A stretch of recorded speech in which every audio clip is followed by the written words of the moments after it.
A very good morning to one and all. Good morning, ma'am. It's a moment of great pride and privilege for the Department of Commerce Taxation to welcome Dr. Lubna Suraya as an esteemed resource person of the day. Dr. Lubna Suraya is a distinguished academician, eminent researcher, accomplished author, and a committed social reformer whose scholarly contributions and service to society have earned her national and international recognition. She is relevantly acclaimed as Navaratna Nayaki in recognition of her pioneering research as the first Indian woman to undertake an in-depth academic study on transgender entrepreneurs, making a significant milestone in inclusive and socially responsive commerce research. Dr. Lubna Suraya presently serves as an assistant professor of commerce at SRM Institute of Science and Technology, Chennai. Her academic credentials are both extensive and exemplary, including a doctorate in commerce and honorary Doctor of Letters, DLIT, along with postgraduate and professional qualifications in commerce, management, entrepreneurship, and accounting. Her scholarly expertise spans key domains such as entrepreneurship development, international business, research methodology, gender studies, strategic cost management, financial and taxation studies, and contemporary applications of technology in commerce. She has made significant research contributions through publications in reputed Scopus, Web of Science, UGC Care, and international peer-reviewed journals and conference proceedings. She is also a prolific innovator holding multiple Indian patents in the areas related to e-commerce system, AI applications, inventory and workforce management, and consumer behavior.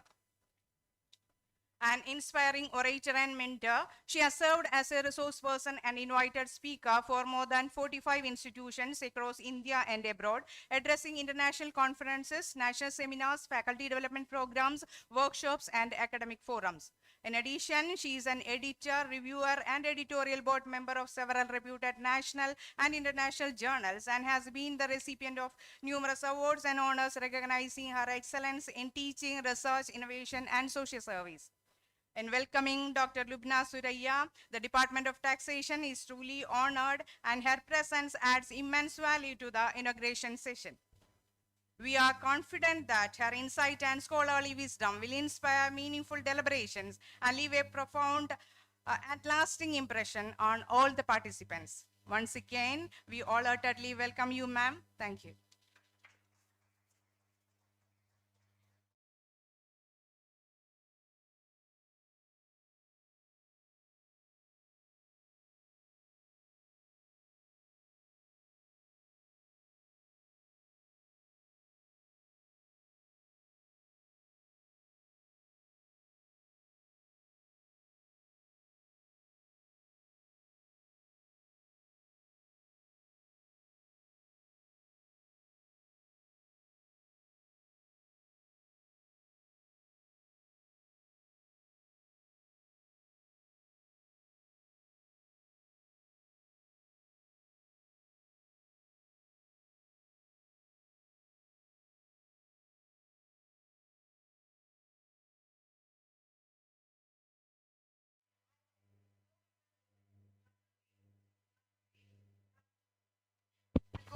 Ready?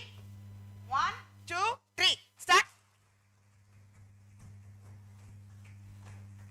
Again. Wait, what happened? Keep continuing.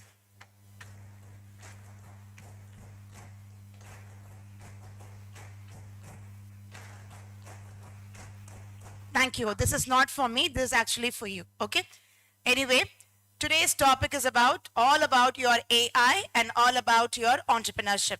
Now, what do you think about AI and entrepreneurship? Any idea? I want a two-way communication, not just one way. Okay. So I'm expecting that all of you should be interacting and all of you should be responding to whatever I communicate. Now, give me what is actually AI. Anybody? What is basically artificial intelligence? Don't feel like this as a class, okay? Feel comfortable, feel your own way. It's your day, it's your conference, it's your department, it's your students, it's your friends. So you can have a good collaboration and you can have a very good interaction session. See, whatever you are learning, all this is a training ground, okay? So once you are getting all the insights here, tomorrow when you go and stand as a platform for an interview, and when this question is raised or when anything is asked to communicate, and then you should not stare there. Another, you can have a practice and you can just give your right or good right answers. Yes, what do you mean by AI? What do you mean by entrepreneurship? Anybody? Yes, somebody is responding. I'm happy for it. Your good name, please. Bhavya. AI is a human created platform for making decision makings and stuff.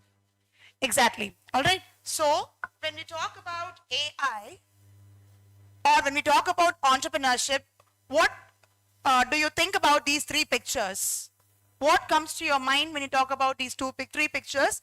An entrepreneur should be very much creative. Now, why I gave this image, as you can see, the same image, when you roll it upside down, it looks like a small squirrel.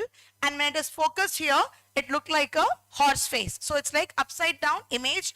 That's called as being creative, right? So you should be very much creative. And second thing is, either you're going to kill the lion or the lion is going to kill you, right? So you should be taking enough of your risk. So an entrepreneur should be a very much of a capability to take high levels of risk, all right? And third one is, of course, just being creative, just having a knowledge, having a spares, wide knowledge, and having your risk taking will not suffice, because every business, they wanted to actually go with profit making, and that's the final decision of any entrepreneur. So the entrepreneur qualities, as you can see, there are three steps, or there are three main traits, I would say. First one is to be creative, second one is to take up a risk, and third one is to be making a lot of profits. Now, additionally, the super entrepreneurs are those who has qualities of these three aspects as a basic entrepreneur, but alongside, they also go with CSR. What do you mean by CSR? Corporate social responsibilities. Can you give me some examples of companies which goes with CSR? Any good companies or any company that you know? No, none of you have an idea? Have you heard of Tata? Yeah? What do you think of Tata? Tata, they are of good quality.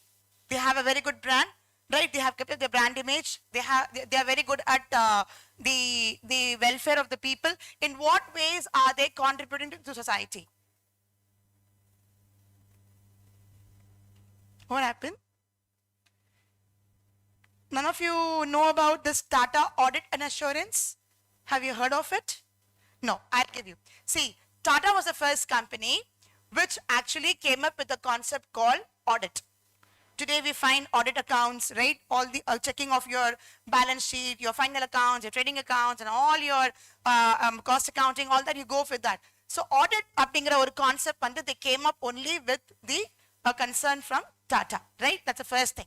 Second thing is, they also came up with something called the standardization, which means you have that ISO mark, right? You have those significant marks, right? So when you want to determine a company is good or bad, they came up with the ISI or ISO certification marks. That's the second thing, the pioneer in their own genes, right?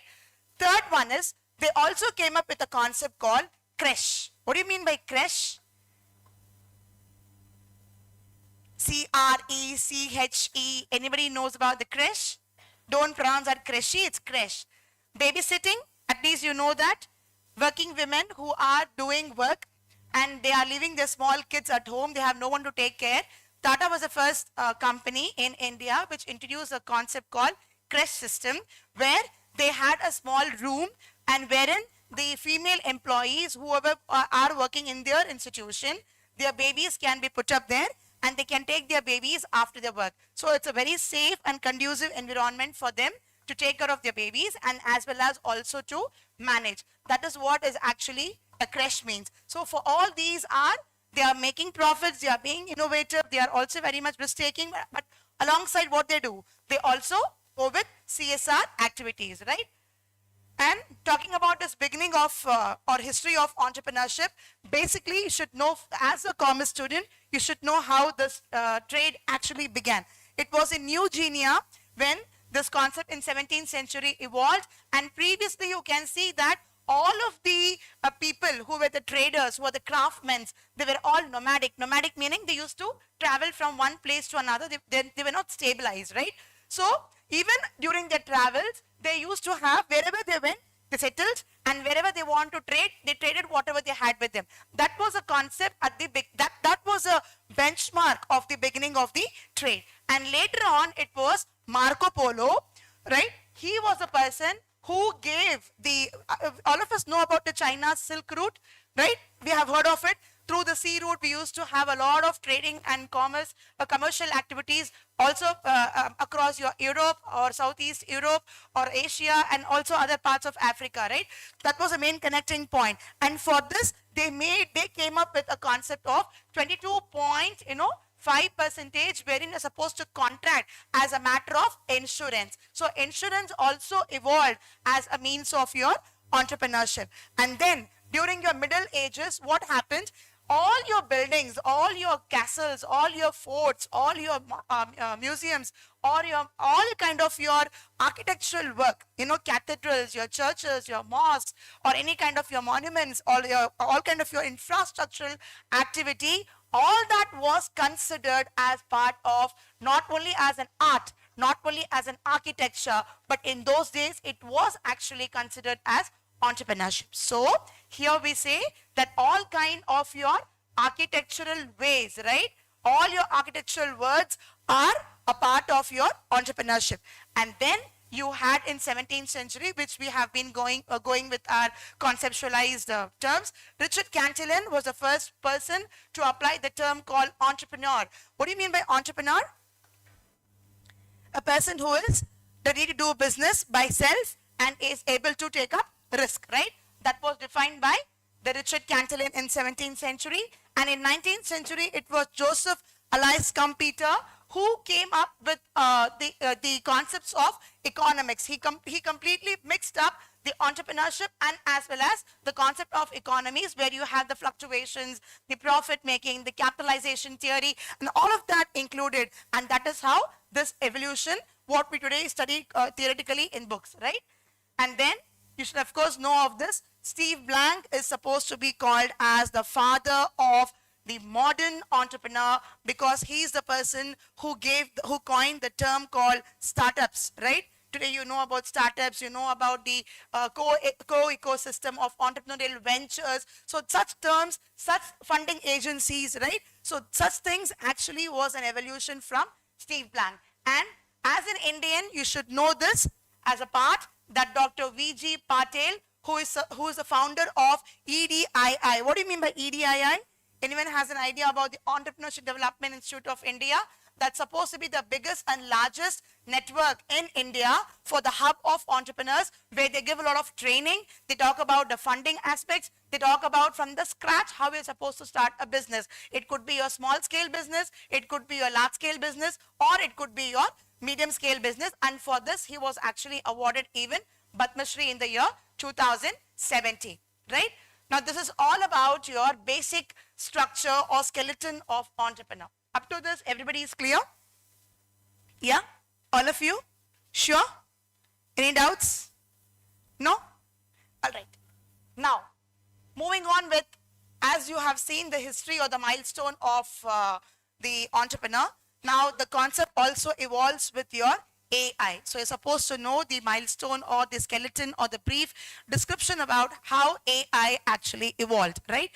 See, during your 1914s, before those dates, you had two things to consider. One was Descartes and Leesburg. They are the two people who were the pioneer in the AI field. Today we call that as AI. But those days, what you had only to go with, they're the philosophers who came up with the concept of AI, in a sense that they came up with the coding concept.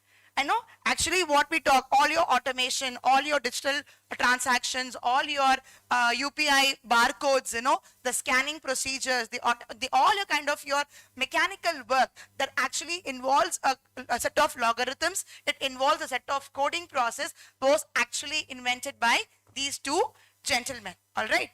And then in 1940s to 50s, what happened? I think all of you should be knowing or heard about that name called Alan Turing. Yeah? At least computer science students, if you have learned or if you have a paper, this name is very much familiar. He came up with a test called Turing test, okay? Now this Turing test is all about how a machine can interact with a human language. We have binary and we have zeros and ones. That's called as binary language, which the machine can understand. Whatever you are typing, it can only take it into zeros, 1, 1, 0. In that sequence, that's how the machine language will consider.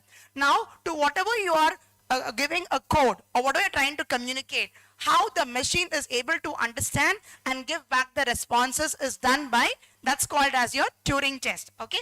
And that is why that's the basic fundamental, or that's the basic ideology of AI. And that's what even all your chatbots, whatever you're giving your Gemini, your Copilot, or maybe your Chat GPT, you give a question, it responds to you. How does it understand? Only through this Turing test, right? So this was way back done in those days. And then in 1956, we had something called as Dartmouth Conference, and this is the image of the founding fathers which I have given. Now the goal of this conference was that you have to bring all your problem solving, not only the theoretical aspect, but also the mathematical, the logical sequence has to be confined there. That was the major aspect of this, including that it also had other simple games to move on.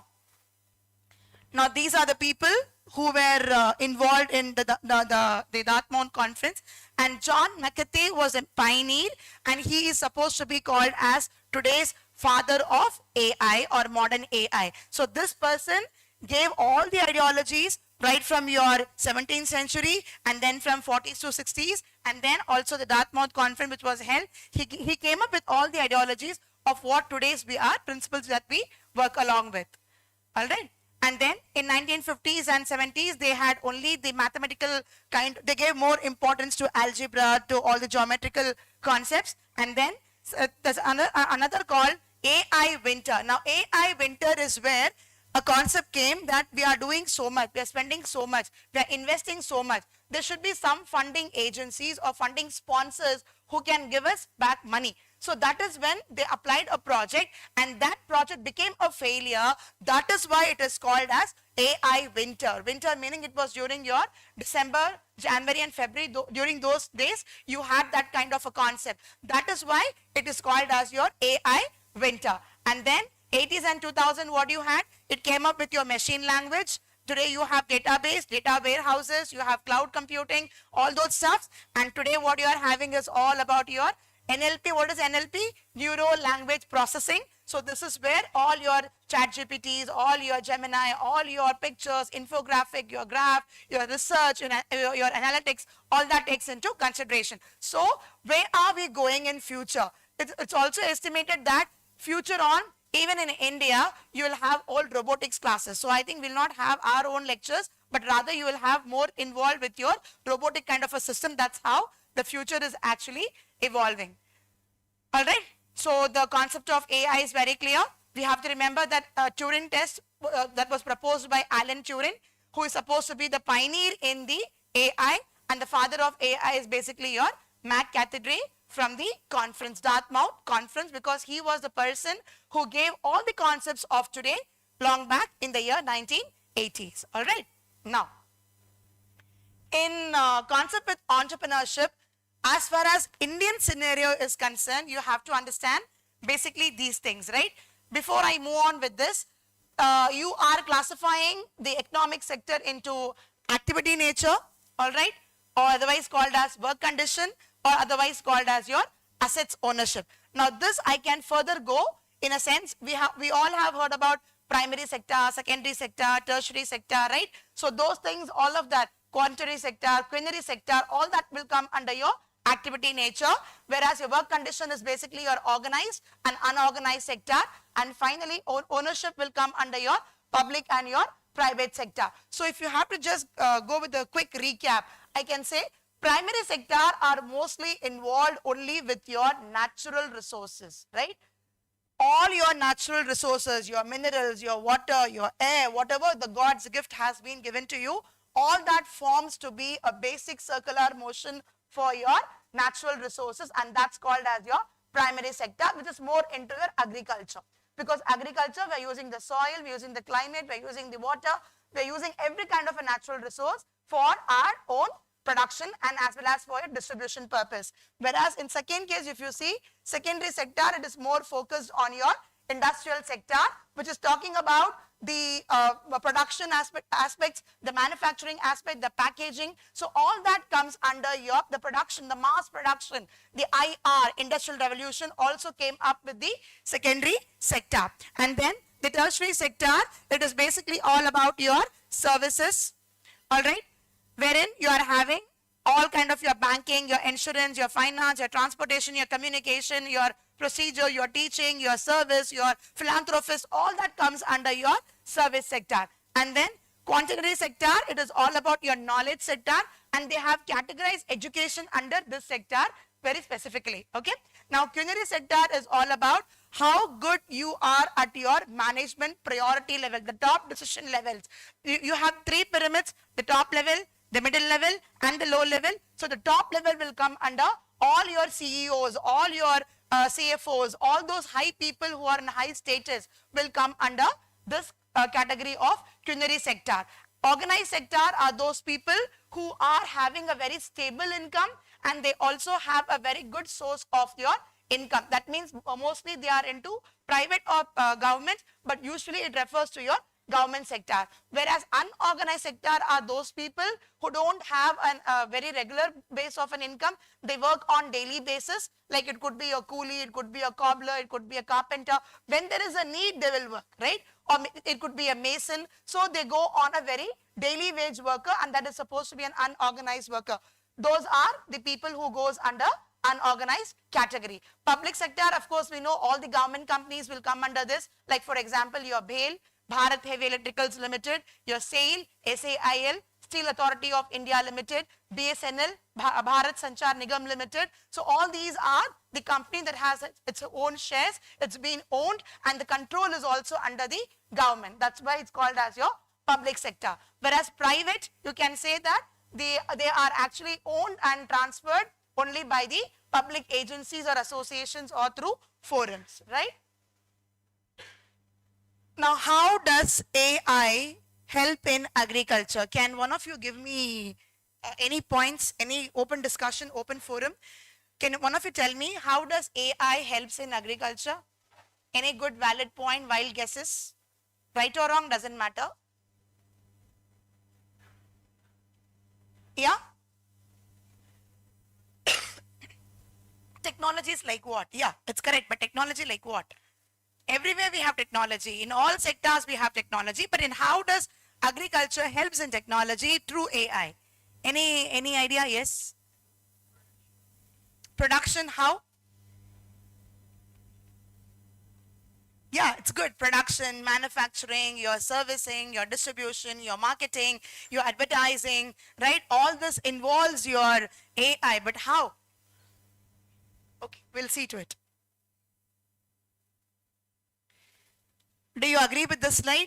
That AI helps agriculture through your weather prediction. You can predict your weather, whether it's going to have today a very cool climate or very sunny climate, or maybe it's going to have a heavy rain, or it's going to be a drought. You can predict in advance, right? Similarly, you can also go for soil selection and crop selection. You can know that which seed to sow, where to sow, how to sow. So all that is being analyzed in real time. As well as you are also having information that you want to gather in acres of land. Maybe it has a very big forest. When you want to do a research in Amazon forest, those days people used to go, and we have heard stories that once somebody goes beyond a limit of Amazon, he'll not come back again. Once ulla poitangna, he cannot come back. That's the stories we have heard when we were very small. But today everything has got changed because they're able to collect information through drone and as well as through cameras, virtual cameras, right? Then precision farming, of course, at the very top hills, wherever you wanted to go for gardening or wherever you want to go for cultivation and irrigation was not possible. Those days carrying pots or carrying your pipelines was very difficult. Now this is very simple that they can spray out through your instruments, right?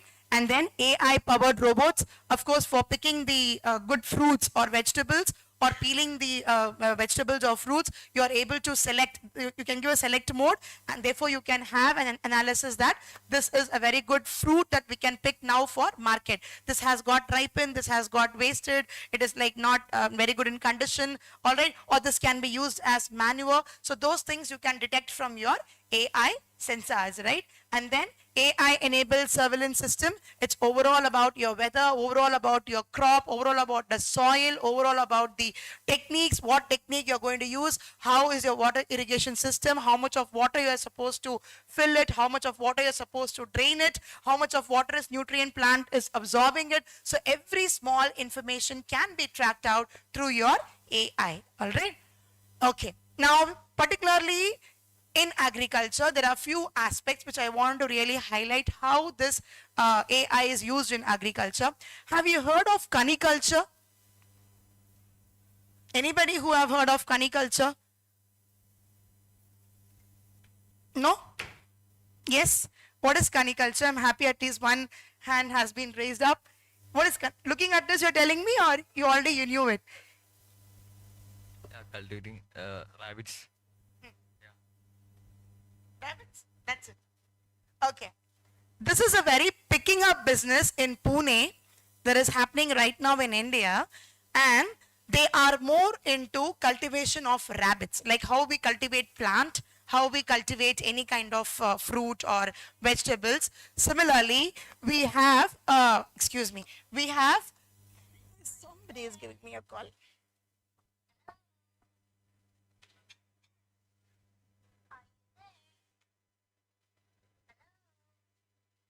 நான் அப்புறம் பேசுறேன்.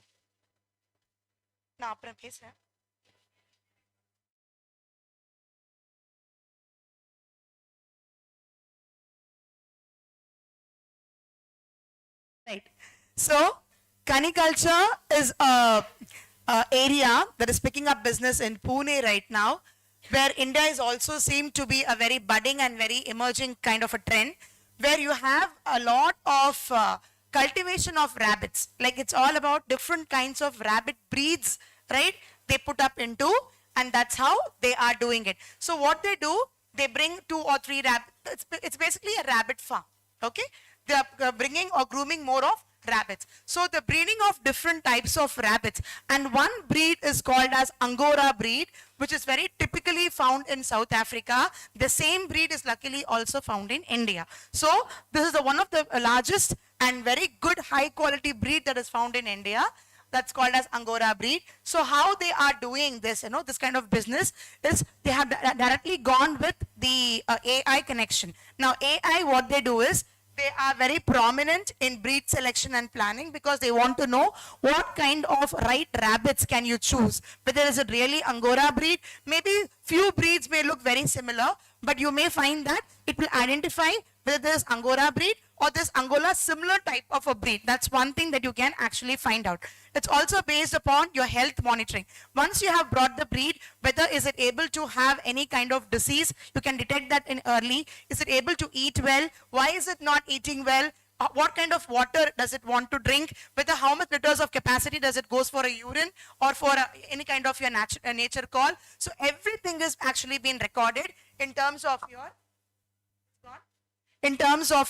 health monitoring. Now feed optimization tells you, it talks about how much quantity, right quantity of food, what kind of food does actually a breed has to go with. So you're giving too much of carrots, it will not eat. Maybe it want only 1 carrot, it can say that, okay, this rabbit requires only 1.5 carrot. So it will have its maximum balanced nutritional kind of your optimizational feed. Similarly, how it is growing, the growth patterns are stabilized, it's analyzed, the analogy, how it is moving, whether it's fat or it's having too much of cholesterol, is it healthy or is it unhealthy, is it right to go for meat, is it right to go for breed, is it right to go for sale, is it right to go for marketing, is it right to go for live expert. So that is export. So those things are actually considered under your growth and weight patterns, right? Then you have reproduction breeding, of course, about its mating cycles, about all its food cycles, about its gestation periods, about its pregnancy periods,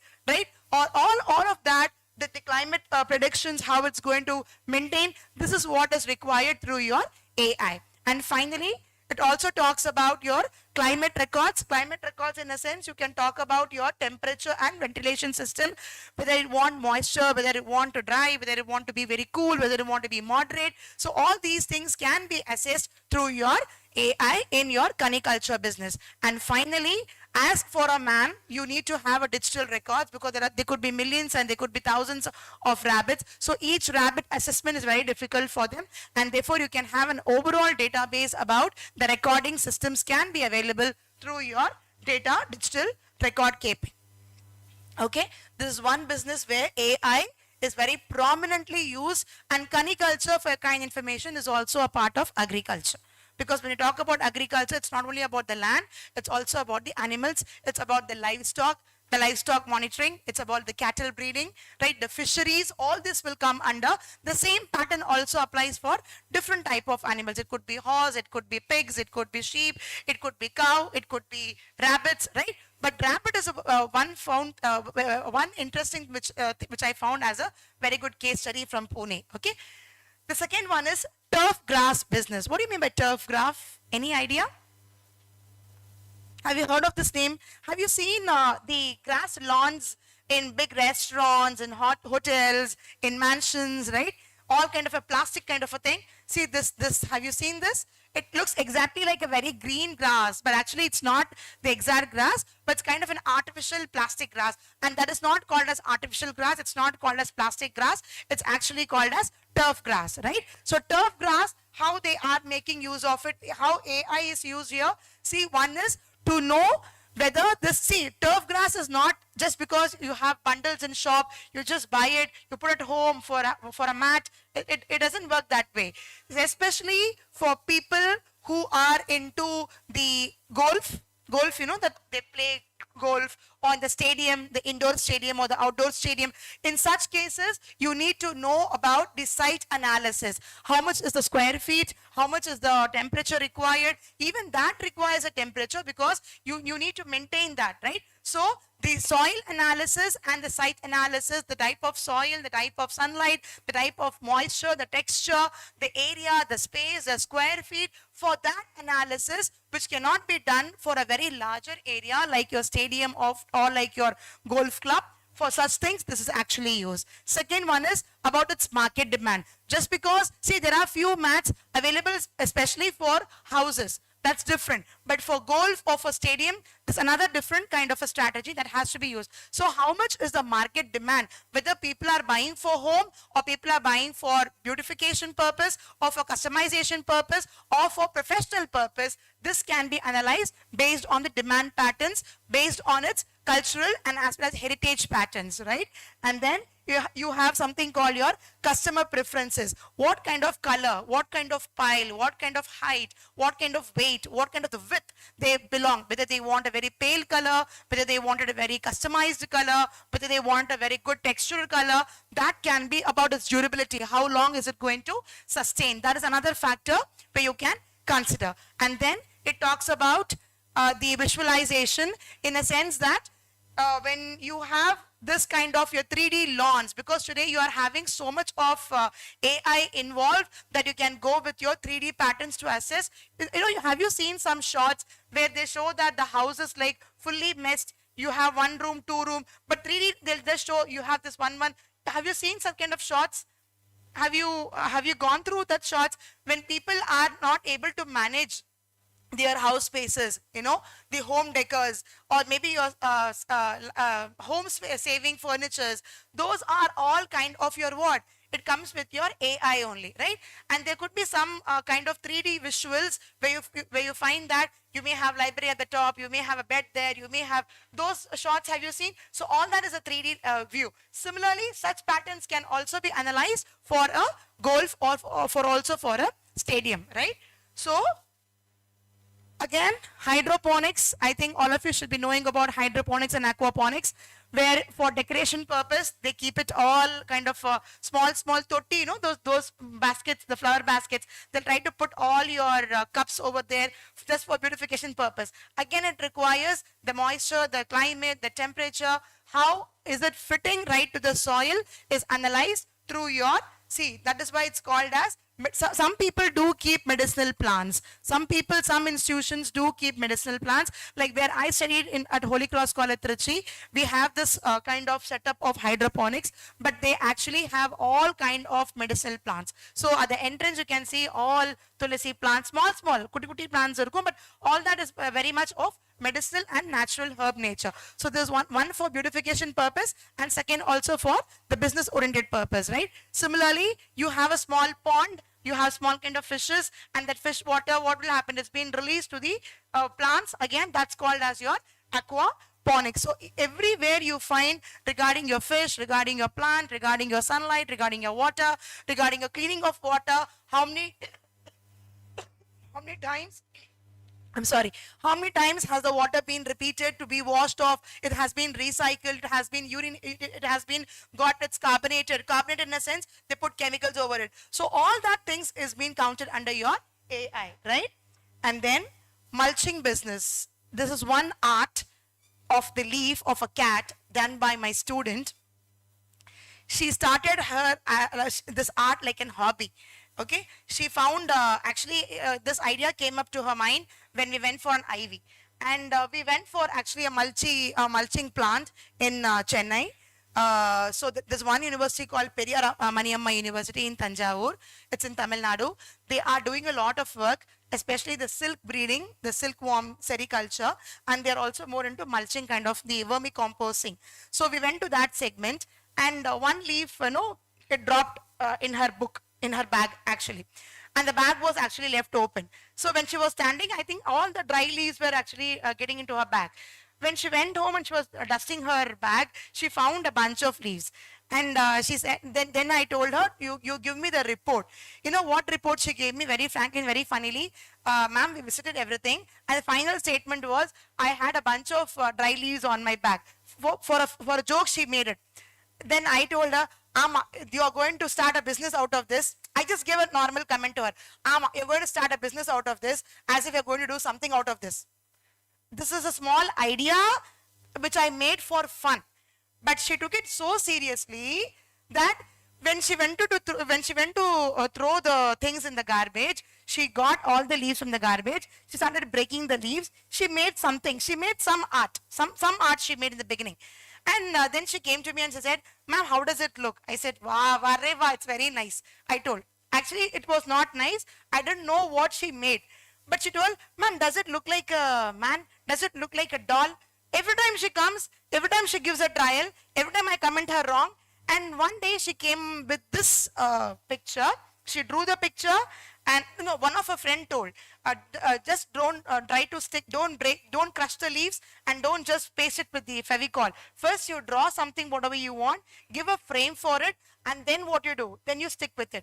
And that's how similarly she drew a cat for the first time, and she stuck with all the large leaves, and this now she's making as a business using the resin art. Resin art? All of you have seen in keychains, all your old precious things can be saved. So buying in liters of resin, and she's just bringing into a frame and just sticking out in the frame and bringing it as a resin art. Today she is making, at least for one frame, she's getting 500 rupees. As a student, she was getting only 100 rupees, but now as a business core, when she has finished almost like 3 years by now, she's more purely into this kind of a leaf art. So why I'm giving you this is, even, the small branches, the figs or your dry leaves, even that can be used for your business. So in case of your mulching business, as you can see, material is placed on the soil surface, and not only for that, you can also have an idea about how you are going to control your weed. Weed is what? Basically all kind of your waste, right? So how you are going to manage this waste, even that can be tracked out from your AI. And finally, your inventory management, how good you are going to keep up as stock. Whether it's going to be fresh, it's going to be dry, it's going to be waste, it's going to have a bad foul. So all that can also be tracked out with your few apps which actually can help you in your inventory management for your mulching business. Okay, so similar pattern is your dry flower business. And beekeeping is mostly, we have beehives, artificial beehives, what we have. But actually here you see, when using your technology of your beehive, you can actually track whether the swan and the male bee is called as swan and the female bee is called as a queen, right? The swarm and queen activity tracking can be done, all right, so that it can know about its reproduction stages. And second one is you can also talk about its honey yield production, how much colonies what? The different kind of large amount of bees which has its home is called as colony. So that large colonies, see, before in the previous years or previous dates, even the villages, people used to go and they used to tie a rope and they used to go to the mountain, they used to climb it, and then they used to come. Sometimes they used to go and they see similar pattern is there, they'll go. They have an idea. Inga pona always will have this beehive irukonu. They used to predict it. But now what happened? There is one sensor, there is one artificial intelligence, there is one app which can tell you, if you give your, like, where is my train, if you put from this location to this location. Similarly, there is one app called Beehive app, beehive tracking app. If you just give that one location from Chennai to this area, how many beehives, where it is located, in buildings are, whether in public places are, whether in remote areas are. So that will give you, and there you can go and collect your honey. The original honey can be collected, right? Similarly, you can also talk about your bee health monitoring system, and as well as your optimization of bees. Optimization of bees is very important because this is giving you an exact location where you can find the nectar. You need not waste your time roaming around that today the beehive is there, tomorrow it's not there. No, you can exactly find out the locations for your bee keeping. Okay. Similarly, fodder business, it talks about your nutrition mapping can be done for animals, how good nutritional value, the balanced food we are giving for the animals. It also talks about whether the food system has been collaborated with ecologically, there is no chemical, there is no inorganic substance, it's all been organic, it's been healthy, right? Then you're talking about your richness or biomass, all the fodders, whatever you get, the cow dung, the horse dung, whatever, whether it's been properly used, it's been misused, whether it can be recycled, whether it can be reused again for some other purpose, still can be tracked out through your AI. And finally, all your livestock monitoring can be assessed through your AI. All right. Similarly, for your seed marketing, one is your supply chain. You can come to know about it. You can talk about its market price. You can know about its farmers. Chatbots are also available to know about the demand and supply, especially when farmers are having a lot of harvest of seeds and they don't know. See, sometimes you have seen in shots that I think 3 or 4 years back, there were too many tomatoes that were actually put on roads. It was completely scattered because very cheap, right? They didn't know where to go and supply. They didn't know where to go and give, right? Beyond the orphanages, beyond the food chains, beyond the hotels, beyond everything, they didn't know where to go. So that was one area where you can come to know about your seed marketing. Similarly, also for your value added products, your aromatics, all about your perfumes, all about your designers, right? Floriculture, it talks about the cultivation of your flowers, different type of flowers, especially for your onums. Whenever you want to decorate it, you can have in your own campus. You can go with this kind of business also, where you can also go for entrepreneurial stall. You can also encourage other students to come up with the entrepreneurial sector for this as a reason, as part of a floriculture business. Vermicomposing is what the example I gave of the Periyar Maniamma University, where they have been doing a lot of the composites, right? And they are able to maintain well. And apart from this, agro blogging consultancies, you can take up, you can give a lot of ideas to people. Like you can go with this kind of business to farmers, especially for farmers who are in the rural areas, right? Organic farming, of course, it talks about all about your animal and plant organic system or ecosystem. And there are few other opportunities available as an entrepreneur. I don't want to step into agriculture. I don't want to go to the soil base, but rather I just want to make an agricultural or agro-based business. So such business can support you through rental of your tractors, your harvesters, your fertilizers, your seeders, your bakers, your balers, right? Or your excavators or any other equipments you want to sell it, or you want to hire it, you want to rent it, you can still do that kind of a business also, which is a part of your entrepreneurial activity. So all these are your AI in agriculture, where you can detect your soil, your crop selection, your farming app. India has come up with a new app called Kheti Badi app, which is more prominent for the farmers, for the large scale farmers. And through this farming, through this app, you can know all this what I have told. right from your bee, right from your caniculture, right from your dry fruits, your dry flowers, your your floriculture, your vermicompost, your vermiculture, all this can be known. Drone spraying is also done in India. Alongside, you also have the weather forecasting, livestock monitoring, automated machines, all your tractors, all your JCBs, all your big containers to load and unload. See, robo fruit picking system, it tells you which fruit to pick. The right fruit which you are going to pick and going to sell in the market can be exactly ascertained through your AI.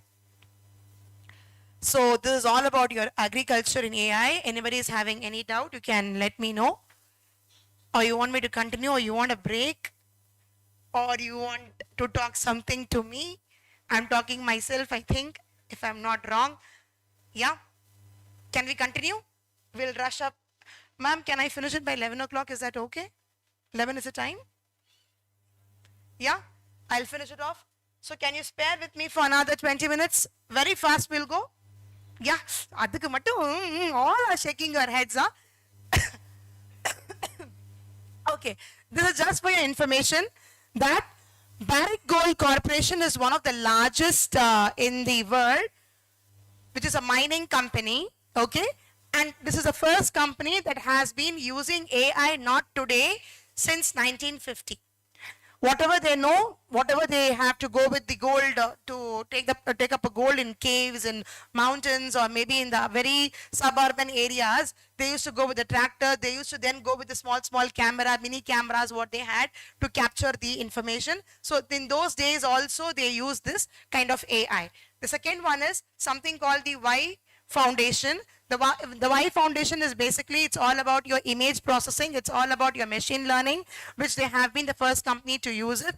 And today we are calling it as the entire database. So this company has been storing a large and bulk amount of information related to all kind of your aspects. It could be your feeding, it could be swimming, optimization. It's all about mainly about your fisheries, right? So it has a lot of large database about your fisheries department, right?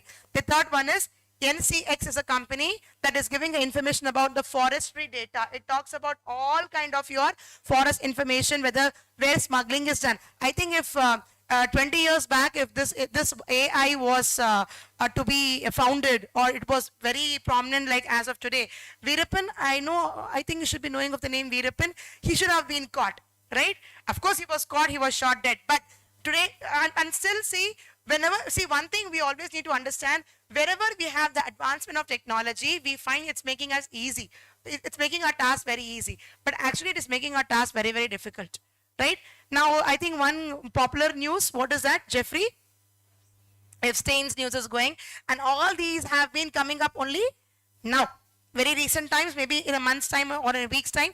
What if AI was there in those days?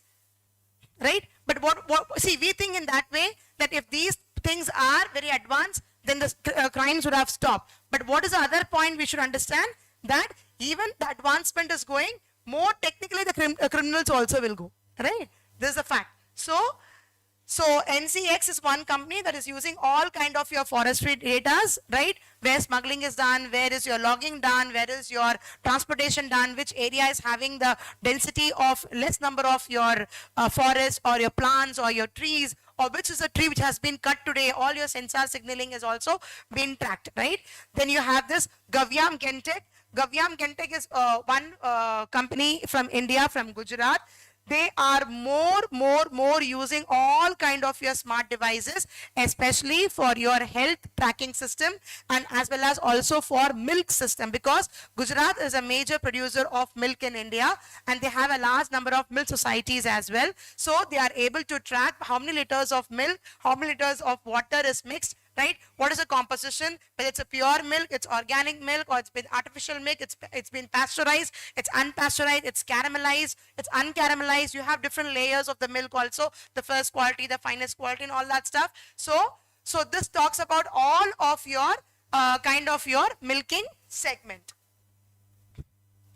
So as an entrepreneur, moving on with the food industry now, because I have covered only 3 or 4 industries, not more, because these are very prominent and these are very practical also. As an entrepreneur, you can start a food truck business, right? Personal chef, Of course, there are people who are very good enough in making chef. One of my student currently from BSc Data Science, I have been going her for her to this semester only. She used to cook momos, veg momos and non-veg momos, both she used to cook. And one day she gave me to taste. I said, it's very nice, it's very fantabulous, you can start as a business. She said, ma'am, I'm already doing a business, making it at home. I'm bringing it to the college, to all my friends. Once a week she gets, maybe on the weekend, Friday or Friday morning she gets 20 or 40. One piece of momos is for ₹5 for her classmates, and for other students it's ₹8 for her classmates. And she's making around a good number of money with 300, 400 rupees she gets for a week. So imagine for a month, it's like almost 2,000 or 1,200. Now, the extensive of this business, what she did is only for momos,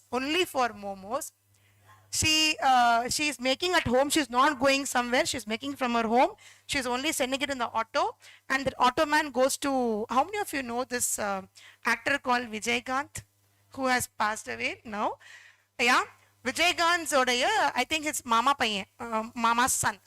To his house, this girl is making in hundreds, 200s for a month, because regularly I think they wanted it. So she's not going and making there. She's not traveling to the place. Only thing is the number of things the quantity is ordered. She's making from home. She's putting it in an auto, regular auto. Only that auto goes to the house because of security reasons, and the empty vessels comes back again. So one momos, which she is selling here for ₹5, and for other students 8, she's charging for 15 there. If it is 100, 200, 300 in a month. So what she says, I ask her why every time on the month end, 27 to 30, she's always on leave. So I ask her why you always have been noticing for the past 3 months, because 3 months only I have been going to the class. You have been regular all the days. Only the last 3 days, why are you taking up leave? Are you not well or something is not well? She says, no ma'am, I don't have a father. I am a single parent child, and my mother is also not well. So I have to take care of my family. So this is the way I am good at cooking. So my mother can't help me doing all that, the rolling stuffs and all. She can only help me kneading the dough. That's all. The rest, all things I will have to make. And she's a wonderful cook. So imagine just without an investment, whatever normal things she is doing, right? Every Friday she's doing that business, and even she's not coming to Friday, she'll send it to her with her friends, a neighbor. She'll say, just ma'am to her class only. And every class for the past 3 years, they have been addicted to that. The taste is so wonderful that everybody is willing, everybody is wanting to get it. So this is one thing that she makes a business out of 1,200 or 2,000 in a month in a college. Apart from that, every month, 15 rupees, one momos, maybe she's making in 300, 400 or 500. Sometimes she says, ma'am, I know report na, I was very tired. The next day she comes and sleeps. I say, why? Ma'am, my hand is paining, ma'am, I can't write, ma'am, I'm feeling so tired. I'll sleep in your class. I like, fine, okay, in my class 1 hour, sleep, but don't sleep in other class. So that's how. So see, with one small idea, she's able to be a personal chef. So there's more or less like a personal chef, right? And then the menu. When I did my college in Ramanathapuram from Tamil Nadu, that's the last border. Rameshwaram is the last border. Kanyakumari is the last border. So Rameshwaram, Ramanathapuram, people are more into fisheries kind of coastal region, and they're more into fisheries business. You know what they'll do? One student, she's a commerce student, and she's a very big foodie. Every food she'll taste, every sambar she'll taste. And she always comes up with new recipe. Like now you find one dosa you make, then you have wheat dosa, then you have onion dosa, then you have carrot dosa. Today you find it very innovative, right? But she came up with that idea long back, and today my own friend, she is a menu developer at Taj Hotels. Nothing, she has come up with 300 types of idlis. Different type of ragi idli, upma idli, something onion idli, some carrot idli, spinach idli, something she says. I don't know whether people are eating or not, that's a different thing. But the menu that she have developed, the recipe she have developed, and she is the menu developer for, imagine, Taj Hotel. And where am I today? As assistant professor at SRM, and she's just a homemaker, but still she's having a very low grade, but still today she's at the top. And we were at the high grades, still we are at the teaching profit. See, people with the entrepreneurial spirit, people with the entrepreneurial mindset, when they have innovation, when they have ways, when they have a support, they keep moving on. So it's not that only education will always support you, right? Then Jain food service. People who are into Jain community, they don't take garlic, they don't take onion, they don't take kind of any kind of underground kind of food. So if you have anything, we may think, onion, without garlic, what can be made? There could be so many multiple kind of food dishes which can be made.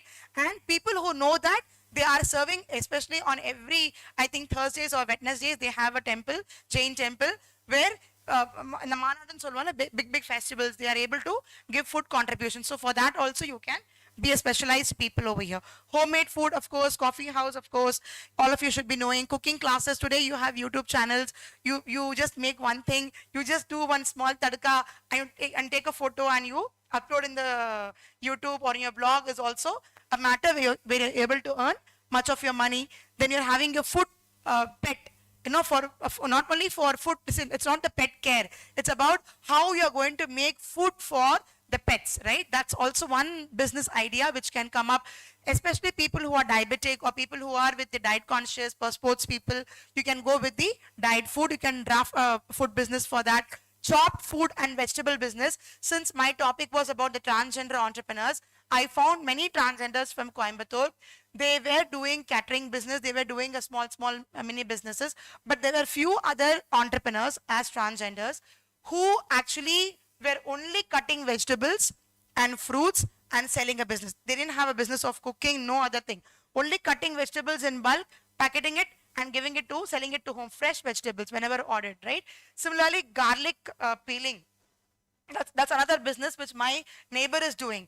She started with, one day, one lady came, another neighbor came. She told, I am not able to peel the garlics. Can you please help me to peel? So what she did, she was sitting and talking. I think she was sitting and talking and she was peeling all the garlics for 2.5 kgs. And she got an idea, when I can sit and do for 2 or 3 hours, like 2.5 kg is not a simple task to peel a garlic in a day. And of course it could be, but for people in rural background, it's easy, but for city people, it's not. So what she did is, she got an idea, why don't I start this like a business? The next day, nothing she did. She just took a printout and wrote in Tamil, Ingu, Poondu, Matrum Inji, Araithu Kudukapadum. Or urithu kudukapadam, which means what? I can peel the garlic for you and I can even paste the garlic for you. She didn't have big grinders. Only in small mixie, she used to paste it and she used to sell it in small bottles. And today, she has a very small setup. She has just got it for 75,000, I think, one small machine, and that is now running. Very small business, very practical business. I'm not talking in crores. But she's doing good. Today you go to my place, you ask her, Masiya, please 1 kg poondu urichu kuduthurunga. Very immediately, when the thing comes in your mind, who is the person who can peel garlic or who is the person who can grind garlic or garlic paste for you, the first name comes in my native is Masiya.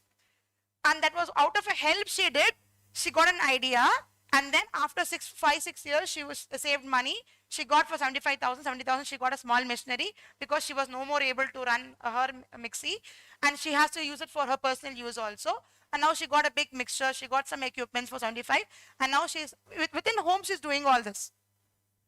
She has not got a commercialized electric bill also. No, within home only, she's doing all this.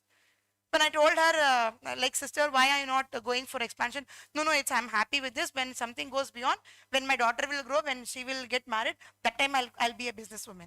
See, her plan is like that. So at the very startup, with our own eyes, we're able to see a student, we're able to see a neighbor, we're able to see a faculty, we're able to see a well-wisher who's going to start a business. But they're not having a good name. Doesn't matter. Today you have your Instagram, today you have Reels, you have social media, you have a lot of access to go with, right?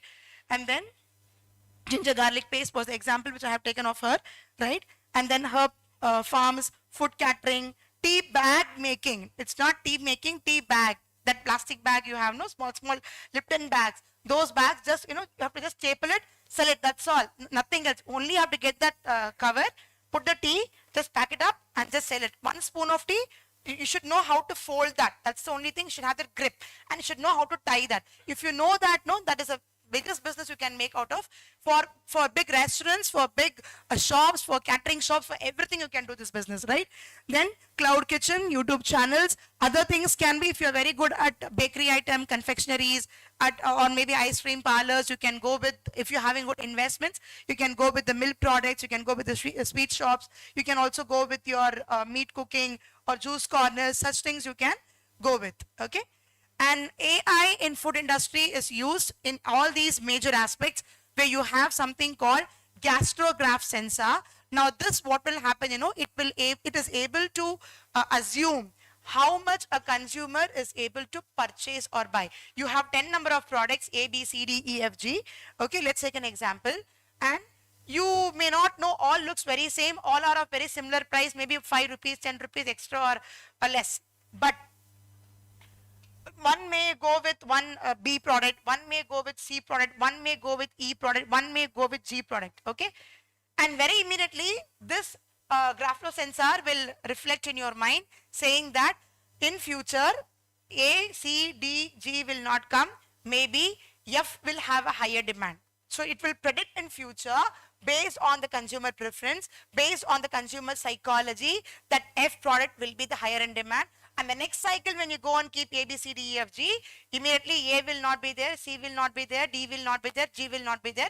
F will be having a lot of sensory prediction is available through your flavors, through your gastrograph sensor. Again, Arla Food Software is one software from Bangalore, which they are able to assess about the milk quality, right? It talks about how much milk can a cow able to produce, maybe 1 liter or 2 liters, and based on that, the thickness, the fluidity, all that can be ascertained through the Arla software. Then product packaging, of course, we all know.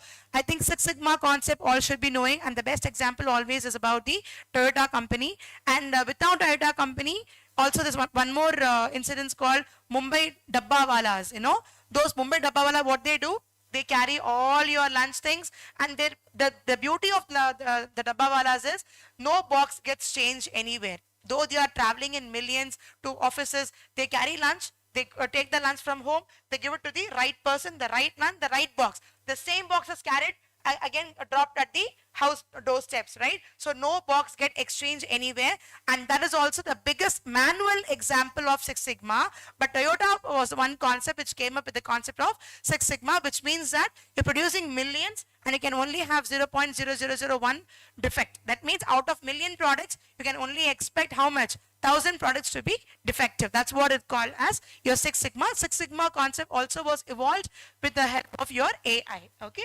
And then you have your nutritional calculator index, like how you have for your body mass index. Similarly, you're also having for your how much of nutrition, how much of calories, how much of carbohydrates, how much of fats, how much of proteins should a normal person or maybe a sick person or a diabetic person should get it. Now, other entrepreneur in retail store. Retail, I would give an example of Oyo. Oyo? All of you know what is Oyo? What is Oyo? The chain of hotels, right? And that was Agarwal was Ritesh Agarwal was a person who is a founder for this, right? So in case of retail business also, what do you have? In terms of Kirana store meaning a very small grocery shop where you're having a billing process, where you're having, I came up with a patent. Patent means what? Something new we invent. When you purchase all your groceries and we have to stand a lot in queues, right? We have to stand a long queue to be put for the bill. So I came up with one patent that's called as, you carry that packet, whatever you wanted, ketchup or vegetables or whatever, right? And immediately when you drop in the basket counts. Okay, this one is your Maggi for 10 rupees. This is for 25 rupees. This is, so the total bill is how much? And once you press that basket, the button basket, the bill will come. You can put the bill, give the cash, and you can leave the checkout of the stores. That's one patent which I have found out for kind information, and that was also through AI. Okay. So then you're having your Thrive store, all your furniture, clothing, homing, decorations that can be implemented, your vending machines, your dollar stores. Dollar stores meaning, what do you mean by that? You're trying to have all kind of your bargaining buys, right? You try to bargain based on different locations. That's called as your what? Dollar stores, right? Ordering shop is nothing but a tailoring shop, right? Today you are mechanic. Even the tailoring machine is also AI, right? you're pressing, you're doing electric machine, all your electrical ways of doing, that is also an invention of your AI, right? Then your tea stalls, your bookstores and your fruit stores are here. Other retail business, mostly you can go with your DIY stores and gift stores, and also you can go with your beauty salons, which are most preferably brands of for any women that has been preferred, right? Then there's an example I have given of an Oyo, which is and Zepto, right? They are more into kind of AI. Swiggy, you order what food you order, it's to digital, and the person who receives is also very much digital. The paying bill is also digital. So everywhere you are having what? A digital connect, right? I don't think I have time to rush with the videos. I'll go at the last. Now in healthcare, I'll just go. See, online pharmacy you are having, medical transcription you are having, you know how much of drugs you are supposed to take it, right? Or you know how much of medical records you wanted to automate. CMC is one of the best example. Christian Medical College is the best example for this, because whenever you go for any, they give you a CRIS card, right? Christian Medical College has a card called CRIS card. They just give you a name, they have a card number like your ATM number, right? You just go and punch, it will give you all your histories even after 20 years. I went for a treatment when the year 1997 or 1998, when I was very small, right? And I went for my delivery. That time only they had this card. They had a manual card, okay? Not the punching kind of card. And then when I went for my delivery for my first child, after 20 years, they told, yeah, this card is still active. I have not visited any time before, but then for delivery I went, and then they told me, ma'am, you are having a manual card. This is a very old system. Can we regulate this into an automated card? And they gave like a small card, like your metro card or something like that. So whenever I go now, I punch it. It shows all my history details. You came for this, you came for this, it was rectified, this scan was taken, this bill was paid, this records are still left, this got for 2 days, you raised a complaint on this complaint was solved, and then after 10 years or 20 years again you're coming back to delivery was normal. So every detail is recorded in that. So that's called as your digital recording of your transactions. And then what do you have here? You have there are few facilitators who tell you to take your online appointment. You can go with this. Few doctors are there, right, who give you an online kind of an appointment. That is again done through your AI, right? Then telehealth service, you can't come, I am going to have this, you're getting an SMS or you're in WhatsApp calls. All that is a part of your this kind of a service, right? Via through your VR or AR apps. Then you are having all your kind of your medical tourism. There are few companies, there are few, Cipla is one good example for medical tourism, because they are taking virtual tours also. Apart from your live tours, they are taking tours in such a way that it gives you with a 3D effect. Okay? People who can't come in direct, if I want to go to Himachal Pradesh for an IV, I'm not able to come, fine, no problem, you can pay half the amount of it, but they'll give the same effect as if you are going for a real IV, only the IV part, not the other part, right? So these are the best examples.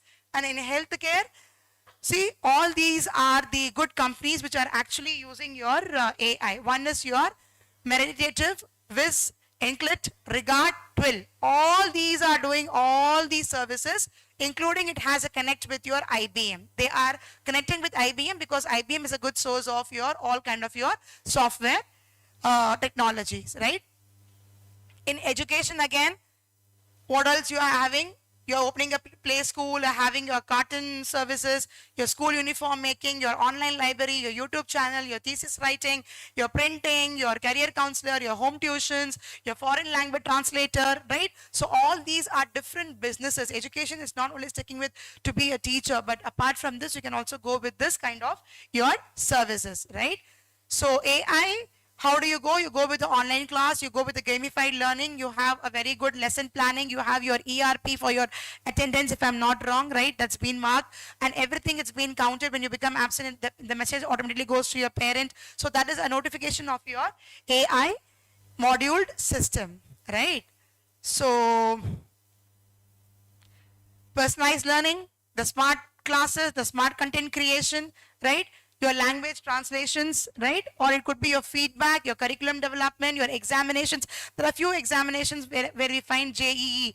They come up with online phase 1 or they go with online phase 2. You go with your, you just need to have your internet connect with you at home, a strong connect. and you can start appearing for your examinations, right? So these are the few things in education system where you can actually think of. And apart from this, AI is not only used in agriculture or healthcare or education, but I've given few sectors where you can use AI in your aviation industry, in your construction, in your tourism, which has a support of your all kind of your automation, all kind of your regulations, all kind of your legal compliances. It's binded with your legal compliances. And then you're having, in case of your constructions, you're having your 3D construction.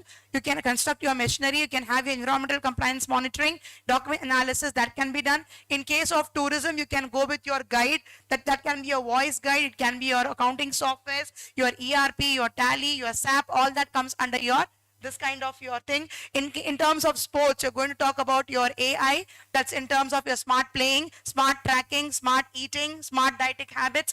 So smart fitness, AI diet plans, all that comes under your sports fitness field. Textiles, of course, you're going to have robotics, right? You may have your CAD. You may use your CAD as one part to go with your how you want to fashion yourself. And there's one more thing called circular fashion. Have you heard of this term? Circular fashion? No? All your old dupattas, old lungis, old pants, all that has been cut up and then it has been refined as a new clothing, and that comes like a model comes and walks like this, that is called what? That is your circular fashion, right? So that's one thing. So apparels are basically all kind of your carpet. It could be for your carpet making, it could be for your screens, it could be for your decorative item, it could be your fabrics, it could be for garments, it could be for your sewing, right? IT, of course, it talks about ML, machine learning, databases. Then you are having your AI as part of your chatbots, or it can be also your deep learning, right? So all these aspects are the relevance of your today's global environment, where you find that most of them are, and India is at the third level, having 75.5, who sees a good opportunity of a business to use AI to start any kind of a business at the global indexing ranking level. Okay, and this was a data from the year 2022. 24, it was said, it was actually estimated that it has come up to 76.1%, but the data is still under construction. All right, so this is a total establishment from the year 17 to 18, 18 to 19, 19 to 20, up to 22. We have classified into 4 types. One is your business ownership. Second, about total activities of the entrepreneurship and how new business are incubating into the periods. And then the blue line indicates your what kind of your entrepreneurship activity you wanted to invest in. So finally, entrepreneur is the engine for the AI, or AI is the engine for entrepreneur. Either way you can take up. So when you want to start an entrepreneur, besides having your risk-taking ability, besides having a creativity, besides having a profit-making, and also with your CSR and the super entrepreneurs, the ultra super entrepreneur should be, you should have a technically advancement towards your AI. So I think with this we can stop. If anybody is having any doubts, you can ask me, or if we have time, I can go with playing of one small video. Is that fine? Any questions that you want to ask? You can ask me now. Any question, good, bad, worst, no matter. Any question you want to ask, please feel free to ask me. I'll give the mic.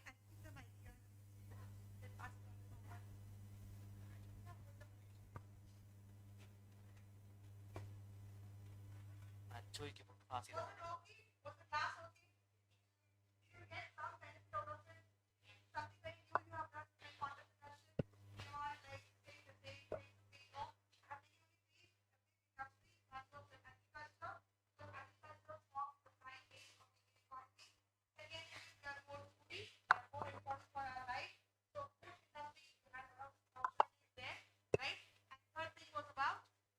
Education we have taken, and healthcare. So these three are the prominent things. Apart from that, I have given you the charts have been right here, aeronautical, maybe your construction, maybe your textiles. Yes, that's okay. Yeah. So those things are very apparel. Those things are very apparently seen today, and these are very fast picking up business. So I think that was fine. You had a good day with it. What all things have you learned from this? Just let me know. Anybody can give me a small recap, like one point at least from each of you. Yeah? Did I bore you? No, na. I came all the way from Tamil Nadu to make you very interesting, not very boring. Yeah? Yeah, anyone can just give me a small points what inspired you from this. See, I gave two things. One is of AI and one is what opportunities you have in the industry. If you have seen my slide, the first thing was employment opportunities as an entrepreneur in food industry and how they have been using it in your AI. Similarly, for agriculture, you had different agricultural entrepreneurial sector, and out of that, I gave what was AI. That's how I connected each point. Yeah? Yeah.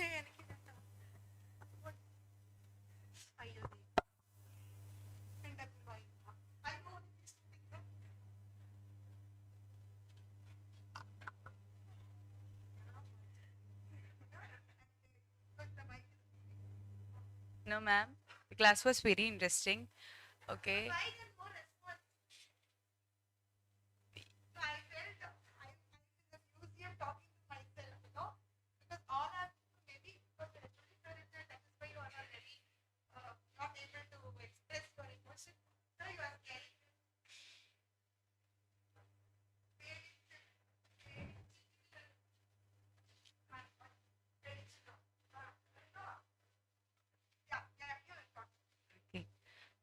So I was not much aware of artificial intelligence in agriculture. You talked about it in a very well manner, and yeah, I was not aware of who was Entrepreneurship Development Institute of India. I got an idea about that, and also Turing test that you talked about.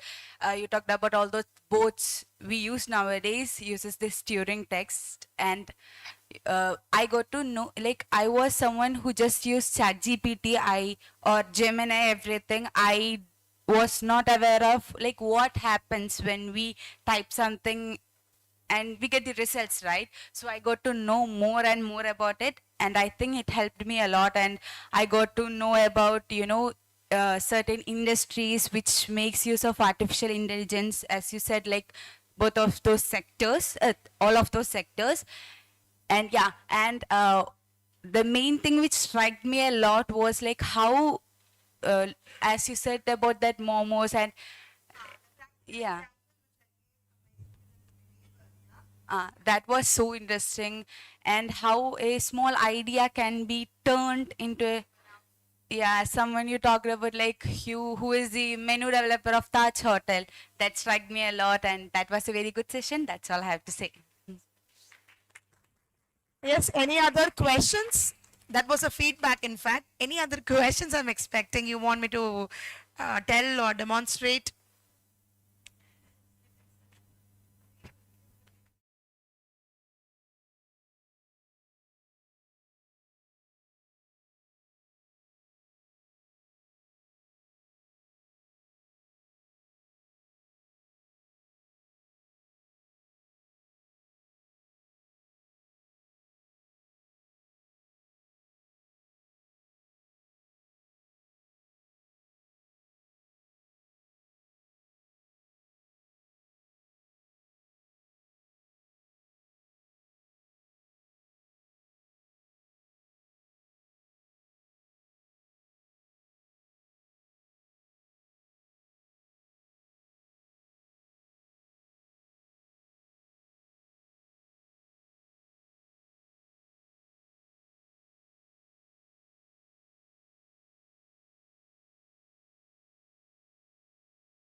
respected dignitaries on dais, and my dear friends, a warm good morning to one and all.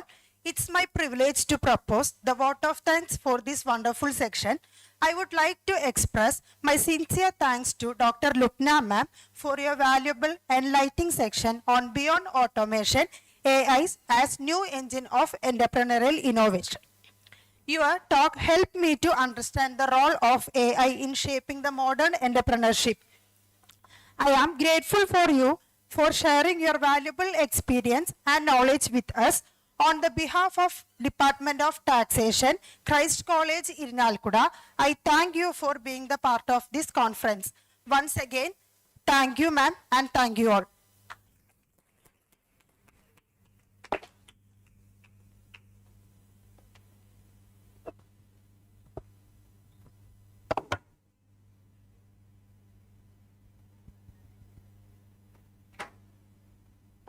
I request you, Dr. P.L. George, Coordinator of THEKKAN Taxation, and Dr. Arun Balakrishnan, Assistant Professor, Christ College Autonomous, to hand over a token of appreciation to Lubina ma'am. We also join Resimis and Dishamis and Dr. Archana.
Welcome back. After the short break, we shall now proceed with the next segment of today's program.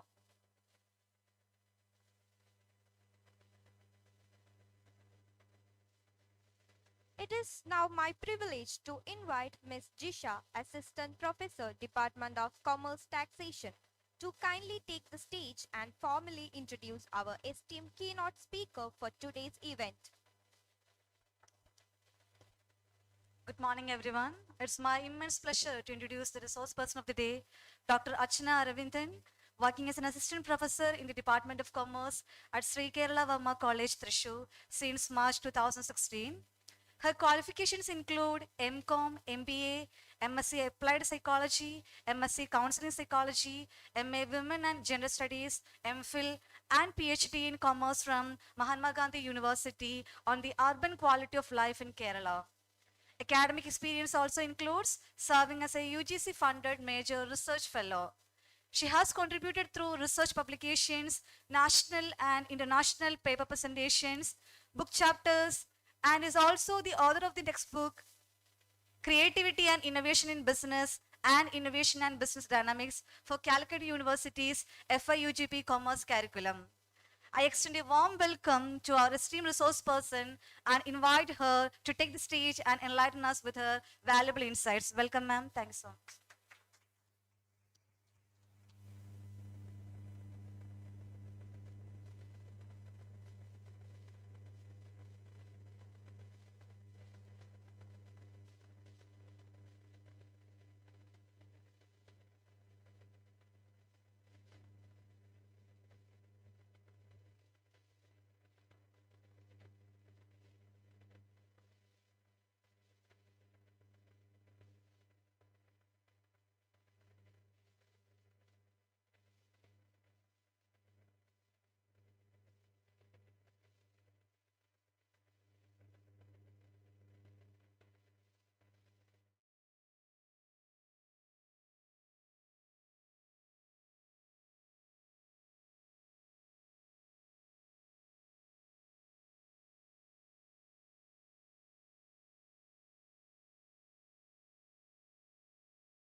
I know seminars are mostly boring.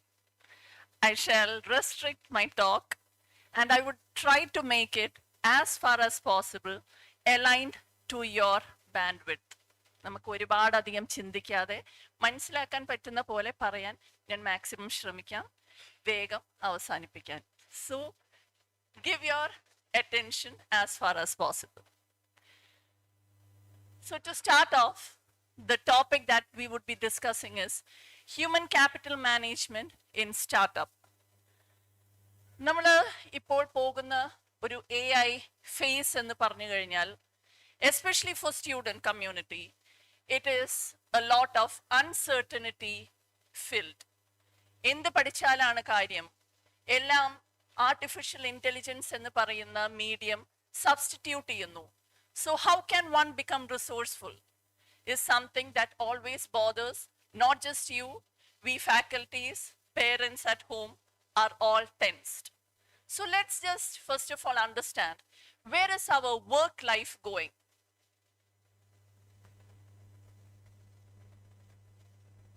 Let's just think. Now, 20 to 30 years before, we did not have something that is termed as social network. There was no Facebook, no Instagram, nothing like that. Connections always restricted to colleges, alumni, invites, or more or less the neighbors that we have at home. This was the maximum circle that one could build. So there was nothing termed as social network. There was no web browsers like we have now, especially during the 80s and 90s. This web browsing or Google or Chrome was something that was totally unfamiliar. We just had libraries.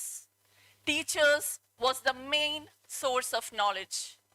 Whatever they said, whatever they instructed was something that we students used to follow. പലപ്പോഴും ഒരു doubt വന്നു കഴിഞ്ഞാൽ text ബുക്കിൽ മാത്രമാണ് നമ്മൾക്കൊരു ആശ്രയമുള്ളത്. അതിൽ മനസ്സിലാക്കാൻ പറ്റിയില്ലെങ്കിൽ that phase is complete. അതൊന്നും ചെയ്തിട്ട് കാര്യമില്ല. We just move on to the next portion. And I still remember DTP center എന്ന് പറയുമ്പോൾ പണ്ട്, എസ്പെഷ്യലി പണ്ട് എന്ന് പറയുമ്പോൾ ഒരുപാട് പണ്ടല്ല, I am not that old, still പണ്ട് DTP എന്ന് പറയുമ്പോൾ that was not at all a profession. It was something like, okay, you didn't get into any college, you didn't get any vocational course, അപ്പം എന്നാ DTP ചെയ്യാനിരിക്കാം. Okay, but today what has happened is the jobs are not permanently changing. It is being replaced.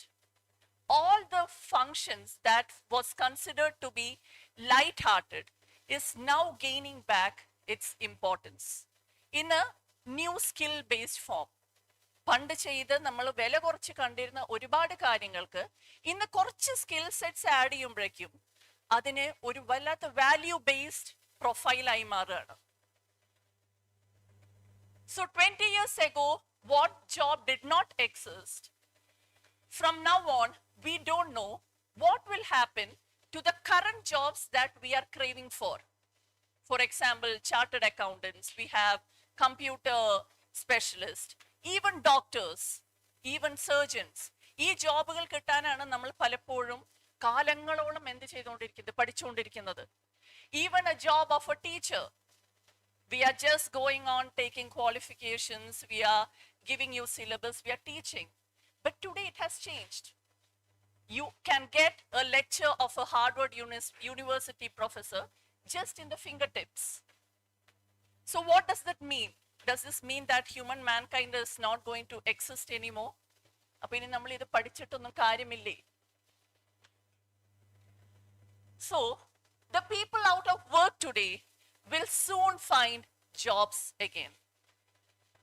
And the work won't be the same. That is what the whole graphics of workplace is going to happen. ഇന്ന് നമ്മൾക്ക് ജോലി ഇല്ല എന്ന് വിചാരിക്കുന്ന പല മേഖലകളും നാളത്തെ ഏറ്റവും വലിയ ജോലി സാധ്യതയാണ്. Let's take the example of creating a YouTube reel. നമ്മൾ പലപ്പോഴും വീടുകളിൽ കുട്ടികൾ ഈ യൂട്യൂബ് ഇരുന്ന് കണ്ടുകൊണ്ടിരിക്കുമ്പോഴും അതേമാതിരി തന്നെ ക്യാമറയിൽ ഒരുപാട് കളിക്കുമ്പോഴും we scold them. Go take out your textbook. ചെന്നിരുന്ന് പഠിക്കുക. But content creation is something that the world demands. And the more you see reels, the more you get ideas. So work dynamics is not going to be from 9 to 4. 9 തൊട്ട് 4 മണി വരെ ഒരു കസേരയിൽ ഇരുന്ന് വളരെ focused ആയി ചെയ്യുന്ന ജോബാണ് ഒരു job എന്നുള്ള ഡെഫിനിഷൻ മാറുകയാണ്. It can be interesting, it can be lazy in nature, but it will surely be revenue generating. So what is the future of work? Basically, the nature of work is going to be defined by just one idea, that is transparent. നിങ്ങൾക്ക് എവിടെ ഇരുന്നും എന്തും ചെയ്യാം. That is the main change that has come up. It is not like you come, you sign a register, you're present, you sit there idly, you go back to your home and you say that you have a job. Now this is going to change. ഇന്ന് transparency എന്ന് പറഞ്ഞു കഴിഞ്ഞാൽ പലപ്പോഴും നിങ്ങളുടെ കയ്യിലുള്ള mobile device ആണ് നിങ്ങളുടെ attendance mark ചെയ്യുക. നിങ്ങളുടെ GPS ആണ് നിങ്ങളുടെ ലൊക്കേഷൻ മനസ്സിലാക്കാൻ സഹായിക്കുന്നത്. അതായത് നമ്മൾക്ക് വളരെ കുറച്ച് കമ്മ്യൂണിക്കേഷനെ ആവശ്യമുള്ളൂ. The rest all will be sorted by the data analytic softwares that we have. So നിങ്ങൾ ഒരു കാര്യം പറഞ്ഞു കഴിഞ്ഞാൽ ഇനി വിശ്വസിക്കും എന്നുള്ള കാലഘട്ടം പോയി. Okay, you say that, okay, I'm in college. ഒരു 5 വർഷം മുന്നേ ആയാലും that was enough. I'm in college. But today it will be the quantum of work that you do in a specified place that could be of your choice. പക്ഷെ നിങ്ങൾ എത്ര work ചെയ്യുന്നു എന്നുള്ളത് ഇന്ന് അളക്കാൻ ഒരുപാട് സാധ്യതകളുണ്ട്. There are a lot of tools that can measure what you are saying. That is why today transparency is the key word. You cannot hide. And the fact is that you do not have a private life. Okay. The more you try to be hidden, the more unseen you will become. And the more you are seen, the more public you become. So with this change, the most important factor that has brought about a transition is that പണ്ട് നമ്മൾ ചെയ്യുന്ന ജോലികളെ measure ചെയ്യാൻ യാതൊരു തരത്തിലെ ടൂൾസും easily available ആയിരുന്നില്ല. Okay, ഒരു auditing വരണം, അല്ലെങ്കിൽ ഒരു കമ്പനി ബാലൻസ് ഷീറ്റ് പ്രിപ്പയർ ചെയ്യണം. അത് പ്രിപ്പയർ ചെയ്യുമ്പോൾ നമ്മൾക്ക് മനസ്സിലാക്കാൻ പറ്റുന്നു, ഓക്കെ, ഇത്രയൊക്കെ വർക്കുകൾ അവിടെയുള്ള എംപ്ലോയീസ് ചെയ്തിട്ടുണ്ട്. And it was totally about the organisation in whole. It was not about each employee. But today, business usually had wasted a lot of time hearing explanations. നിങ്ങൾ പറയുന്ന കാരണങ്ങൾ കേൾക്കാനും അതിനെ വിലയിരുത്താനുമാണ് പണ്ടുള്ള ഓർഗനൈസേഷനുകൾ ഒരുപാട് സമയം പാഴാക്കിയിട്ടുള്ളത്. അതിന് പകരം ഇന്ന് എന്താന്ന് വെച്ചാൽ there are task tracking tools. നിങ്ങൾക്കൊരു വർക്ക് തന്നു കഴിഞ്ഞാൽ അത് നിങ്ങൾ എത്ര ഭംഗിയിൽ ചെയ്തു, എത്ര നേരം കൊണ്ട് ചെയ്തു, അത് നിങ്ങൾക്ക് എത്ര പേരുടെ സഹായം എടുക്കേണ്ടി വന്നു എന്നുള്ളത് എല്ലാം തന്നെ നമ്മൾക്ക് എന്ത് ചെയ്യാൻ പറ്റും? ചാർട്ട് ചെയ്തിട്ട് ഓർഗനൈസേഷന് കിട്ടും. They are giving you a mobile phone, they are giving you a laptop that has these sensors, softwares, detectors filled in it. So what you say will not manipulate any fact. ഇന്ന് നിങ്ങൾ ജീവിക്കുന്നത് ഒരു fact driven വേൾഡിലാണ്, ഒരു data driven വേൾഡിലാണ്. So every employee is basically tied up in an organisation. ഇന്ന് decentralised pattern of working ആണ് നമ്മൾക്ക് കാണാൻ പറ്റുന്നത്. There is nothing like top level management, middle level management or bottom line management. Every employees are communicating with each other from any part of the world. That is the main change that an organization is facing. ഇന്ന് ട്രാൻസ്പെറൻസിയുടെ ഒപ്പം തന്നെ എന്താണ്, communication വളരെ free flow ആയി. Grape wine communications കൂടുകയാണ്. It is not like a formal structure is followed. You get information from everything. Basically, even to understand what is happening in your mind, നിങ്ങൾ ഇടുന്ന ഒരു കമന്റ് മതി to understand, okay, this employee is having some sort of an issue, he is stressed up. So even a small silence is being given meaning. ഇനിയിപ്പോ നിങ്ങൾ ഒന്നും തന്നെ ചെയ്യുന്നില്ല, ഞങ്ങൾക്ക് ഇതിനൊന്നും താല്പര്യമില്ല, ഞാൻ ഒരു മെസ്സേജ് ഇടാൻ പോകുന്നില്ല എന്ന് പറഞ്ഞാലടക്കം, that becomes a form of standard for your employer to assess you. So what can be done? Actually today, to earn a revenue, even a child of 1 or 2 years is able to generate it. ഇന്ന് നിങ്ങൾ YouTube എടുത്തു കഴിഞ്ഞാൽ ഏറ്റവും കൂടുതൽ വ്യൂവേഴ്സും ഫോളോവേഴ്സും വരുന്നത് 2, 3, 4 to 5 വയസ്സുള്ള കുട്ടികൾക്കാണ്. അവരുടെ ബൂമിംഗ് ഏജ്, അവര് വർത്താനം പറയുന്നത്, അവര് കളിക്കുന്നത്, ചിരിക്കുന്നത്, അച്ഛനെ അമ്മേനെയും കളിയാക്കുന്നത് അടക്കം ഇന്ന് റവന്യൂ ജനറേഷന്റെ മീഡിയമായി മാറുകയാണ്. So that means that you can have and you can make money out of reality. You don't have to be another person to basically make money. Nowadays, money generation ശരിക്കും പറഞ്ഞാൽ ഒരു ഇഷ്യൂ അല്ല. പക്ഷെ ഇതിനെ നമ്മൾ പലപ്പോഴും തടസ്സപ്പെടുത്തുന്നത്, it is because of the traditional and convention way that your parents have showed you, the changes that is happening, and you are in between. ഒരു ഡിലേമയിലാണ് ഏത് ഫോളോ ചെയ്യണം എന്നുള്ള ഒരു സിറ്റുവേഷൻ വരുമ്പോഴാണ് നമ്മൾക്ക് പലപ്പോഴും കണ്ടന്റ്സ് ക്രിയേറ്റ് ചെയ്യാൻ, അതേമാതിരി തന്നെ മണി മേക്കിംഗ് വളരെ ഡിഫിക്കൽട്ട് ആയി തോന്നുന്നത്. The future of work is flat. Meaning of flat is that there is no geographical boundary. There is no restriction in communication. There is no restriction in becoming who you want to be. നിങ്ങൾക്കൊരു American employee ആവാം, sitting just in A village in India. You are an employee of American company. Earlier, this was not the face. The globe was round. നമ്മൾക്ക് ഒരു സ്ഥലത്ത് നിന്ന് വേറൊരു സ്ഥലത്തേക്ക് പോകണമെങ്കിൽ, വേറൊരു സ്ഥലത്ത് ജോലി ചെയ്യണമെങ്കിൽ, you had to commute. You had to shift your family. You had to go through a lot of traumatic experiences just to become productive for 10 to 20 years. But today, that is not at all the case. No one is going to complain about where you are. നിങ്ങൾ എവിടെയാണ് എന്നുള്ളത് ഇനി ഒരു ചോദ്യമല്ലാതെ ആവുകയാണ്. Okay, you could be in your bathroom, you could be in your bedroom, you could be in the office space, but what they want is to get things done. And that will speak for your curriculum vitae or your CV. അതുകൊണ്ട് തന്നെ പണ്ട് real estate എന്ന് പറഞ്ഞു കഴിഞ്ഞാൽ ഒരു booming sector ആയിരുന്നു. ആൾക്കാർ പലപ്പോഴും ഒരു ജോലിയിൽ നിന്ന് വേറെ ജോലിയിലേക്ക് മാറുമ്പോൾ what they used to do is that they used to buy plots, they used to buy houses, they used to buy flats. But today, many of the IT employees, many of the young generation prefer not to buy permanent spaces. എന്താ വെച്ചാൽ ഈ ജോലിയുടെ ഏറ്റവും വലിയൊരു merit എന്ന് വെച്ചാൽ നിങ്ങൾക്ക് ഒതുങ്ങിക്കൂടേണ്ട ആവശ്യമില്ല.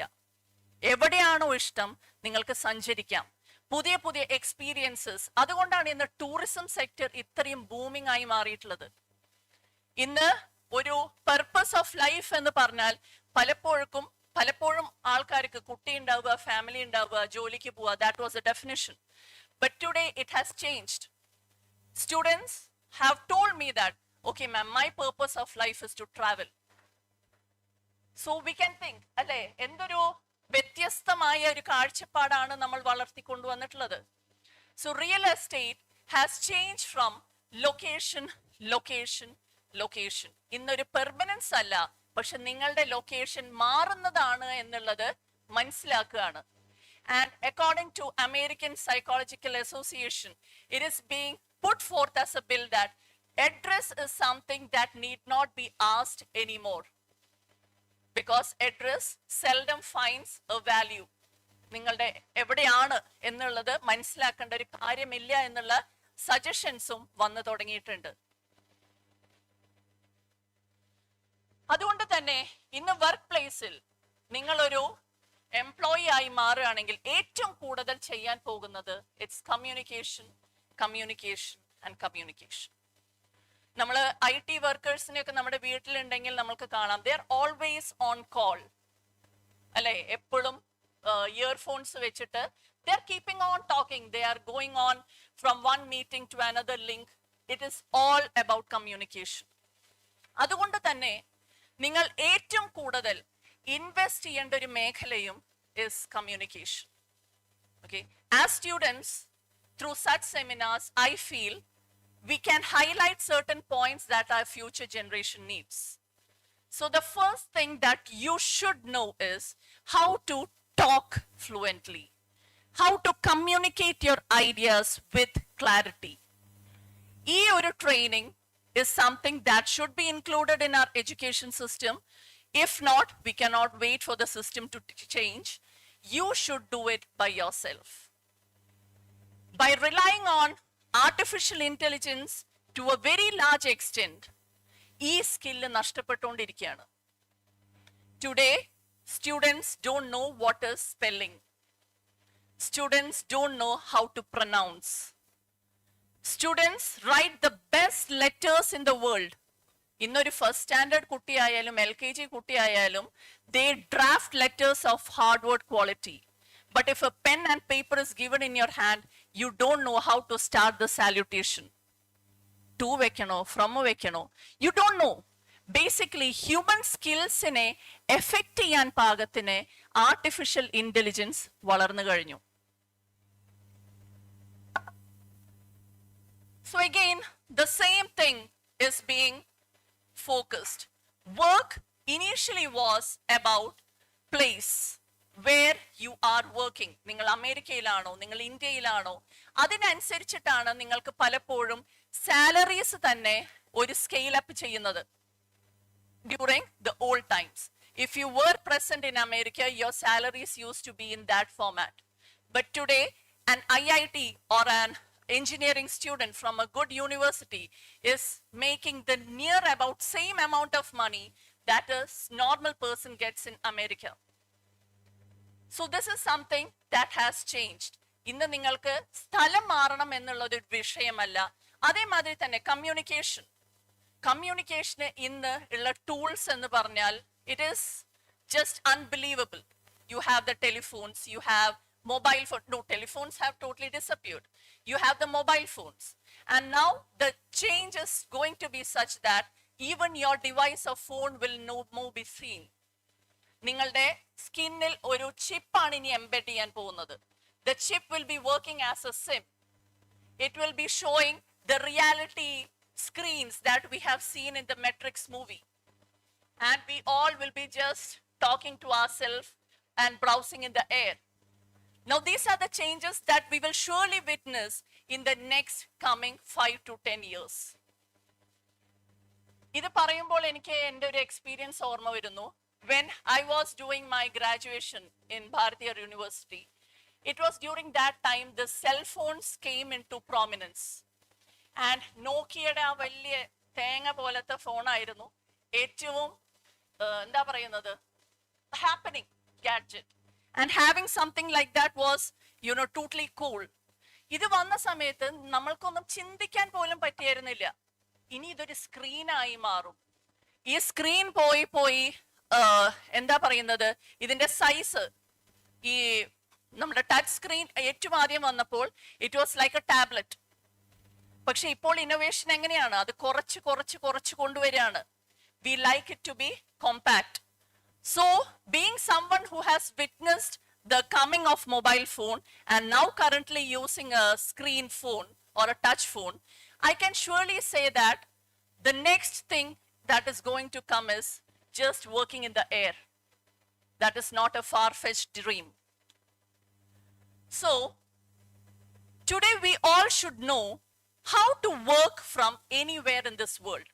നിങ്ങളിപ്പോൾ ഒരു സ്റ്റാർട്ടപ്പ് തുടങ്ങുകയാണെങ്കിലും നിങ്ങൾ ഒരു എംപ്ലോയറിന്റെ കീഴിൽ വർക്ക് ചെയ്യുകയാണെങ്കിലും സ്ഥലപരിമിതി എഫക്റ്റ് ചെയ്യാതെ നിങ്ങൾക്ക് എങ്ങനെ വർക്ക് ചെയ്യാം എന്നുള്ള സ്കിൽ സെറ്റാണ് പ്രൈമറി ആയിട്ട് ഹ്യൂമൻ ക്യാപിറ്റൽ മാനേജ്മെന്റിൽ അറിയേണ്ടത്. So for this we need A totally shift of conventional idea. നിങ്ങൾ ഇതുവരെ കണ്ട് പരിചയമുള്ളതും കേട്ട് പരിചയമുള്ളതായിട്ടുള്ള കാര്യങ്ങളെ നമ്മൾക്കൊന്ന് മാറ്റേണ്ടി വരും. ഇത് മാറുമ്പോൾ primary ആയിട്ട് you will be doing all your communication from the virtual space. Virtual spaceil communication is different. Now, if you are a graduate student, we usually use the mobile phone, but we have to escalate it to the next level of getting employment through that communication skill. എങ്ങനെയാണ് വളരെ effective ആയിട്ട് ഒരു virtual സ്പേസിൽ നിങ്ങൾക്ക് communicate ചെയ്യാൻ പറ്റുക? How to use the medium of oral, written and gesture through virtual medium. That is something that you have to focus on. Human capital management is next going to rely on students who know such skills the most. Because as we had said, the world is now flat. ഇന്ന് നിങ്ങൾക്ക് ഒരു സ്ഥലത്തെയും address അല്ല നിങ്ങളെ define ചെയ്യാൻ പോകുന്നത്. It is the qualities that you have as a person that you have not been given the artificial intelligence to effect negatively. ഈ artificial ഇന്റലിജൻസിന്റെ ഒരുപാട് ഉപയോഗം അതിനെ മറികടന്നിട്ട് വേണം നിങ്ങൾ ഈ ക്വാളിറ്റീസിനെ റിസ്റ്റോർ ചെയ്യാനായിട്ട്. So the organisation is also now flat in nature. Organization being flat means that you can surely create a human capital management in a very diverse form. നിങ്ങളുടെ ഒപ്പം വർക്ക് ചെയ്യുന്നവർ നൈജീരിയൻസ് ആയിരിക്കാം, അമേരിക്കൻസ് ആയിരിക്കാം, Indians ആയിരിക്കാം. So it is all about cross cultural diversity. You should know what is the culture of different countries, how to interact with people of different nature. അവിടെ എങ്ങനെയാണെന്ന് വെച്ചാൽ ഇപ്പൊ നമ്മളിത് വെർച്വൽ സ്പേസിലാണ് ചെയ്യുന്നത് അല്ലേ? The next job is going to be in the virtual space. Tomorrow when you talk to an Britisher, You should be able to understand the accent of the person. He might give you a warm hug or a handshake. So you should be able to decipher that that gesture is a form of communication. അവരുടെ നാട്ടിൽ ഇങ്ങനെയാണ്. അതിന് offence കിട്ടാതെ awareness വളർത്തിയെടുക്കുക എന്നുള്ളതാണ് ഇപ്പോൾ organisation ഒരു എംപ്ലോയിയിൽ നിന്ന് പ്രതീക്ഷിക്കുന്ന ക്വാളിറ്റി. Earlier, ഏറ്റവും കൂടുതൽ India LPG, that is liberalization, privatization and globalization വന്ന സമയത്ത് കണ്ടൊരു ബൂമായിരുന്നു കോൾ സെന്റേഴ്സ്. നമ്മളുടെ ബോംബെയിലും ഡൽഹിയിലും ബാംഗ്ലൂരും ഏറ്റവും കൂടുതൽ ഉണ്ടായിരുന്നത് കോൾ സെന്ററുകളായിരുന്നു. And we here use to work for American companies and UK companies for a very minimum amount. വളരെ തുച്ഛമായൊരു സാലറിക്ക് ഒരുപാട് പേർക്ക് ജോലി കിട്ടിയൊരു മേഖലയായിരുന്നു കോൾ സെന്റേഴ്സ്. ആൻഡ് ഇൻ 2004 ഏറ്റവും ആദ്യം ഈ വർക്ക് ഫ്രം ഹോം എന്ന് പറയുന്ന കോൺസെപ്റ്റ് കൊണ്ടുവന്നതാണ് JetBlue. It's an airline who expected their employees and customer service to work from home. വീടുകളിൽ നിന്ന് ഇരുന്ന് നിങ്ങൾ വർക്ക് ചെയ്താൽ മതി. കസ്റ്റമർ സാറ്റിസ്ഫാക്ഷൻ വീടുകളിൽ ഇരുന്ന് നിങ്ങൾ ഹാൻഡിൽ ചെയ്യൂ. You don't have to come to an office എന്നുള്ള കോൺസെപ്റ്റ് ആദ്യം പറഞ്ഞത് it was JetBlue airlines. And through this, location did not become a matter. American companies ആയാലും അവർ വളരെ മുന്നേ തന്നെ work from home concept imply ചെയ്തിരുന്നു. But for Indians to understand what was work from home we wanted to wait till COVID വന്നതിന് ശേഷമാണ് ഈ ഒരു concept നമ്മൾ വളരെയധികം കേട്ട് പരിചയമായി തുടങ്ങിയത്. So through all these changes what you will be facing, even if it is a startup, even if it is human capital management, you will be facing very difficult competition. Your degree certificate alone will not make any difference. Why? Because your payment will no more be for your certificates. പണ്ട് ഇതിന്റെ ഒരു വലിയ വ്യത്യാസം എന്താ വന്നിട്ടുള്ളതെന്ന് വെച്ച് കഴിഞ്ഞാൽ അമേരിക്കൻസിന് university എഡ്യൂക്കേഷനോട് വലിയ താല്പര്യം ഉണ്ടായിരുന്നില്ല. Because their culture was such that by the age of 13, they used to move away from the houses. They used to become independent. They used to have relationships for which they wanted money. So they used to go for every skill-based work. This was the trend. പക്ഷെ നമ്മളുടെ ഇന്ത്യൻസിന്റെ ഒരു മനോഭാവം കണ്ടിട്ടും ഒരുപാട് മൈഗ്രേഷന്റെ wavelength അവർ മനസ്സിലാക്കിയിട്ടും they have started understanding that education is the key. That is why Donald Trump has also restricted student visa this year. Canada has really cut down nearly about 2 lakh student visas. എന്താ വെച്ചാൽ അവിടുത്തെ students ഇന്ന് education ആണ് important എന്നുള്ളത് തിരിച്ചറിഞ്ഞി തുടങ്ങി. So the next challenge that we will be facing is they will be employed in their country. So migration is no more going to be a solution for your problems. Because college has become the new high school. പണ്ട് ഹൈസ്കൂളോട് കൂടി പഠിപ്പ് നിർത്തുക എന്നുള്ളത് വലിയൊരു trend ആയിരുന്നു, especially in abroad countries. നമ്മളുടെ നാട്ടിലാണ് ഏറ്റവും കൂടുതൽ യൂണിവേഴ്സിറ്റി എഡ്യൂക്കേഷൻ ഇമ്പോർട്ടൻസ് കൊടുക്കുന്നത്. And in abroad countries it was a minority that use to give importance for higher studies. അവരാണ് സയന്റിസ്റ്റുകളും തോട്ട് ബ്രേക്കിംഗ് ആയിട്ടുള്ള ഇൻവെൻഷൻസ് ഒക്കെ കണ്ടുപിടിച്ചിട്ടുള്ളത്. പക്ഷെ ഇന്ന് അവിടുത്തെ എല്ലാവരും അത് മനസ്സിലാക്കുന്നത് കൊണ്ട് തന്നെ just by having a college degree, nothing is going to change. So what you need is informal education has become more accessible than ever. നമ്മൾക്കറിയാം, നമ്മൾ കോവിഡിന്റെ സമയത്ത് Coursera, Udemy, you had every best platform that used to give you n number of certificates. നിങ്ങൾ ഒരു മാസത്തെ കോഴ്സൊക്കെ ചെയ്തു കഴിഞ്ഞാൽ exam എഴുതി കഴിഞ്ഞാൽ you used to get certificates from MIT. Even now we have it. ഈ ചേഞ്ച് ഇത്രയും ഇമ്പോർട്ടന്റ് ആണ്. It is because we have taken it from the 4-year UG curriculum. ഈ ഒരു കോൺസെപ്റ്റിനെ ബേസ് ചെയ്തിട്ടാണ് ഈ NEP തന്നെ ഇപ്പോൾ ഡിസൈൻ ചെയ്തിട്ടുള്ളത്. നിങ്ങളുടെ ക്രെഡിറ്റ് സ്കോറിംഗ് മെത്തേഡ്, ഇന്ന് ഒരു ഗ്രാജുവേറ്റ് സ്റ്റുഡന്റ് കാലാവധി എത്രയാണ്? 4 വർഷം. ഈ 4 വർഷം അവർ നിങ്ങളിൽ നിന്ന് എക്സ്പെക്ട് ചെയ്യുന്നത് കോളേജിലേക്ക് വരിക, അറ്റൻഡൻസ് മാർക്ക് ചെയ്യൽ മാത്രമല്ല. They want you to engage in courses. They have created what is termed as the ABC Bank. കേട്ടിട്ടില്ലേ? ആ ABC ബാങ്കിൽ നിങ്ങൾ എന്താണ് ഡെപ്പോസിറ്റ് ചെയ്യുക? Your credit. ഈ ക്രെഡിറ്റ് നിങ്ങളുടെ നിന്ന് ശരിക്കും എക്സ്പെക്ട് ചെയ്യുന്നത് ഈ പേപ്പർ എഴുതിയെടുക്കൽ മാത്രമല്ല. You have to, in accordance with the course, register for സ്വയം courses. ആ സ്വയം കോഴ്സസ് നിങ്ങൾ ഇതിന്റെ ഒപ്പം കംപ്ലീറ്റ് ചെയ്യുമ്പോൾ നിങ്ങൾക്ക് ആഡ് ഓൺ ക്രെഡിറ്റ് കിട്ടും. ഈ ആഡ് ഓൺ ക്രെഡിറ്റ് ഉള്ള കുട്ടികൾക്കാണ് ഇനി PG എഡ്യൂക്കേഷൻ ആയാലും റിസർച്ച് ആയാലും പോസിബിൾ ആവുന്നുള്ളൂ. ഇനി കോമ്പറ്റീഷൻ അവിടെയാണ് കിടക്കാൻ പോകുന്നത്. അതുകൊണ്ട് ചിലപ്പോൾ first year of FY UGP might suffer because they are taking it very lightly.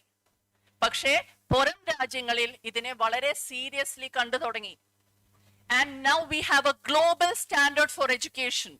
Earlier, India used to maintain 10 plus 2 plus 3 format.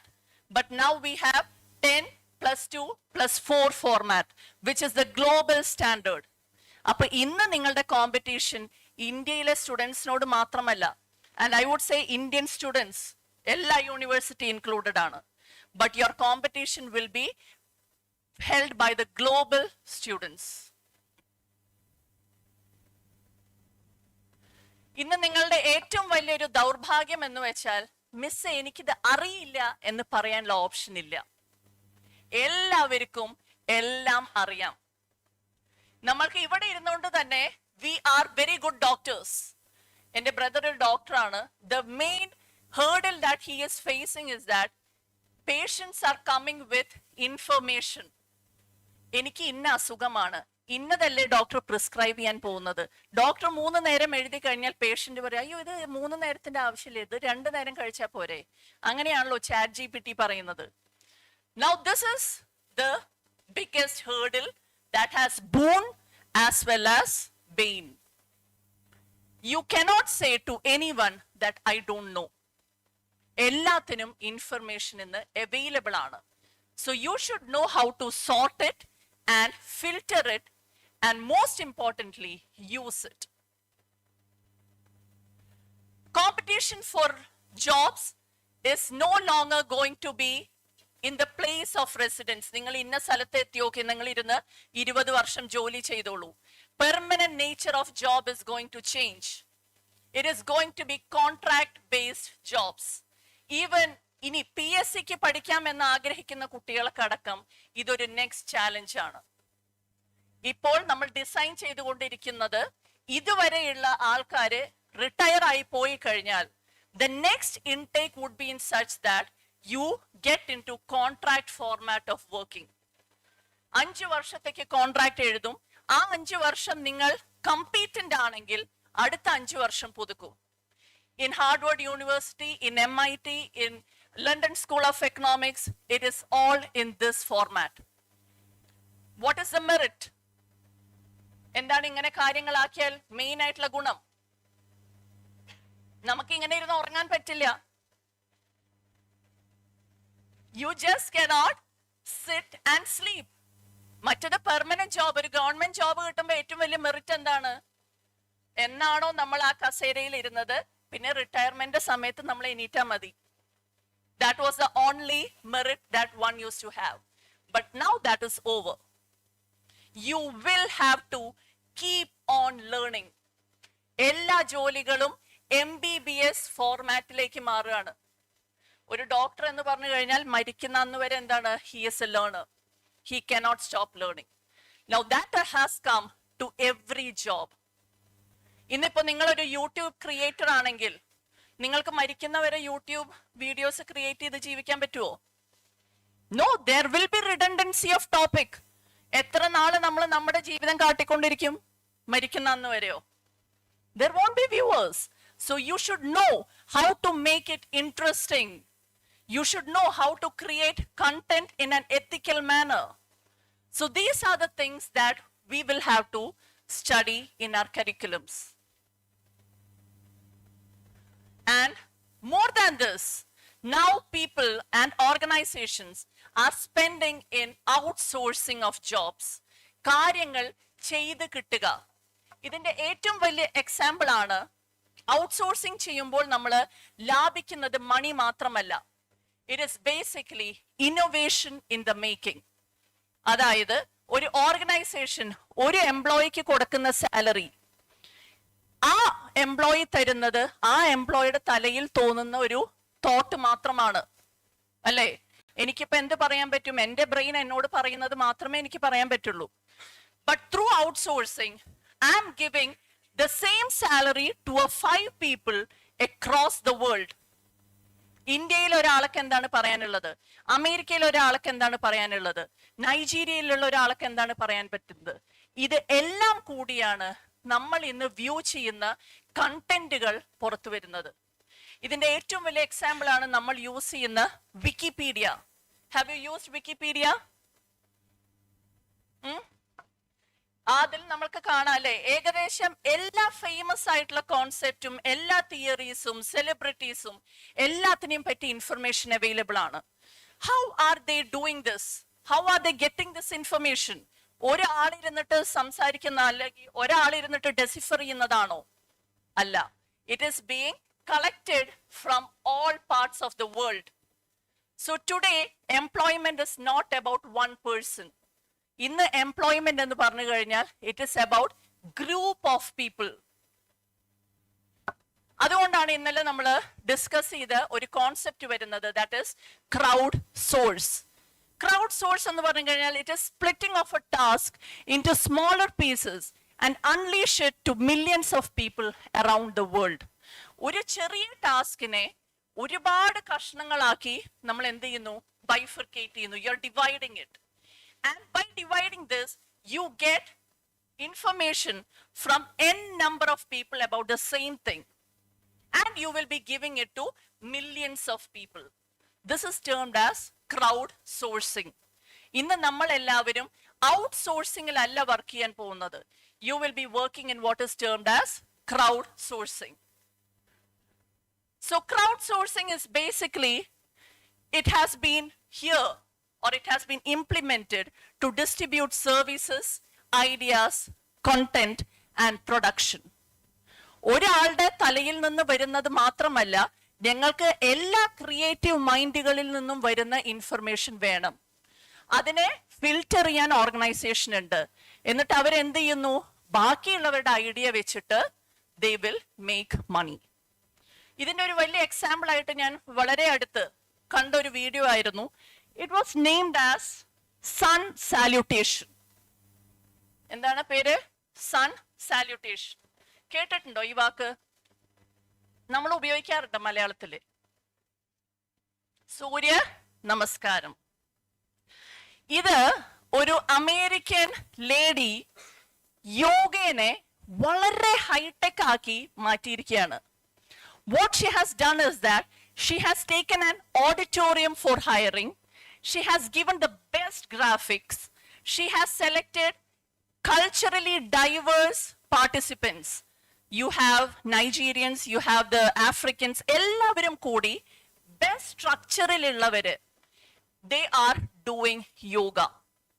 ഈ യോഗ അവര് രണ്ട് തരത്തിലാണ് ചെയ്യുന്നത്. ഒന്ന് for normal people and second for pregnant ladies. That is the innovation she brought about. അത് മാത്രം.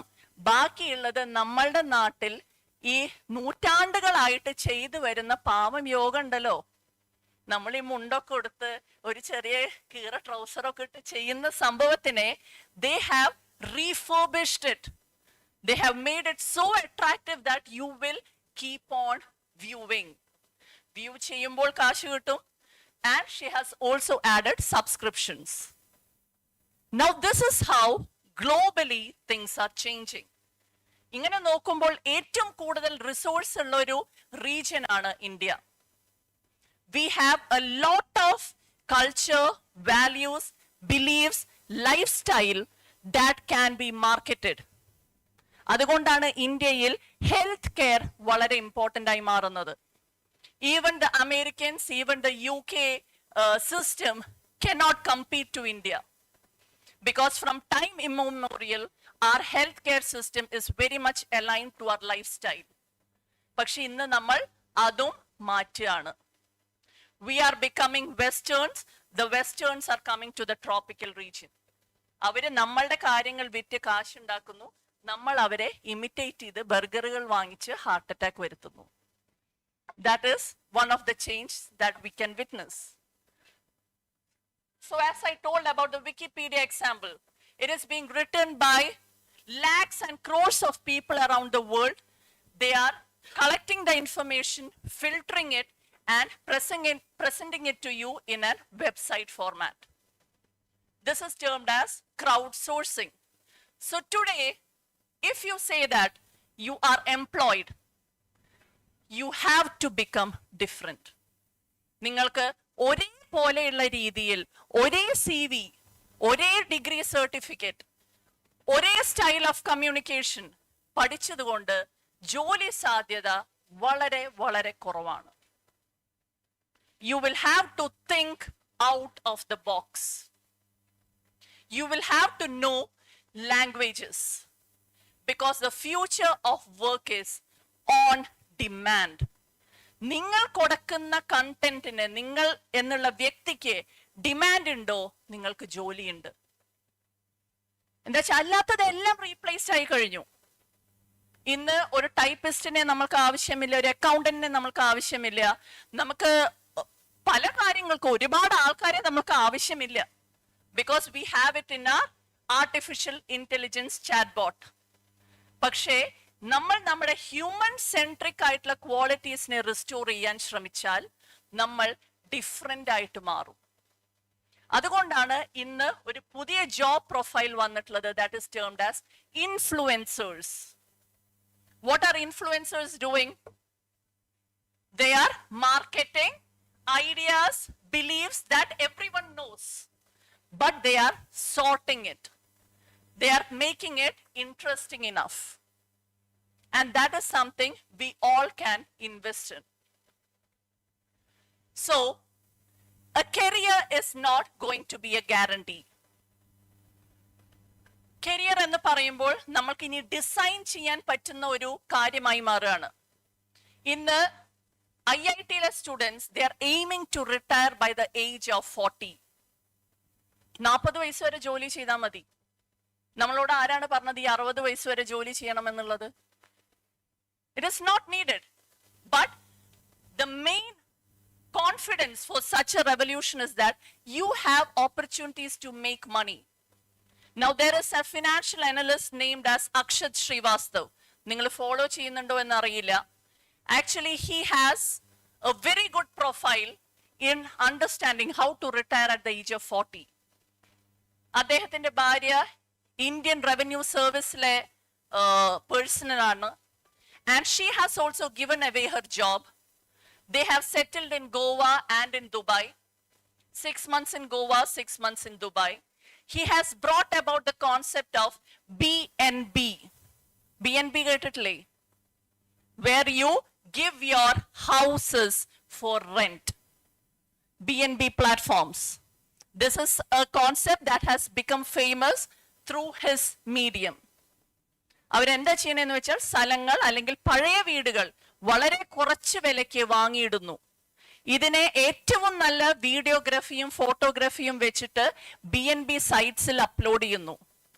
അവിടെ ഒരു കസ്റ്റമർ വരും എന്നുള്ള സമയത്ത് പുറത്തുനിന്ന് 1-2 പേരെ അവരെ വെറും ഹെൽപ്പ് ചെയ്യാനായിട്ട് 10 ദിവസത്തേക്ക് അവർ റിക്രൂട്ട് ചെയ്യും. And that old space is converted to a hotel where privacy is confirmed. ഇന്ന് പലപ്പോഴും പല ഹോട്ടലുകളിലും നമുക്ക് കിട്ടാത്തൊരു കാര്യമായി മാറിയത് privacy. So to overcome that, this new concept of BNB has come, and that has given rise to a new career. So contract relationships ആണ് ഇപ്പോൾ ബിസിനസ്സുകൾക്ക് ആവശ്യം. With the suppliers, with every stakeholders, with the consumers. നമ്മൾക്ക് permanent relation അല്ല അവർ ഉദ്ദേശിക്കുന്നത്. എല്ലാം ഒരു കുറച്ച് time പീരീഡിന് വേണ്ടി മാത്രം. അതുകൊണ്ട് തന്നെ ഇനിയുള്ള കാലഘട്ടത്തിൽ കരിയർ എന്ന് പറയുന്ന വാക്ക് it will become obsolete like a typewriter. First we had stenographers, we had typists, we had typewriter. But today, do we have that? No. അതേമാതിരി തന്നെ ആവാൻ പോവുകയാണ് the word career. So, talent ആണ് ഇനി ആവശ്യം. Talent എന്ന് പറഞ്ഞു കഴിഞ്ഞാൽ അപ്പൊ നമ്മൾക്ക് പറയാം, okay, I don't know how to sing, I don't know how to dance. So does that make me less talented? We all human minds have talent. പക്ഷെ നമ്മളുടെ എഡ്യൂക്കേഷൻ സിസ്റ്റം എന്താ ചെയ്തിട്ടുള്ളതെന്ന് വെച്ചാൽ തത്തമ്മേ പൂച്ച പൂച്ച പൂച്ച. നമ്മൾ ബൈ ഹാർട്ട് പഠിക്കുക. ഒരു 10th സ്റ്റാൻഡേർഡ് മുതൽ തുടങ്ങും ഒരു സ്റ്റുഡന്റിന്റെ ബേസിക് ഓർഗാനിക് കേപ്പബിലിറ്റിയെ നശിപ്പിക്കുന്നത്. ഇത് പഠിക്കുക, അത് പഠിക്കുക, ഈ ഗൈഡ് പഠിക്കുക, ആ ഗൈഡ് പഠിക്കുക, ക്വസ്റ്റ്യൻ ആൻസർ ചെയ്യുക. It is all restricted to digits. But you go to a country like Japan, their students are not valued on the basis of marks. You go to US, the marks are very less important. Any part outside India, itra rat race illa, itra Byju's aappugal illa, itra Xylemugal illa, itra brilliance illa. And very astonishingly, from next year onwards, brilliance, Pala, you have heard of it? They are going to start entrance coaching from 1st standard onwards. ഏത് വർഷം തൊട്ട്? 1ാം class മുതല്. അപ്പൊ നമ്മളുടെ നാട്ടിലെ education system എന്ന് പറഞ്ഞാൽ it is only about marks. ഏറ്റവും നല്ല ബുദ്ധിയുള്ളവര് ഡോക്ടറായി, എഞ്ചിനീയറായി. അതിലും കുറച്ചുകൂടി ബുദ്ധി കുറഞ്ഞവരാണെങ്കിൽ CA-ക്കാരായി, ICWA ആയി. ഒന്നും പറ്റാത്ത ആൾക്കാരാണ് ബാക്കിയുള്ളതൊക്കെ ആയിത്തീരുന്നത്. And that has created a sort of trauma bonding. നമ്മൾക്കും അതിനപ്പുറം ചിന്തിക്കാൻ പേടിയാണ്. അയ്യോ, ഞാൻ 10ൽ ഒന്നും ചെയ്തില്ല, ഞാൻ 12ൽ ഒന്നും ചെയ്തില്ല, എനിക്ക് എൻട്രൻസ് എക്സാമുകളൊന്നും എഴുതാൻ എനിക്ക് പറ്റിയിട്ടില്ല, അല്ലെങ്കിൽ പറ്റിയാൽ എനിക്ക് പേടിയാണ്. അപ്പൊ ഇനി ഒതുങ്ങിക്കൂടാ.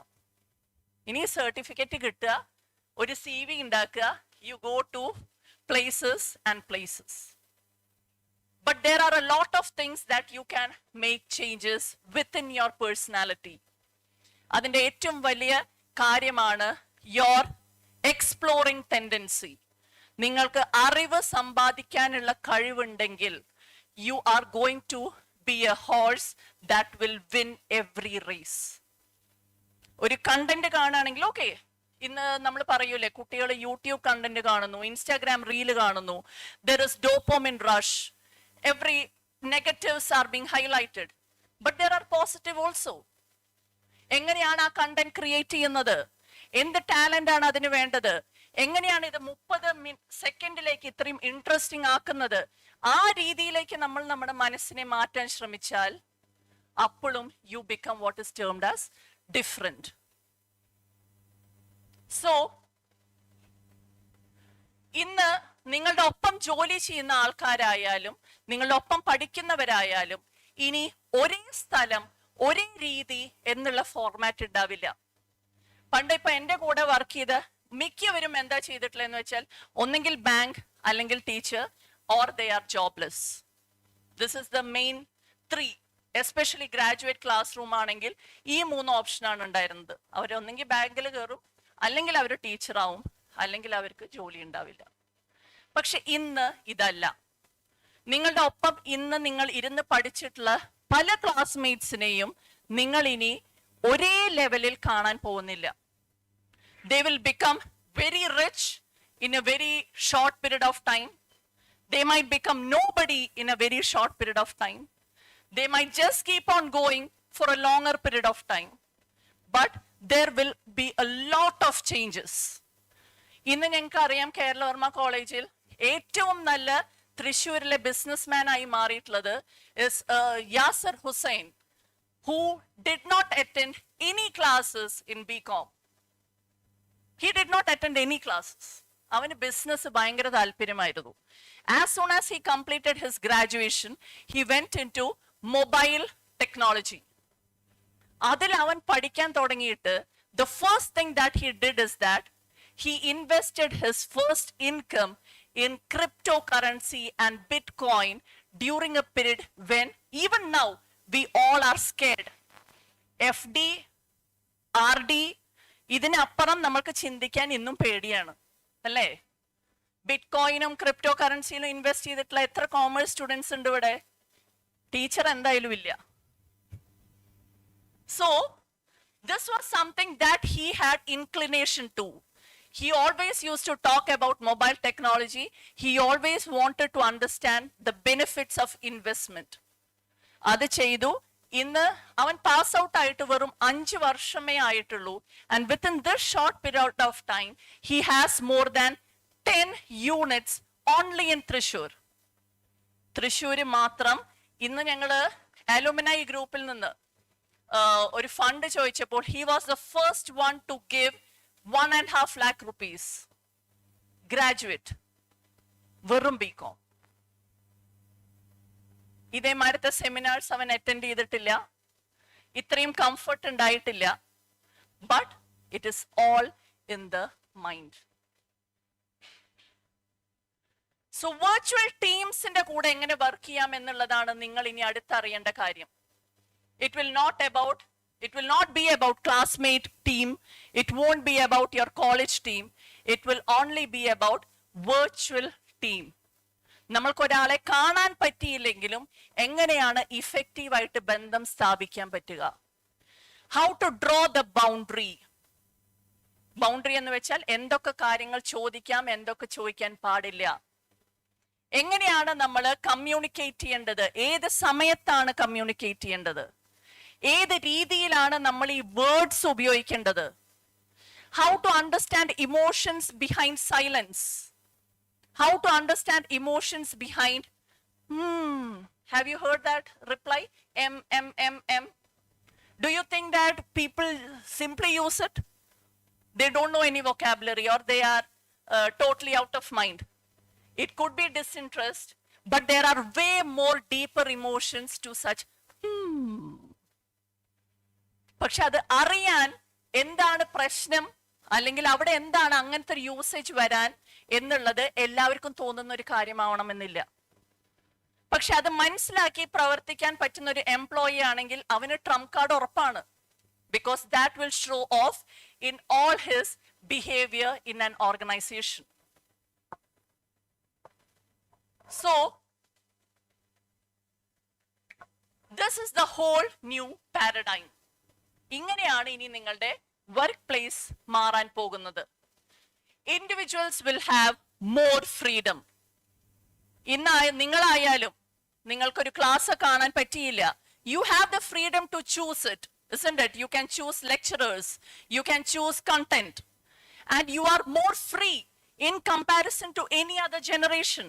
ഇന്ന് ഒരു കുട്ടിയെ നഷ്ടപ്പെട്ടു എന്ന് പറഞ്ഞു കഴിഞ്ഞാൽ അത് അബ്ഡക്ഷൻ മാത്രമാണ്, അല്ലെങ്കിൽ നഷ്ടപ്പെടാൻ വളരെയധികം സാധ്യത കുറവാണ്. Because you have the mobile phones in hand, you have GPS. നമ്മൾ ലോകത്തിന്റെ ഏത് ഭാഗത്ത് പോയാലും ഏത് ഹോട്ടൽ വേണം, ഏത് ഭക്ഷണം വേണം എന്നൊക്കെ ഉള്ളത് നമ്മൾക്ക് മനസ്സിലാക്കാൻ ഇന്ന് എന്തുണ്ട്? പ്രൊവിഷൻ ഉണ്ട്. പക്ഷെ ഇതിനെ എങ്ങനെയാണ് നമ്മൾ ഉപയോഗിക്കേണ്ടത്? To get employed is something that we all should start learning. And through this, your potential will be totally based on merit. In the merit of personality aanu ningalku revenue generate cheyan pattullu. Your personality should be interesting. That is why psychology is considered to be one of the best profession and booming profession by 2030. ഏറ്റവും കൂടുതൽ job opportunities വരാൻ പോകുന്നത് it's in the area of psychology. So once you have all these in your hand, you are now facing what is termed as fourth industrial revolution. We know about industrial revolutions that came made machines our buddy. അല്ലെ, computers വന്നു, അതിന് മുന്നേ machines വന്നു. There has been white revolution. All these revolutions, green revolution had taken place, and all these revolutions changed the way we live. അതേ മാതിരി ഇപ്പോൾ നടന്നുകൊണ്ടിരിക്കുന്നതാണ് fourth industrial revolution. And through this revolution, you have these risks in hand. That is, job displacement and workforce disruption has happened. You have skill gap and educational challenges. You also have digital divide and inequality. you have infrastructure limitations, you have cyber security issues, you have regulatory and ethical concerns. When ethical concerns are taken into discussion, ഇപ്പോൾ വളരെ recent ആയിട്ട് ഇന്നലെ ഞാൻ കണ്ടതാണ് women's bill പാസ്സാക്കിയിട്ട് കുറെ കാലമായിട്ടുണ്ട്, isn't it? Now there has been an advice of passing men's bill, men's commission. So these are some of the ethical concerns that is happening. We have loss of human interaction. നമ്മൾ ഈ നേരത്തെ പറഞ്ഞ എല്ലാ സ്കില്ലുകൾക്കും ഏറ്റവും ആവശ്യം മനുഷ്യനെ മനസ്സിലാക്കുക എന്നുള്ളതാണ്. പക്ഷേ ആ സിസ്റ്റമാണ് ഇപ്പോൾ നമ്മളിൽ നിന്ന് അകന്നു പോയിട്ടുള്ളത്. We feel we have followers on Instagram, we have followers on Facebook, we feel that we have a lot of friends. We are very good in extrovert interactions. But that is not the reality. എത്രയും ഈ numbers കൂടുന്നുവോ അത്രയും അധികം നമ്മൾ isolated ആവാനുള്ള സാധ്യതകളാണ് ഇപ്പോൾ ഉള്ളത്. So ഇതിനെല്ലാം നമ്മൾക്ക് ഈ ഫോർത്ത് ഇൻഡസ്ട്രിയൽ റെവല്യൂഷനിൽ മറികടക്കാൻ പറ്റുന്നവർക്ക് മാത്രമേ ഇനി സസ്റ്റെയിൻ ചെയ്യാൻ പറ്റുള്ളൂ. So for this we have what is termed as collective intelligence. You have to use artificial intelligence and human skills in a balance. And when you do that, together both of them become smarter. ഇന്ന് നിങ്ങൾ chat GPT എന്നുള്ള ഒരു app എടുത്തു കഴിഞ്ഞാൽ നിങ്ങളുടെ content, നിങ്ങൾ ചോദിക്കുന്ന ചോദ്യങ്ങളിൽ ഉപയോഗിക്കുന്ന വാക്കുകൾ, അതിൽ യൂസ് ചെയ്യുന്ന ടാഗ്സ് ആൻഡ് ക്യാപ്ഷൻസ് അനുസരിച്ചിട്ടാണ് ഇൻഫർമേഷൻ റിഫൈൻഡ് ആയി വരുന്നത്. If you say, I want a letter, the chat GPT will give a letter. But if you say that, I want a effective, I want a smart, I want a crisp format of an official letter, you will get it even more filtered. അപ്പൊ നിങ്ങളുടെ സ്കില്ലുകൾക്ക് സ്ഥാനമില്ല എന്നല്ല, നമ്മളുടെ human സ്കിൽസിന് ഇപ്പോൾ ഏറ്റവും കൂടുതൽ importance വരുന്നുണ്ട്. But you have to use it in a collaborative manner. Because the users are now a part of solution. Problem solutions ആയിട്ടാണ് നമ്മൾക്ക് യൂസേഴ്സിനെ മാറ്റേണ്ടത്. ഇപ്പൊ ഇതിൽ കണ്ടിട്ടുള്ള എക്സാമ്പിൾ പോലെ തന്നെ നമ്മൾക്ക് ഒരു പ്രോബ്ലം വരുമ്പോൾ, if you don't know how to reach a place, we have the solution, right? You have the GPS tracker. It is a satellite format of tracking. അപ്പൊ ഈ സാറ്റലൈറ്റ് കൊണ്ടുവരിക, എവിടെയൊക്കെയാണ് ഇനിയും ഇല്ലാത്തത് അവിടെ അതിനെ ഇംപ്ലാന്റ് ചെയ്യാൻ ശ്രമിക്കുക. All these are the things that smart minds are doing. Because now problem needs solution only. No one is going to think that, okay, there is a hurdle, ഇനി ഇത്ര മതി. അല്ല, അതിന്റെ അപ്പുറം എന്ത് ചെയ്യാൻ പറ്റും?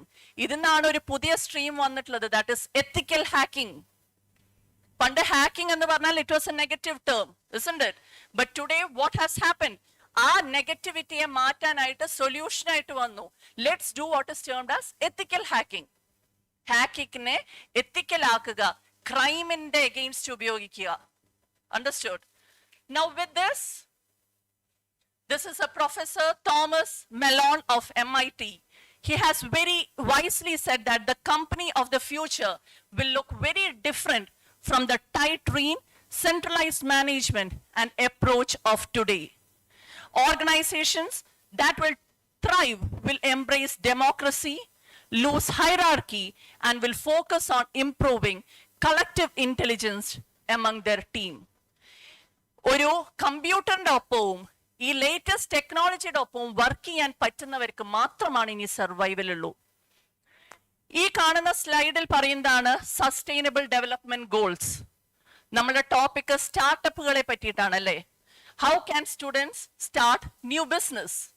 And the best ideas that is going to sustain will come from these sustainable goals.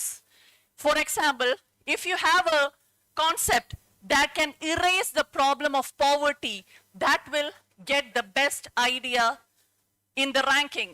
In the same way, good health and well-being, അതുകൊണ്ടാണ് ഇന്ന് നമ്മൾ നേരത്തെ സ്പീക്കർ പറഞ്ഞ പോലെ ഹെൽത്ത് കെയർ, അഗ്രികൾച്ചർ, എഡ്യൂക്കേഷൻ, ഇതെല്ലാം ഇമ്പോർട്ടൻ്റ് ആവുന്നത് എന്താണെന്ന് വെച്ചാൽ it is aligned to the sustainable development goals that is set by the UNO, United Nations Organization, SDG എന്ന് പറയുന്നതാണ്. അപ്പൊ ഇതിനോട് അലൈൻഡ് ആയിട്ടുള്ള എന്ത് ഐഡിയകൾ നിങ്ങൾ കൊണ്ടുവന്നാലും അതിനെ പ്രൊമോട്ട് ചെയ്യാനായിട്ട് സ്റ്റാർട്ടപ്പ് സ്കീംസ് അവൈലബിൾ ആണ്, ഇൻക്യുബേറ്റേഴ്സ് അവൈലബിൾ ആണ്, ആക്സിലേറ്റേഴ്സ് അവൈലബിൾ ആണ്.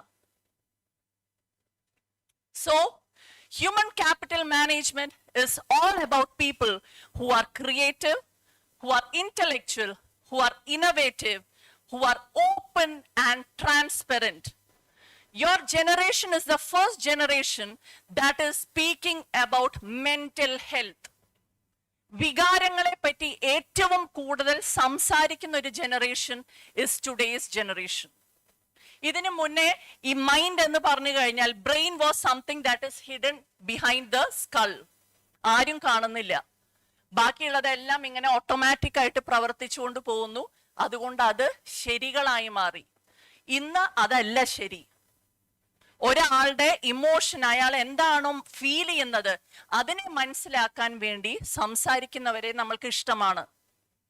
അവിടുന്നാണ് പലപ്പോഴും ഈ മോട്ടിവേറ്റേഴ്സ്, ഇൻഫ്ലുവൻസേഴ്സ് ഒക്കെ വന്നിട്ടുള്ളത്.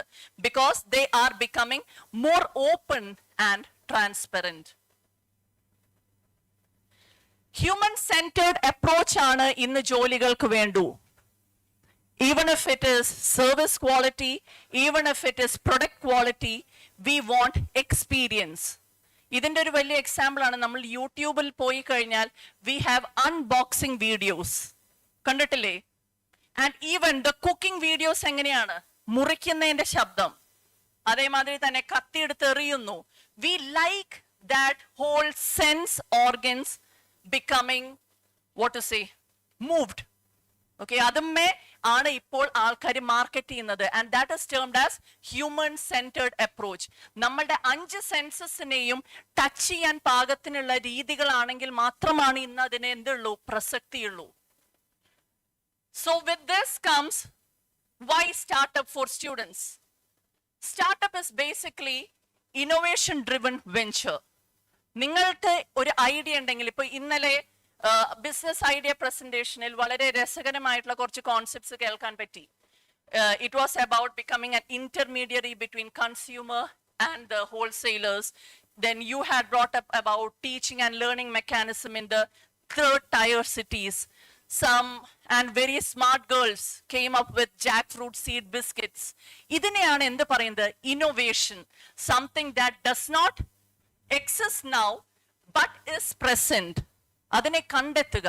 That is termed as innovation. Now there is startups have real solution. അവര് പ്രോബ്ലംസിലല്ല ഫോക്കസ് ചെയ്യുന്നത്. നമ്മുടെ solar panels that came from such an startup. Resources deplete ആവുന്നു, അപ്പോൾ റിന്യൂവബിൾ റിസോഴ്സിനെ നമ്മൾ റീപ്ലേസ് ചെയ്തു.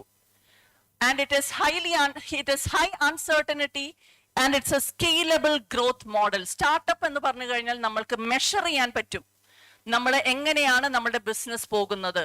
ഓരോ ഫേസിലും വരുന്ന പ്രോബ്ലംസിനെ സോൾവ് ചെയ്ത് പോവാൻ സ്റ്റാർട്ടപ്പിന് പറ്റണം.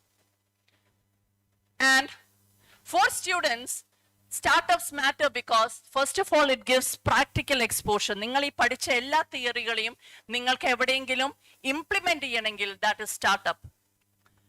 You have entrepreneurial mindset, you have career advantage. Now I can very easily say that yesterday the girls who had made the biscuit from the jackfruit seed, അവരോട് ഞാൻ കൂടുതൽ സംസാരിച്ചപ്പോൾ അതിലെ ഒരു കുട്ടി ബിസിനസ് ചെയ്യുന്ന കുട്ടിയാണ്. She is making magazines, personalized, customized magazines as a gift. അതിൽ അവരുടെ എങ്ങനെയാന്ന് വെച്ച് കഴിഞ്ഞാൽ കൺസ്യൂമേഴ്സിന്റെ ലവ് സ്റ്റോറീസ് ആയാലും അതേമാതിരി തന്നെ അക്കംപ്ലിഷ്മെന്റ് ആയാലും ഒരു ബുക്ക് ഫോർമാറ്റിൽ മാറ്റുന്നു. And you are giving a value to experience. And you can think, okay ma'am ഇപ്പോഴേ ബിസിനസ് ചെയ്തു തുടങ്ങി, ഇനി നാളെ ഫ്ലോപ്പ് ആയി കഴിഞ്ഞാൽ. But the day she says that okay I have been an entrepreneur, അവളുടെ സിവിക്ക് ഒരു 100% മാർക്ക് കൂടുതലാണ്. She will get placed. That is the benefit of having startups. So the best time to start up for students is now because you have low cost digital tools available. അതേമാതിരി തന്നെ global market ആണ് നിങ്ങൾക്ക് ആക്സസിലുള്ളത്. യൂട്യൂബിൽ ഒരു video ഇട്ടാൽ if it has reached, all the people in the world are going to see you without any promotion. നിങ്ങൾ 10 രൂപ പോലും പ്രൊമോഷന് കൊടുക്കാതെ നിങ്ങൾക്ക് എന്ത് ചെയ്യാൻ പറ്റും? ഗ്ലോബൽ ഓഡിയൻസിനെ അട്രാക്ട് ചെയ്യാൻ പറ്റും. And this is an AI and cloud platform. AI-യുടെ സഹായം നമ്മൾക്ക് തേടാം. കഴിഞ്ഞ സ്പീക്കർ ഒരുപാട് മെഷേഴ്സ് പറഞ്ഞിരുന്നു. And lastly, it is an easy experimentation. നിങ്ങൾക്ക് ഒരുപാട് ചെലവില്ലാതെ എക്സ്പെരിമെന്റ് ചെയ്യാം. ഇതിന് ഗവൺമെന്റ് സപ്പോർട്ട്സ് അവൈലബിൾ ആണ്. You have incubators. ഇൻക്യുബേറ്റേഴ്സ് എന്ന് പറഞ്ഞു കഴിഞ്ഞാൽ ഏർലി സ്റ്റേജിൽ നിങ്ങൾക്കൊരു ബിസിനസ് ഐഡിയ ഉണ്ടെങ്കിൽ you can go to incubator organisation.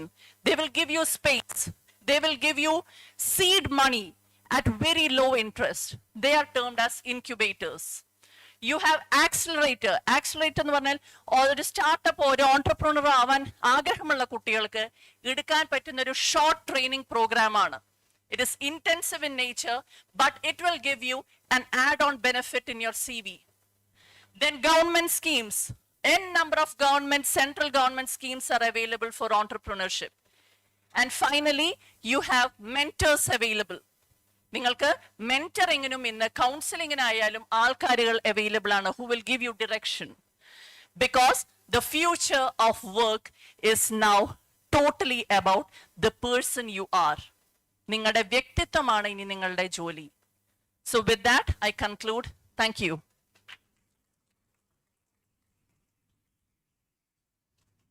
Thank you, ma'am, for sharing your valuable expertise and insights with us. May I request Ms. Anusha from St. Teresa's College to kindly come forward and give the vote of thanks.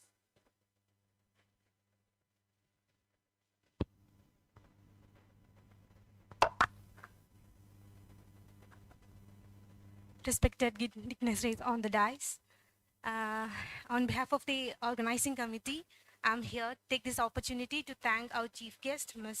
Archana Aravind, for her valuable thoughts on the topic human capital management and startup in the age of AI. It was a wonderful class, ma'am, and your valuable presence were convey us to explore the opportunities available in this age, and the topic was really realistic in the present scenario, and it was too informative.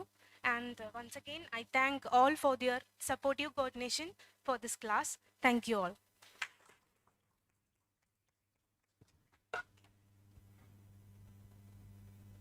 Attention all, we are going to take a short lunch break now. Everyone, I kindly request everyone to be back by 1:30.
It's my absolute pleasure to welcome our judges, Dr. Lubna Suraya, popularly titled as Navaratina Nayaki, for being the first Indian woman to do research on transgender entrepreneurs and being the recipient of the honorary award of Doctor of Letters in Commerce from International Economics University for SAARC countries, Republic of Maldives in 2018. She is an author, inspirational speaker, gender inclusion catalyst, public blood donor, edu trainer, lifelong learner, social reformist, volunteer, multi-award winner, independent researcher, and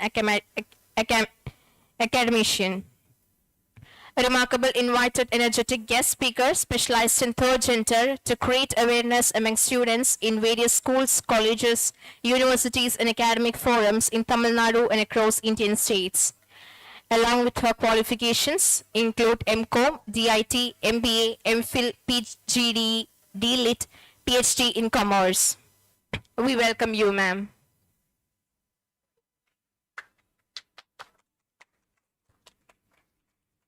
I would also like to welcome Dr. Tom George, Assistant Professor, Christ College Autonomous, Iringalkuda.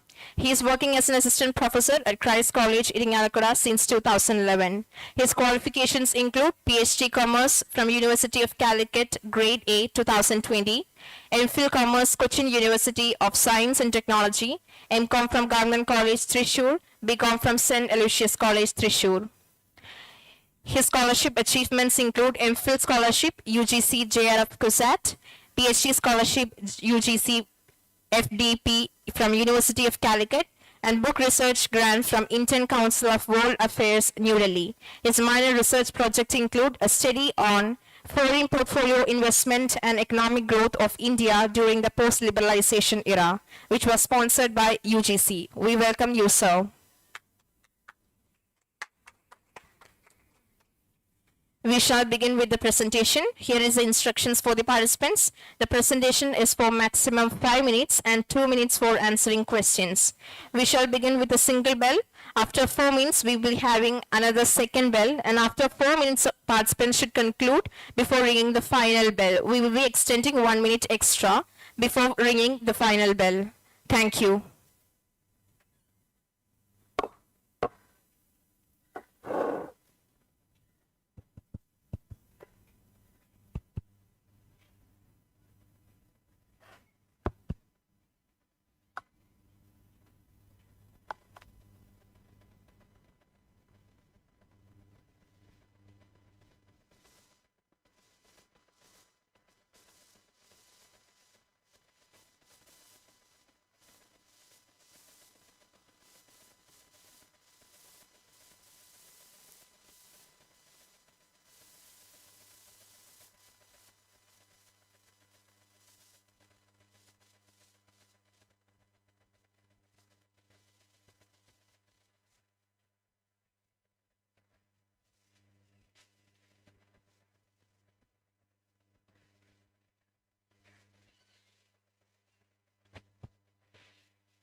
Next participant, Sri Lakshmi K.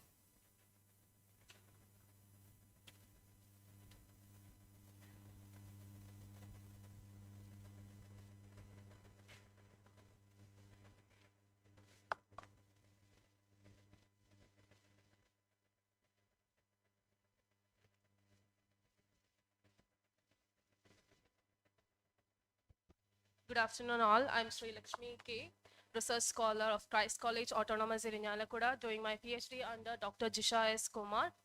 My study title, Does FinTech Amplify or Absorb Market Stress Evidence from India? So basically the study examines whether FinTech act as an amplifier or an absorber of market stress in India. With rapid digitalization, FinTech has become deeply integrated into financial markets, influencing how shocks are transmitted or absorbed. Using market volatility indicators such as India VX, this research explores how FinTech responds during periods of stress and uncertainty, and whether it contributes to financial instability or enhances market resilience. So these are the gaps identified. Limited evidence on fintech response to market stress in India, and there is no direct fintech index. So we have used IT index as a proxy here, and few studies only test only studies to identify the role of fintech, amplifier or absorber hypothesis. Lack of dynamic conditional volatility evidence also were identified. These are the research questions. How does market stress affect fintech related returns and volatility? Does fintech act as a shock absorber or amplifier? Based on this, these are my objectives. These are the literature reviews I have gone through. These are the methodology I have gone. So we are doing a quantitative study using secondary data. Daily data from 2016 to 2025 was collected. IT index, daily closing prices, and India VX daily closing prices have been collected for the study.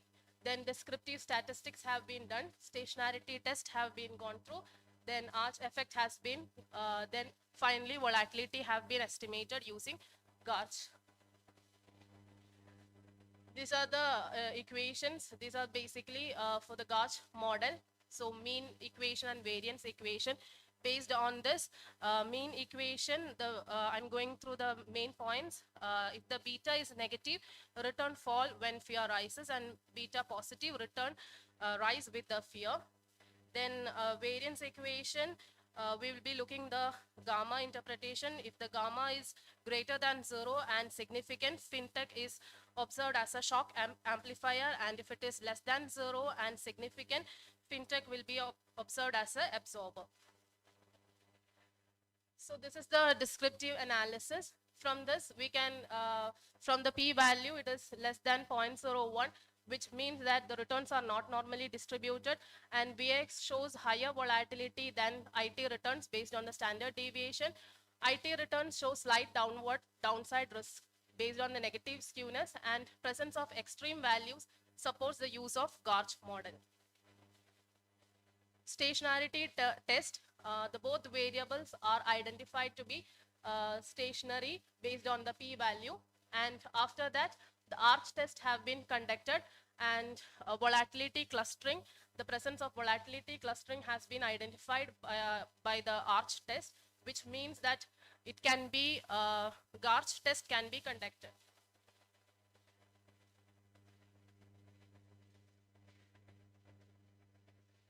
Moving to the GARCH results. So the arch coefficient represented by the alpha term, you can see the estimate column. It is 0.0346, and the GARCH coefficient represented by the beta value is 0.9364, and their sum is 0.971, which indicates that there is a high volatility persistence, implying that shocks dissipate slowly over time.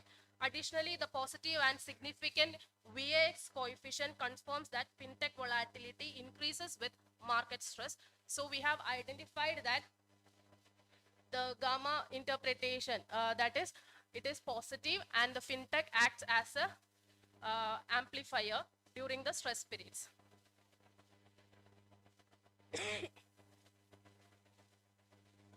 These are the graph. This shows the time varying volatility of fintech. So we can identify that the 2020 is the COVID period. So during other periods and all, the fintech acts as in normal cases, but in 2020, the volatility is increased. So this goes through our finding that it amplifies during the stress period. This is 1% war bands fintech returns with 1% war bands. The green line and the red line indicate the 1% positive war band and the negative war bands, and the blue line indicate the fintech returns. So it lies between the war bands, and you can see that 2020 during the crisis period, the negative spikes were there, and war bands widened during the high volatility period. These are the diagnostic tests conducted. So based on the test, we have identified that there are no serial correlation and there are no remaining arch effect. The diagram also confirms that there are no autocorrelation lies, so the Garch model is fit for the study. These are the major findings. Fintech volatility is significant and time varying. Market stress strongly influences fintech volatility. Volatility spikes during crisis period, that is 2020, it was peak. Fintech acts as a shock amplifier, not absorber. Suggestions: monitor fintech volatility within financial stability framework, include fintech indicators in stress testing models, strengthen risk management and resilience mechanism, adopt dynamic monitoring instead of static models. So concluding, fintech volatility in India is dynamic and stress sensitive. Market uncertainty significantly increases fintech risk. Fintech reflects and amplifies market stress. Time varying models are essential for systemic risk analysis, and the study adds evidence from an emerging market context. Thank you.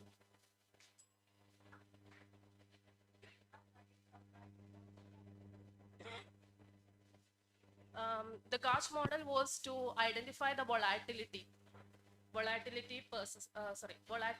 To identify the volatility, Garch model was adopted. For the volatility purpose, you can also go with D-loan and as well as MacLean model. That is the best model for fintech. Gauge is basically your fluctuations in the volatility. Whereas in terms of D-loan and MacLean, these two models, if you apply, that will talk about your customer satisfaction, that talks about the TAM model. I think you're sure of the TAM model. Technology acceptance model. So it talks about the technological aspect, what the loopholes it has. It also ensures about the system quality, as you say, about the perceptual values of the COVID. Even that can be covered. So Gauge is not only, you are not sticking with only volatility, right? You're covering the entire, because the topic is quite vaster as well. When talking about fintech in India, you have not restricted with one state or one locality as such. So in that case, Gauge will not apply. So in that case, we'll have to go with a MacLean model and Leuven model. Okay, or otherwise go with the TAM model, that is called as a technological acceptance model. And just go with the previous slide, with the findings, that graph slide. Garch slide. Yeah, stop here, stop here. See, in the second point, I think it's about your omega, which you have given, if I'm not wrong. Yeah, It's actually 4.20E. And when it comes to a standard error, it is 1.20E. Can you please differentiate why is it that so? Because when you are estimating it is 4.20, automatically your E statistics, there you are having 3.5. So it's not even the average. It's like 1.20E is a wrong statistics there again. Maybe while running the Gauge model, it has come an error, or maybe you have just inflated the data, because that cannot be the point. If the 4 is over there and 3 is over there, at least it should be 2 or 2.7. To that range, it's fine. But if it's 1.20E as an error of your 8th standard deviation with your error, that is not practically possible for your omega value. So please check with that. Okay? Any other questions? Actually, what is the main objective of your study? Main objective to identify the role of fintech. It's an amplifier or absorber during. So, how to analyze the impact of fintech on the market stress? Markets. For that, we have used. There is no index actually for fintech in India. What type of methodology is used for this analysis? Methodology, we have identified the methodology used is Garch for volatility is used for understanding whether fintech is acting as an amplifier or absorber. Okay. What about the impact? You analyze the impact of this fintech on the market stress?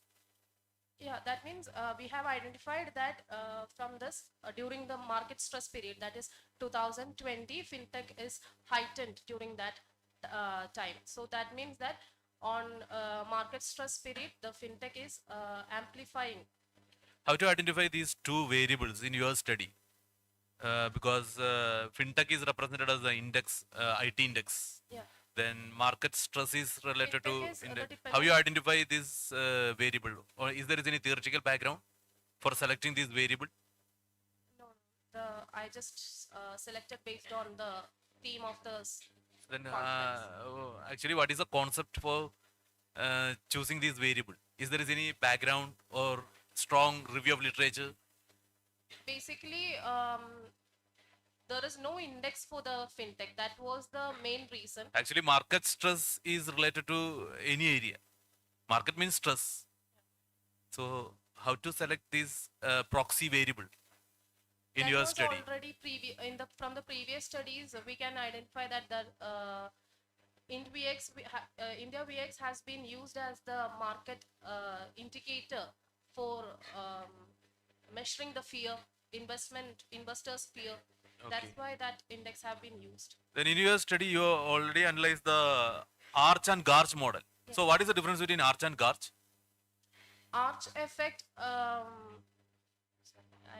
don't know that much conceptually. So, actually, what is the main finding of the Garch model? What is the main finding? So, why you use the Garch model in this study? Garch model, from the value we can identify that from the value of the gamma we can identify that No, don't concentrate on value. What is the main finding of this model?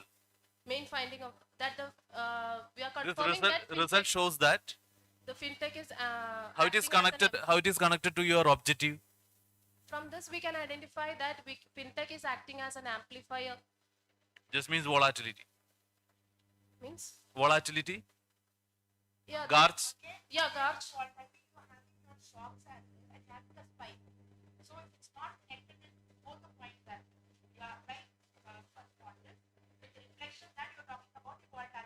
Yeah.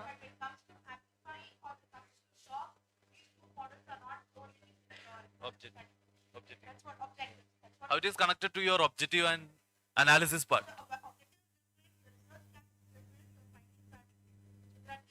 So, that is my doubt. Garch model is used to identify the volatility. So Your objective is how to fulfill your objective. from the value we can identify that the volatility means the fintech is having. Please show your objective.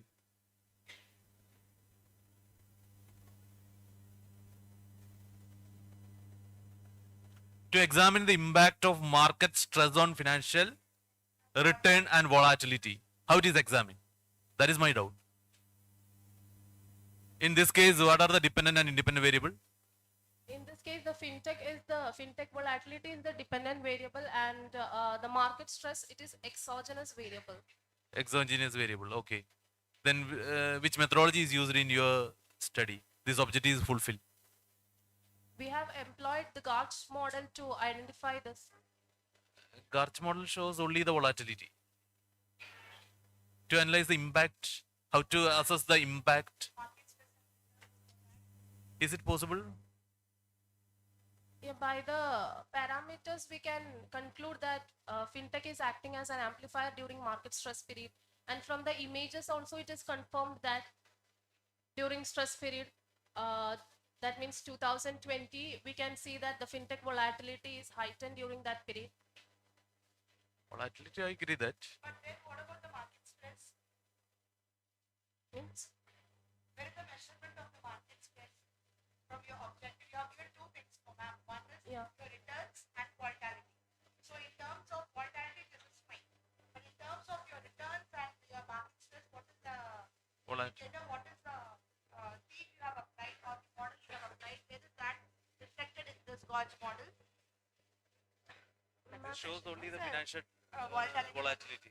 What about the markets? Ma'am, you got the question. yeah, I can. You have framed two objectives, right? The first objective tells that you are having a market a stress on returns and volatility. So the volatility you are defending with your Gauge model. What about the market stress and as well as also on the returns of your fintech? Where is that part explained here?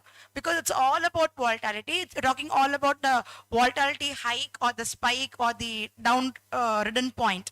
But where is the time frame? Where is the population? Where is the sample? What is the model that you're going to use for your market stress towards returns? That is why I told to go with that D-loan model. Understood? This model is only for, or you reframe the objective as only study on the volatility, then you can stick with this. Since you have given two aspects, market stress over returns and your volatility, this will not work. Okay, so either go with the MacLean model or Lee one model, or either adopt, as it is technology, you can defend your thesis that it is actually a TAM model, that is technology acceptance model. So that is the finest part, because it talks about the customer satisfaction, it talks about a digital aspect, it talks about the market shocks, the trends of your corona period, post corona and after corona. All that will be covered under the dynamic risk behavior aspect, the investment aspect, all that will be covered under this model which I am telling. But this is not the only part where you can defend of. Okay.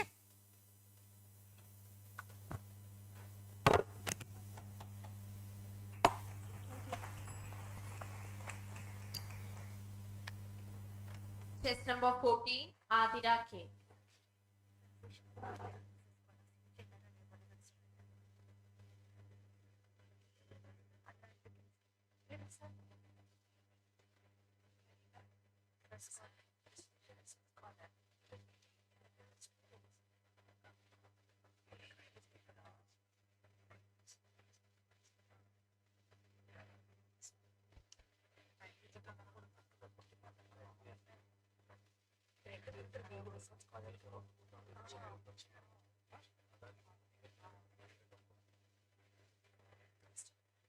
Good afternoon. I am Adira. I am going to present the topic, a study on the impact of fintech on traditional banking performance. The introduction of my study is the traditional banking performance refers to financial efficiency and stability of the bank, which measures the profitability and operational efficiency, asset quality of the business growth, and the fintech refers to technological driven financial services such as the digital platform like UPI, AI, automation, etc. This study focused on the analysis of the growth and the adoption of the fintech services and examining the impact on performance of traditional banks in Kerala using the secondary data. The study mainly focusing on the fintech or impact of the fintech, impact of the fintech adoption on traditional banking performance using the secondary data. The main objectives of this study are to study the growth of digital payment between the year 2018 to 2025 by using the RBI Digital Payment Index data, and to examine how the fintech affect Kerala's traditional banking performance. The main methodology focused on my study are research design is descriptive analysis. The data collection is used from the secondary data. For that, I use the RBI publication, National Payment Coordination of India, then some annual report of the bank and the peer review journals. Tools used for my study are trend analysis, percentage analysis, and regression analysis. The period of the study taken from the Digital Payment Index are from 2018 to 2025. The main limitation of my study is, this study is limited to the secondary data, which may restrict the depth and the accuracy of getting the data, and this study does not contain any primary data, so which could provide the additional insight to fintech adoption. The conceptual framework of the study are fintech adoption and traditional banking performance. There are mainly two variables are used in this study, independent and dependent variable. The independent variable include the fintech adoption, and which includes UPI, digital payment transaction, mobile banking usage, and internet banking usage. And the dependent variable include traditional banking performance, which include the profitability and efficiency. For getting the profitability, I use return on investment and return on equity. From the data analysis part, I already taken all data from the RBI Digital Payment Index and some annual report taken from the banking sector. From this table and the graph, it is clearly shows that the digital payment adoption have fivefold growth in this pandemic era.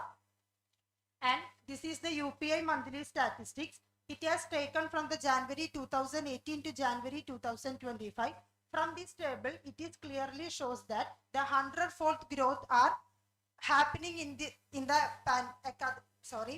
pandemic year, and the RBI's India digital payment system driving the overall digital transformation of banking. Next is the growth of mobile banking transaction in India. The mobile banking transactions are also increasing the fivefold between the year 2019 and 25. By comparing with the mobile banking transaction, the internet banking transaction has smaller increases, and by taking the traditional method of performance, the ROE, return on investment, and return on equity are taken. The return on equity and return on assets have the slight increase, but by taking the cost income ratio, it has slightly decreasing. And I use regression analysis for identifying the relationship between the independent and dependent variable.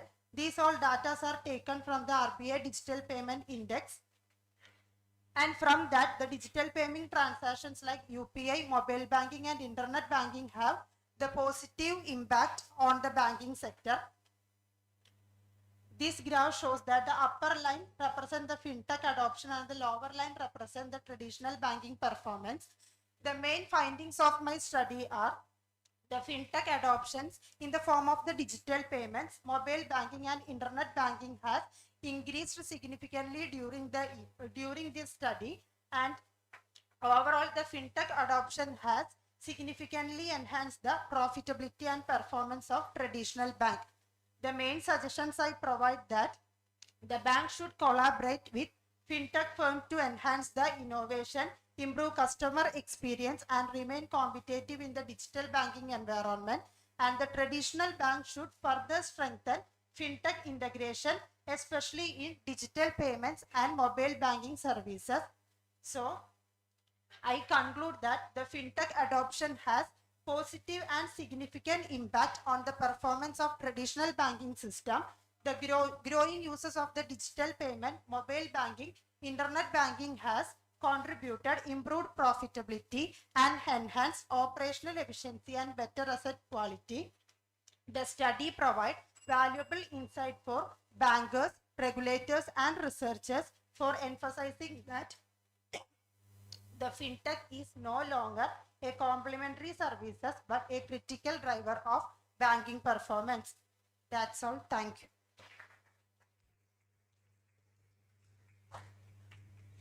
Ma'am, which theory have you applied for your fintech study? You should have some proposed theory. Based on that theory only, you can go for a model. From the model only, you can go for an objective, and you can further go for hypothesis. From the hypothesis, you will go with the questionnaire, and from the questionnaire, you have the findings and your suggestions. So what is the base model which you have adopted for your fintech? Ma'am, there is no model I have taken. Then how did you go with your objectives? Go through some peer review journal, and from that I just prepare this topic. Okay, I'll suggest you one theory that is called as diffusion of innovation. It talks about the complications. It talks about the comparability, because you're comparing for the last 7-8 years, right? From your RBI sources. So when you have a valid source, when you have a government source, the most important, and that too with your fintech, you can adopt the theory of diffusion of innovation, DOI theory. Please go with that point. It's only suggestion only. Okay. Your study is mainly focused on the fintech impact on the performance of the traditional banking. I think your methodology part is regression analysis. Yes, sir. How it is possible? Regression analysis is mainly we used to identify the relationship between two or more variables. So here I take two variables as traditional banking performance and fintech for knowing the relationship between. How it is quantifiable? How it is quantify variable? Fintech, that represents any proxy variables are there? Actually, fintech is the theoretical concept. Then how it is possible to analyze the data? in fintech, I use digital payment system. Transactions. UPI, yes. UPI transactions. Okay. Mobile banking and internet banking. Yeah, okay. What are the other variable? In Performance, banking performance. Profitability. Profitability, For yeah. getting the profitability, I use return on asset and return on equity. Okay, you take the dependent and independent variable on this way. Yes, sir. So, in this analysis, it is positively impact on. Yes. Okay, fine. Thanks. Next, chest number 20, Ashwarya MB, Nazran MR, Ashna Hannat PM.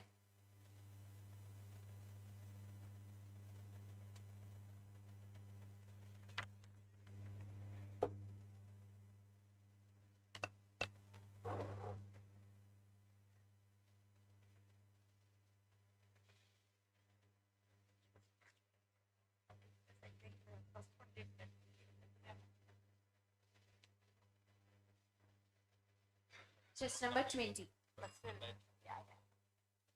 Good afternoon, everyone.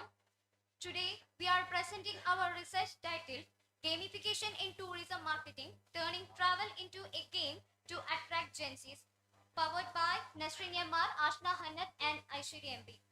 And in today's highly competitive tourism industry, traditional marketing is losing its edge. Modern travelers, particularly Gen Zs and millennials, are no longer satisfied with simple advertisement. They crave interactive, memorable, and personalized experiences. We define gamification as the use of game design elements like points, rewards, badges, and challenges in non-gaming contexts such as travel planning.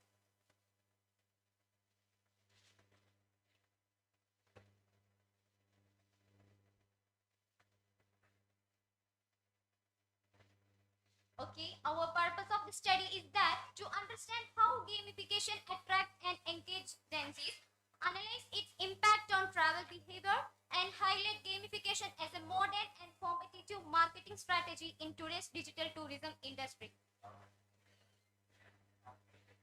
And the problem is that while we know Gen Z prefers digital interactions, there is currently a limited understanding of how specifically gamification influences their travel decision.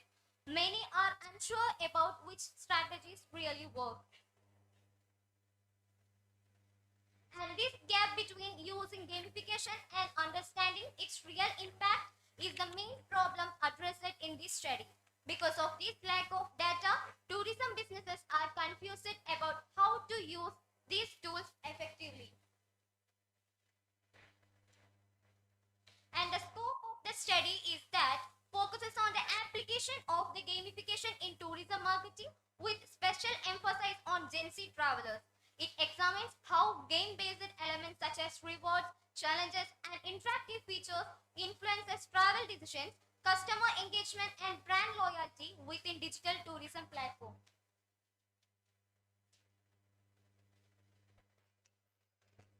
Here, for our methodology, we adopted a descriptive research approach. We gathered primary data through a structured questionnaire by Google Form, targeting Gen Z individuals who are active digital users for travel planning.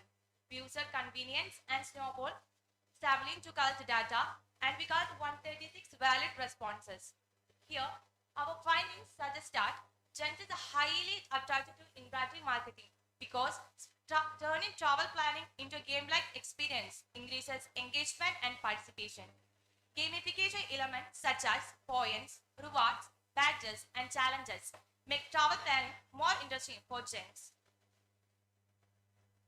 Our studies suggest that reward systems such as points, discounts motivate our participations. Tourism marketers should design travel experiences that include game-based features to attract Gen Z travelers, and social media and mobile applications should be effectively used to promote gamified tourism campaigns. As I conclude, gamification plays a very important role in modern tourism marketing by transforming travel into an engaging and enjoyable experience for Gen Z travelers. It will enhance customer engagement, brand loyalty, and repeat visit. Therefore, gamification is a powerful marketing tool that can help tourism business success, fully connect with Gen Z, and remain competitive in digital tourism marketing. Thank you. Go with your findings slide. No, previously, even previous to that. Yeah. The second last, a total of 136 valid responses were collected, exceeding the minimum sample size of 100. So, is your sample 136 or is your sample 100? 100, but we got the collection 136. So, which one have you chosen? Is it 100 or is it 136? 136. How did you come to know of this 136 sample? What formula? What measurement? We use Google Forms for our questions and we share to them. That is okay, my dear. You have given a Google form and they filled 136, 150, 200, you will get. But how did you come to that sample size as 136? Just because people stopped at 136, you also stopped at 136. Is that so? Yes? We have minimum samples 100 and also we have a time limit. How did you frame that as 100? How did it come to know its minimum is 100? What if I say minimum is 200? According to you, it's 100. According to me, it's 200. So how did you know the minimum size? What makes you fix that? What is the benchmark for this minimum sample that you have taken as 100? Based on our academic project, our limit is 100. Minimum limit is 100. Academic project meaning? Our UG project. UG project meaning? Our mentor suggested minimum. Mentor meaning? I expect this answer. Guide told this. That's why I took this. And then we don't know, ma'am. All guide have told that. Please go and ask for more clarification with the guide. No, there should be some formula. Okay. And for that, you need to first know what is your sample. To know the sample, you should first know what is the population. So from the population, you have to go with the sample. And to choose that particular sample, you have to apply some formula. Okay. And that formula will tell you whether you want 100 or 200 or 400 or just 30 or 40.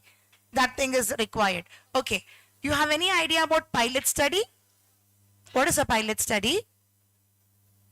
It's not here. I'm just asking as a basic question. What do you mean by pilot study? You said no. Yeah, I have. So give me the answer now. Yeah. What is a pilot study? Anybody from the audience also can interact. It's not only for them. To choose a sample, you have to go and validate at least 30 minimum sample according to the Brownie specification model of 1999. I'm giving all these references because it's valid point, right? So Brownie specification model of 1999 tells that 30 you can take as a pre-sample. That's called as your pilot study. Before you proceed for a final study, you're taking a sample study. That's called as pilot study. And for that, you require at least minimum of 30 sample. Okay? In your study, you select two sampling techniques, convenient sampling and snowball. Is there any specific reason for selecting two types of sampling techniques? Snowball sampling is if we share to one unity and one unity for people, they were also shared to another unity. So we get new unity. What is the reason for selecting two types of sampling? Because in our research methodology or in our project, we mostly convenient is snowball sampling and so why you went for two samples? That is my question.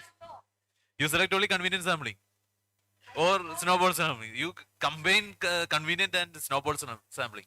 Why? Is there any specific reason?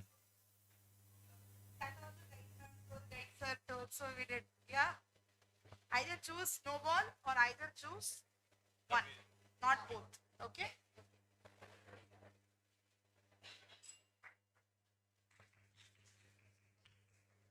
Next, chest number 19, Ashwati KP, Arya KS, Jasmine PR. Chest number 19.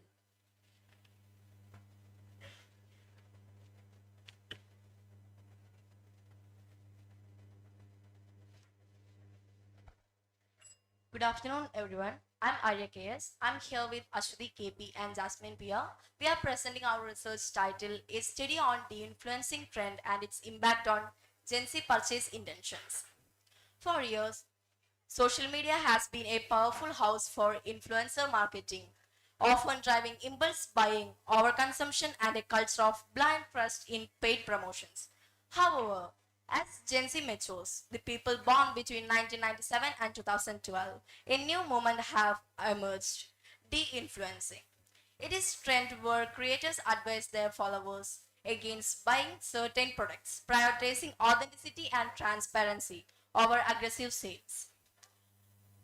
Then, we wanted to understand the problem. How does this new trend of creators telling you what not to buy actually affect the purchase intentions of the socially conscious generations? And the objectives of this study are to examine the level of awareness of de-influencing among Gen Z consumers, to evaluate whether de-influencing leads to reduced impulse buying and overconsumption among Gen Zs. And the third objective is to examine whether de-influencing helps Gen Z spot misleading promotions and paid endorsements. And the methodology we used are descriptive and quantitative research design. Then we collected primary data through an online structured questionnaire from 130 respondents. Our sample was preliminary made of young Gen Z students of age category 18 to 26, with a majority being female of about 66.9%. Interestingly, most of our respondents have a monthly spending capacity of below rupees 5,000, making them highly value conscious.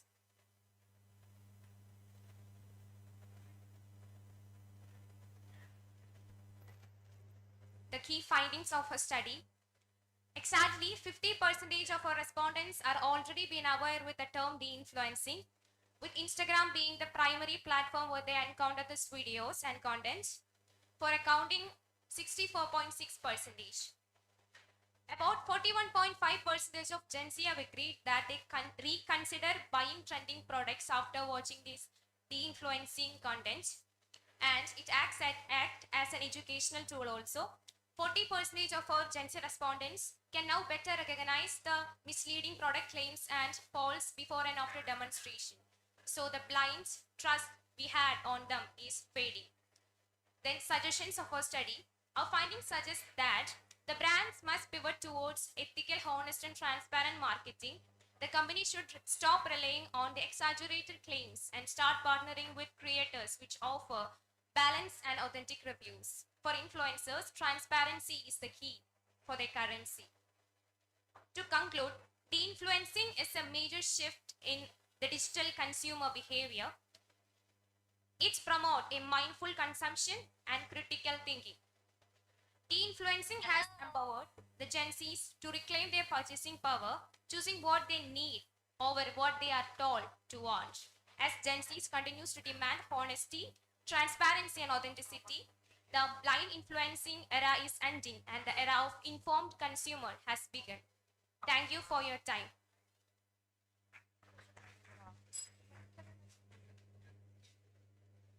Actually, what is the research gap of your studies? So many studies are same topic. So many studies are there. What is your contribution? Actually, de-influencing is a area where limited studies have been conducted on it, because most of the studies were conducted on influencing. De-influencing is actually completely opposite of influencing. It is actually the influencers or creators giving information to the followers or the consumers by discouraging the unnecessary purchases, by highlighting its drawbacks, its the overconsumption of consumers, etc. So it is actually making us help the avoiding the wasteful spending of our life. So it is a relevant topic, and most of the companies most of the consumers and companies are still not aware of the real meaning of that term de-influencing. So we are conducting the study on de-influencing and its impact on Gen Z consumers, as they are most active on social media. Is there any suggestions?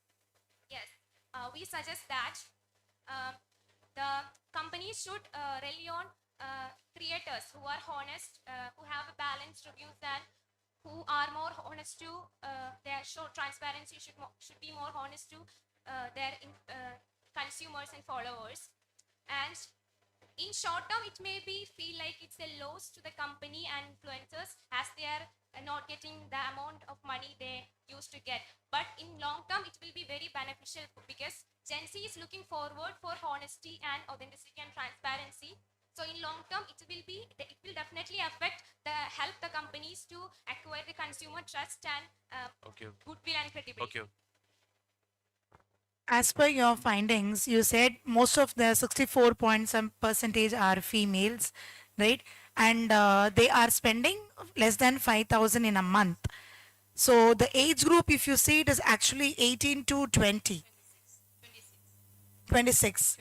So what is the prime income level of the respondents? It was below rupees 15,000. What are they as? 50,000. 15,000. 15,000 and they are spending less than 5,000 for only this kind of promotional ad every month. Minimum, a maximum of about rupees 5,000. So what is your occupation then? What is the level of occupation of the respondents? If they are having 15,000 as a salary per month and they are spending at least less than 5,000 per month for these de-influencing kind of ads, then what is the prime occupation of that age group of 18 to 26? They are studying and doing some part-time jobs like tuitions or to earn that. So they are unorganized workers or they are completely organized? Actually students, but some percentage of respondents actually responded that they have been involved in some kind of jobs and some part-time jobs. Others were only students, but still they are spending about. But students will not have any kind of job, right? They'll be perfectly a student. They'll be doing a job of a student, not as a part-time job then. So you're talking about only the part-time students then.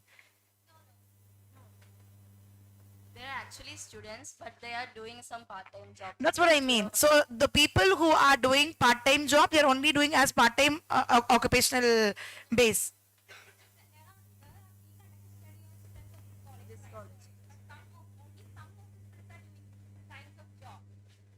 Like, that's what I'm asking. Like what?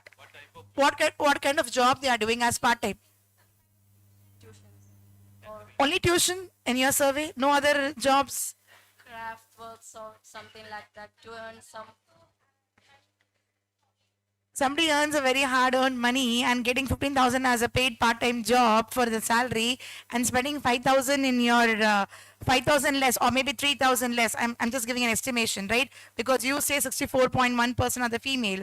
So do you think that a female can really spend so much on the de-influencing kind of job, de-influencing kind of ads, or Gen Z can spend on that?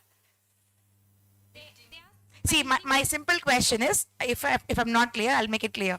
They go for a part-time because they are having financial instability, right? That is one reason. They just want to be financially independent. Okay, either way, financially. So all the participants, all the respondents are financially independent? No. How many of them are financially independent in your survey or in your questionnaire? That is the prime thing, no? That's the core aspect. You should have checked. When you go for a study, you should know that what is the income level, what type of job they are doing, how much is their salary, whether it's a full-time salary or a part-time salary. If part-time, any bonus is accredited to them. In case if that is the case, how much are they reserving and saving? And then what is expenditure they make? Or simply they spend entire, because I think from your conversation, not from your PPT, from your conversation, what I was able to assess was people who are having financially unstable and they want to be like financially dependent. Financially dependent only 3 or 4 samples. Otherwise, most of them would like to support their family. The people who are supporting the family would not spend on these kind of ads. They want monetary benefits, right? They are going for a family support. So when they go for a family support, when they wanted to support their family through monetary terms, how would they spend lavishly or how would they think of spending in de-influencing kind of ads? They will not do that. There will be students or Will be, but maybe 1 or 2 out of 100, maybe 10 or 20. that everyone will be earning money to do for the family. They will also do something for themselves. They will. That's what I'm asking, is that you are trying to say 80% of the people out of 100, let's take 80% of the people, students are doing financial independence only to spend on these kind of activities and not helping the family? Is it the case reverse? Maybe I say 20 of them are spending, 80 are saving. You are saying that 80 are spending and 20 are doing this. So which statement is right? I think most of them are spending money in this generation. So you have not gone with the analysis. So make sure that you go with analysis and give the correct facts. Okay. And how about the 64.1? How did you get that fact? We have made a questionnaire and For that you calculated. But the rest all you left it. We actually only thought about the spending capacity as we conducted the survey on the students of this college, and we actually Then why there is no specification in your title? With reference to Christ College, Irijalanguda. It should be that way, no? Where is that title then? Yeah? So it should be a learning part. Okay? Thank you. Next, chess number 24.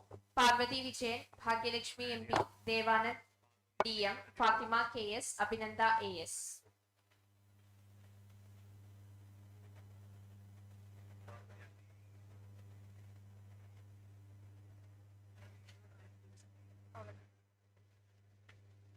Chess number 24.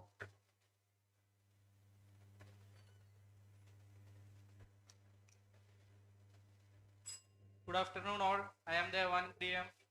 My team members are Abhinanda, Bhagyalakshmi, Fatima and Parvati. Our study is about role of artificial intelligence in empowering women and young entrepreneurs. Let me check on the overview of our study. This study examines the role of AI in empowering women and young entrepreneurs by improving efficiency and decision making. It also highlights the challenges in adopting AI and its importance in promoting inclusive entrepreneurship. Let me check on the introduction of our study. Entrepreneurship is important for economic growth because it creates jobs, support new ideas, and helps inclusive development. Women and young entrepreneurs are actively starting businesses, but they face problems like lack of finance, experience, technology, and market access. AI helps overcome these challenges by saving time, improving decision making, support online marketing, etc. This study focuses on understanding how AI empowers women and young entrepreneurs by supporting innovation, business growth, and sustainable growth.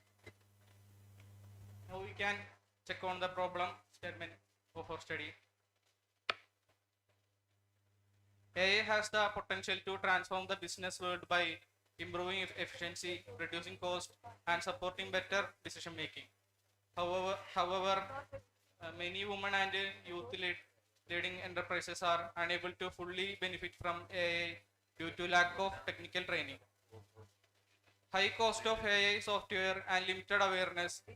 As a result, these entrepreneurs risk falling behind the digital economy, leading to loss of opportunities in business growth. These studies examine the barriers faced by women and young entrepreneurs in adopting AI. Now I invite Fatima.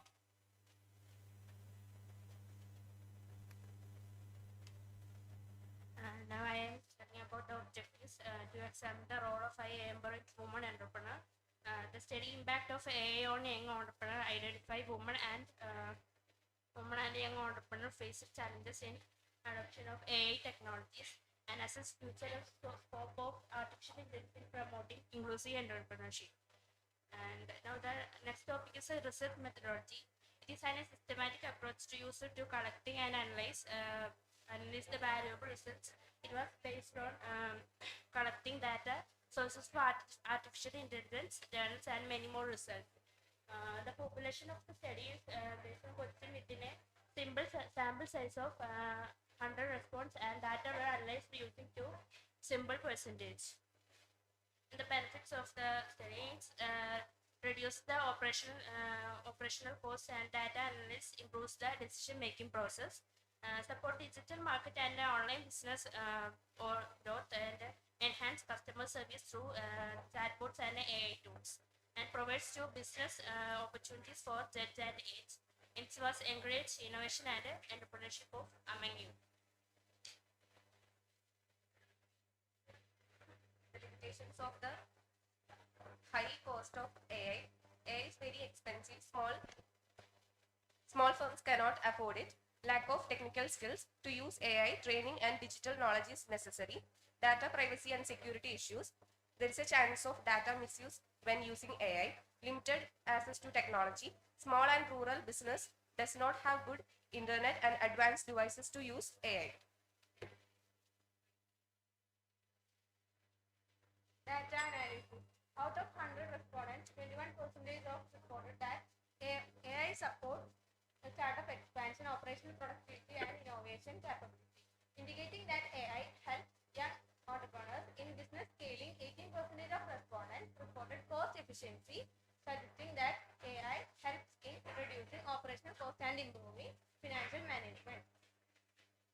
Out of 100 respondents, the future scope of AI is distributed equally between women inclusion, 21% of youth startups, 21%, and the rural development, 19%, all showing significant potential for the impact. And the third graph shows that out of 100 respondents, 22% of identified skill gap as the major challenge in the adopting artificial intelligence. 18% of respondents expressed concerns regarding the data security, highlighting the issues related to the privacy, cyber risk, and trust in the digital platforms. Next section is taken over by my teammate Bhagya. Suggestions. Government and institutions should provide AI skills training program for young entrepreneurs. Financial support and subsidies can help reduce the high cost of AI implementation. Special initiative should be introduced to be encourage women entrepreneurs should be adopt AI. Technical and commercial education institutions should integrate AI-based entrepreneurship courses to be prepare future entrepreneurs. Conclusion. The study concluded that artificial intelligence play a transformative and strategic role in empowering young and women entrepreneurship by enhancing productivity, innovation, and business expansion. Receives challenges such as skill gaps and cost barriers. That overall perception of AI remains highly positive. With proper training, awareness, and policy support, AI can significantly contribute to entrepreneurship growth, women entrepreneurship, and economic development. Thank you.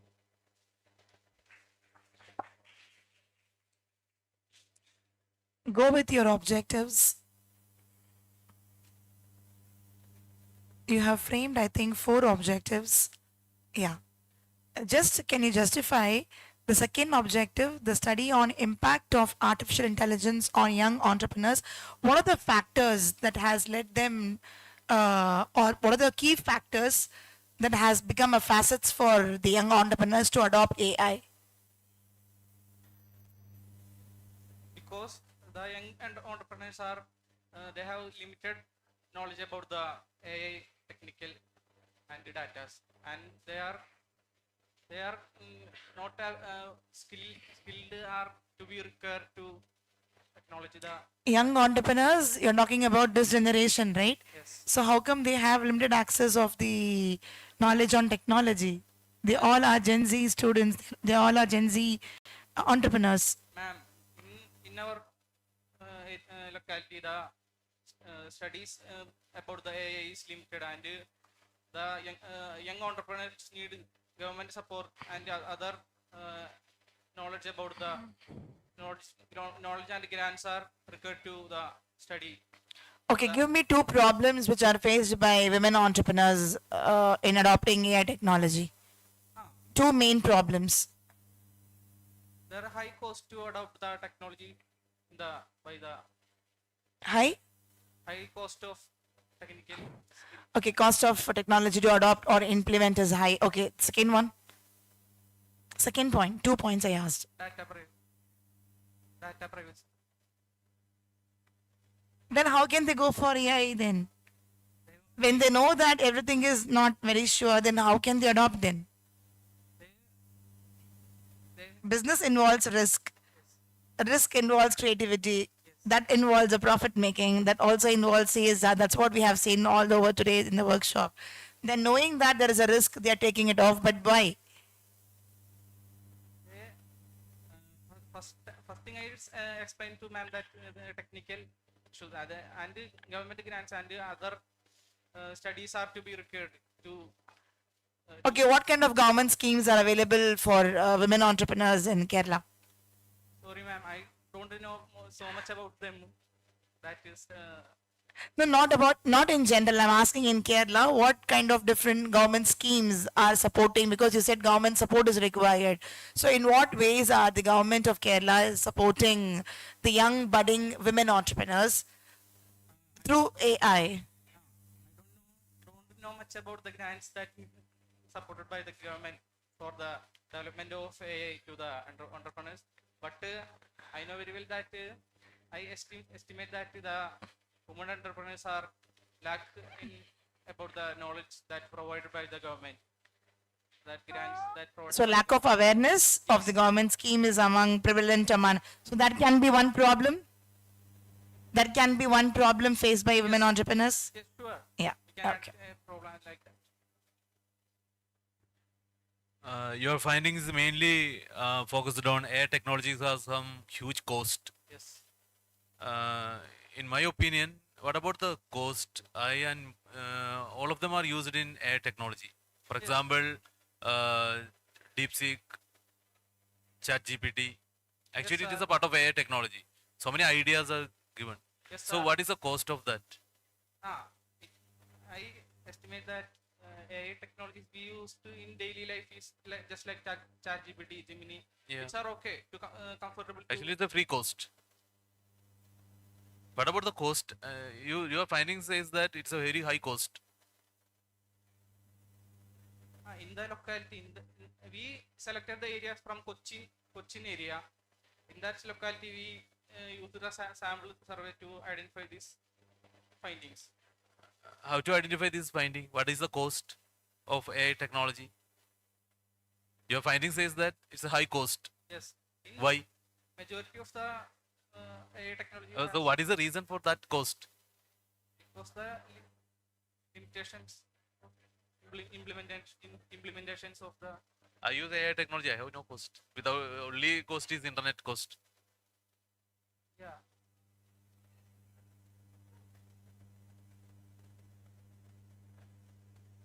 So what are the what is your third objective? Third objective. What are the main challenges faced by the women entrepreneur, young entrepreneurs in adopting AI technology? Main financial issues and other. How it is related to the woman entrepreneur, young entrepreneur? Main problem is financial and other is. So what type of financial problem? Just like training and the other innovations, implementation of the technology, and other skill gap, etc. You are mainly concentrated on AI technology. Yes. Mainly concentrate on and how to how they manage to face the problems to the AI technologies. Give one example.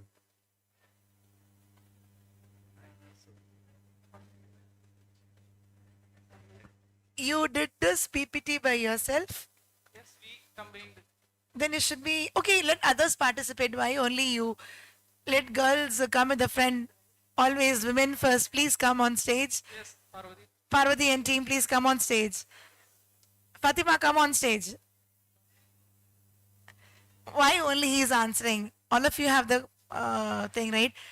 Now my question is, you have drafted some objectives, but you are giving some other conclusion. You are saying something is there on the PPT, something is there on your paper, I don't know what it is, and something else you are actually justifying. So my one option among entrepreneurs, very particularly among young women entrepreneurs, right? And that too restricted with your Cochin area. Now Cochin is not a very rural area, right? Of course it has an international airport, I believe, right? So they are very much advanced in their technology. I'm asking what schemes does the government can support the young entrepreneurs, women entrepreneurs, or what are the diffusions or the problems that a woman faces using AI technology? Give me two reasons for that. That's a simple thing. It's not from your PPT. It's completely, I'm just asking in general. A generalized question. closer to your mic. Financial management. Improving the financial aspect. How? Increasing the profitability. Increasing the profitability is in the hands of the entrepreneurs. How do you financially stabilize? To reduce the operation. I didn't get you. Don't know. Okay. See, one thing is the government have many schemes, right? Kudumbashree is one which is actively working. That is one example you can give. Second thing is when it comes to your AI technology, they are more trained in your training and development area and R&D. So research and development cells are very much active. You have a lot of incubation centers which are training through your AI in Kerala for your kind information that, and that too also in Kochi. Okay. That is the point I was expecting from you.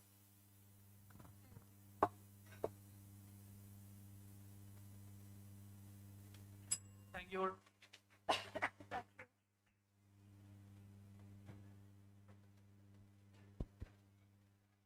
The next test number is 25. Alvin Varghese, Alan Baby, Nayana Shati, Sriragi VS.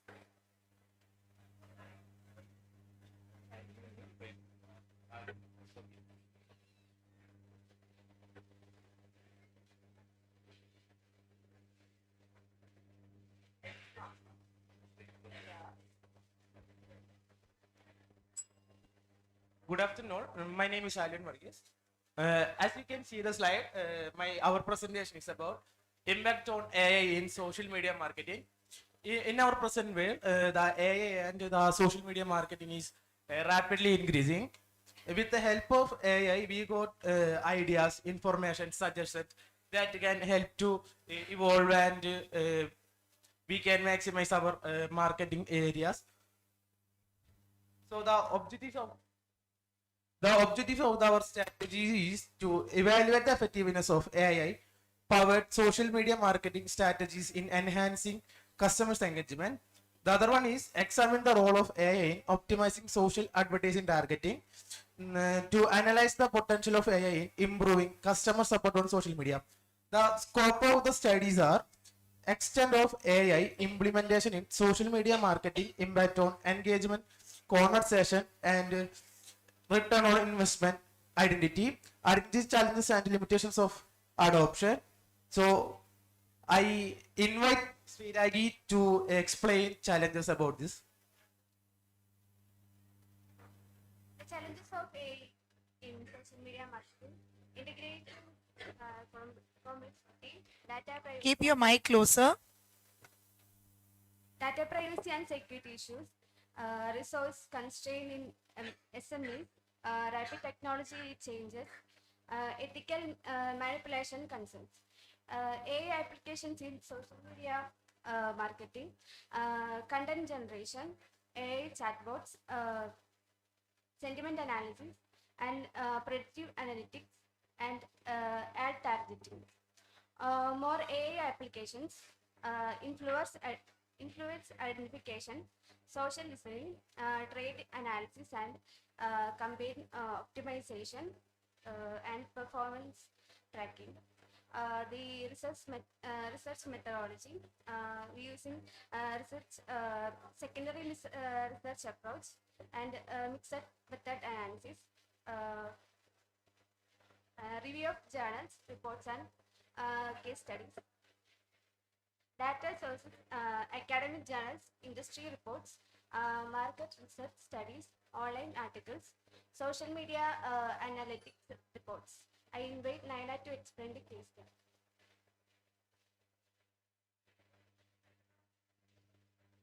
Case study about AI campaign never done evolving virtual match simulation. 40% increase in engagement, 25% rise in sales, reduce support cost. In case study about Starbucks, 30% higher engagement, 25% increase in loyalty, 20% sales in growth, personalized marketing. Case study about Coca-Cola, 50% rise in influence partnerships, 30% increase in brand and awareness. Suggestions about study AI cross industries, evaluate AI content quality, explore influence marketing, And the conclusion, AI enhance efficiency and innovations, improve engagement and targeting, support SMEs growth. Thank you. So your studies mainly concentrate on AI on social media. Yes, sir. What is the methodology part? One Uh, important tool is used in your study, mixed. Yes, I it's don't about know. quantitative and qualitative techniques. We focused on quantitative. It's like journals and book publishers and industrial studies. Okay, what is a mixed? Please show the methodology part.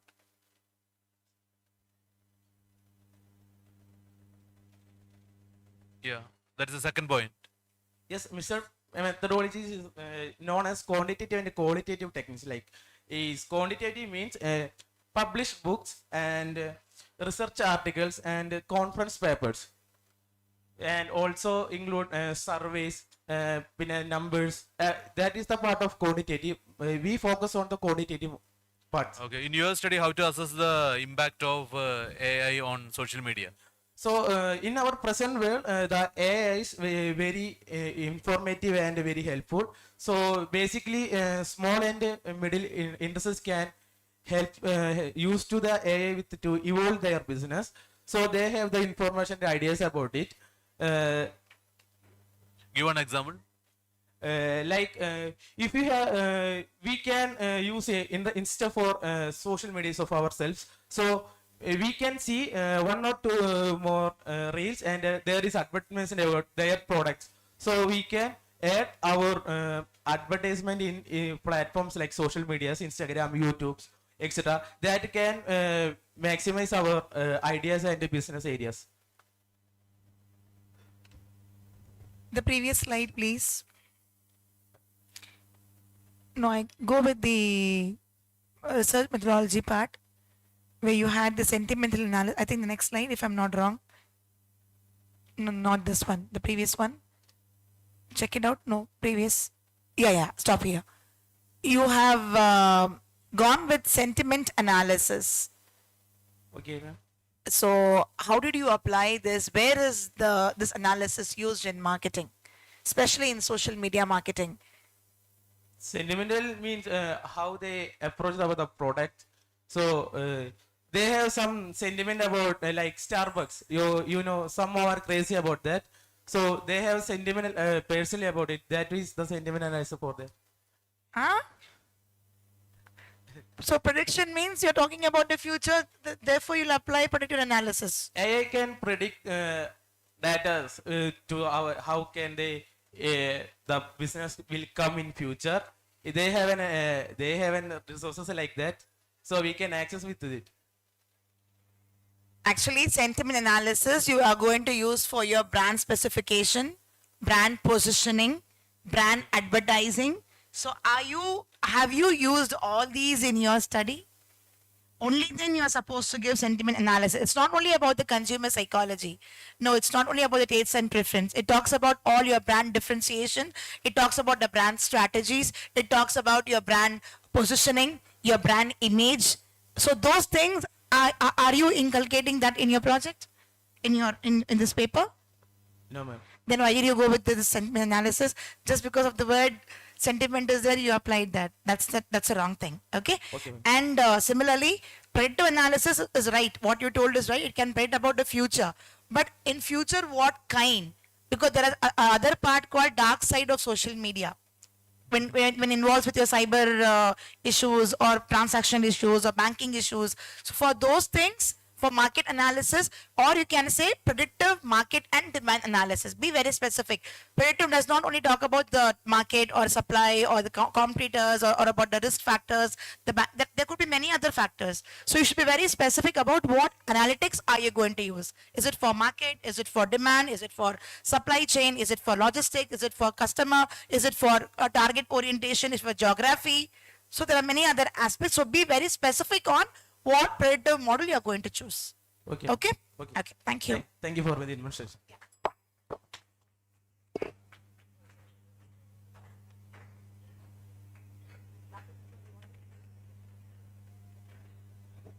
Time is already 3. We're supposed to finish it by 3:20.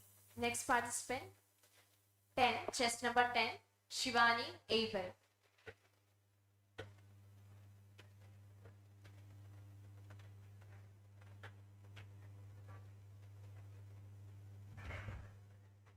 Good evening, one present here. Myself, Abel Saju, the BCom first year student, and this is my co-team member, Shivani Harish. She is also from BCom Taxation first year department.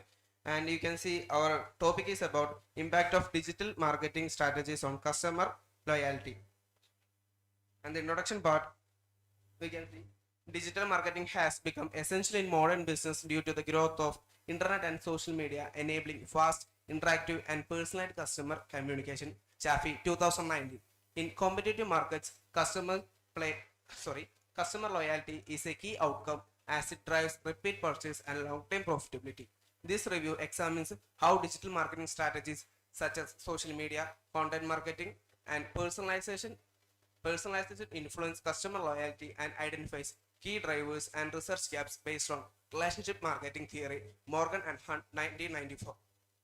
And the statement of the problem is digital marketing is widely used to attract and retain customers. The second point is building long-term customer loyalty remains challenging due to easy brand switching. The third point is loyalty depends on engagement, satisfaction, trust, and service quality.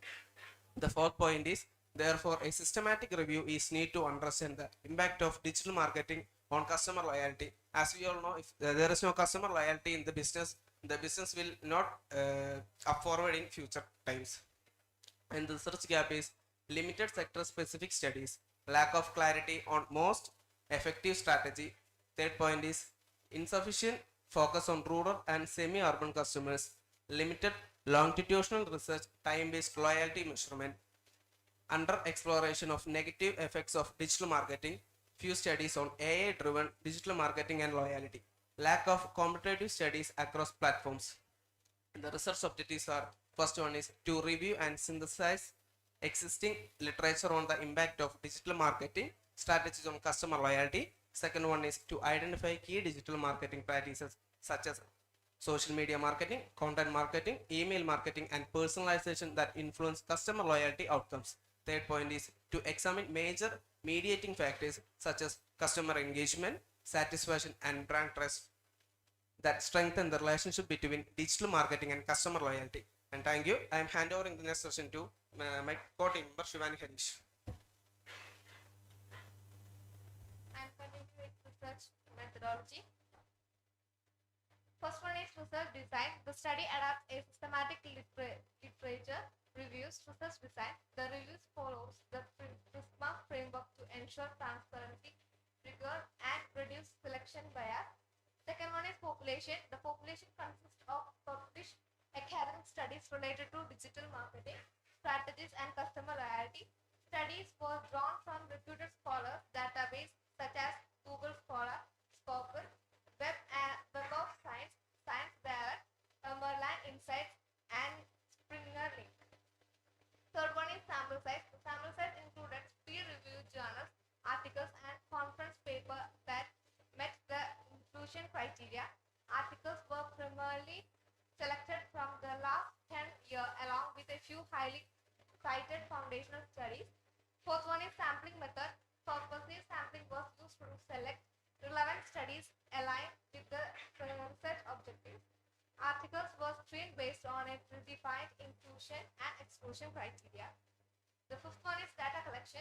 Data were collected through a systematic database such as using keywords such as digital marketing strategies, customer loyalty, e-loyalty, customer engagement, brand trust, social media marketing, and content marketing. Duplicate studies were removed. The relevant articles were selected through title, abstract, and full texted screening. One is data analysis. Thematic analysis were employed to analyze the selected studies, where the research was synthesized to identify patterns, consistent findings, and research gaps leading to conclusion of the features research direction. Then our findings. First one is impact of digital marketing strategies on customer loyalty. That digital marketing has a strong positive impact on customer loyalty. It enhances customer brand connectivity through engagements and interactions. Digital customers experiences plays a major role in loyalty formation, and continuous online purchase and positive words of mouth. Second one is objective 2, key digital marketing practices influencing customer loyalty. Social media marketing improves interactions and customer engagements. Content marketing builds trust and brand loyalty. Influencers and online reviews enhances purchase confidence. The third one is mediating factors between digital marketing and customer loyalty. Digital marketing affects loyalty mainly through mediating factors, engagement satisfaction, and trust-driven long-term loyalty. Strong trust reduces online risk and privacy concerns. The suggestions are conduct sector-wise empirical studies, focus on AI-driven and emerging digital marketing tools, test mediator and moderated in a stronger model. Comparative studies across digital platforms include rural and semi-urban customer perspective. Use mixed methods for deeper understanding. And concluding my topic, digital marketing strengthens customer loyalty by enhancing engagement and digital experiences like social media, content marketing, and personalized driven repeated purchase through satisfaction and trust, highlighting the need of customers' critical approaches for future research on AI-based loyalty strategies. Thank you. Okay, in your presentation, there are few spelling mistakes. Research design is wrong. You have framed 3 objectives and you have given as research objective. So either it should be 1 objective, or if you have given 3, make it as 3 objectives, right? And since you have gone with the review of literature alone, and that is your study regarding your marketing, you have gone with something called thematic analysis. That's what you have mentioned in your PPT. And you have also gone with structural review of literature. So tell me, what do you mean by structural review of literature and what do you mean by thematic analysis?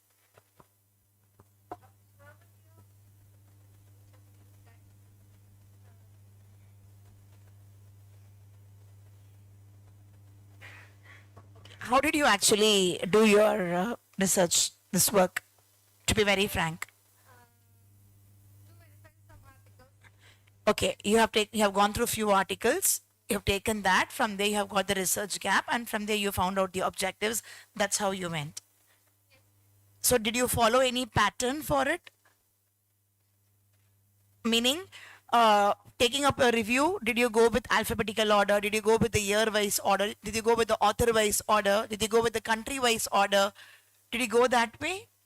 If you go that way, then it is called as systematic. So this is not systematic. That's point number 1. And what do you mean by thematic analysis? I'll give this answer later, but I'm expecting the answer from you because you have used it. So what is that method? Marnupoi. Arilya. Exactly. Yeah, okay. And here also, no, you have used something called mixed approach. Yeah, I think in your previous slide you have used mixed approach. When you're going for a review, how can you use a mixed approach? You have not done any analysis. It's all completely your theoretical aspect. So how can you give mixed approach? So please change. Yeah. Ayyo. Kartare. Don't know. Yeah.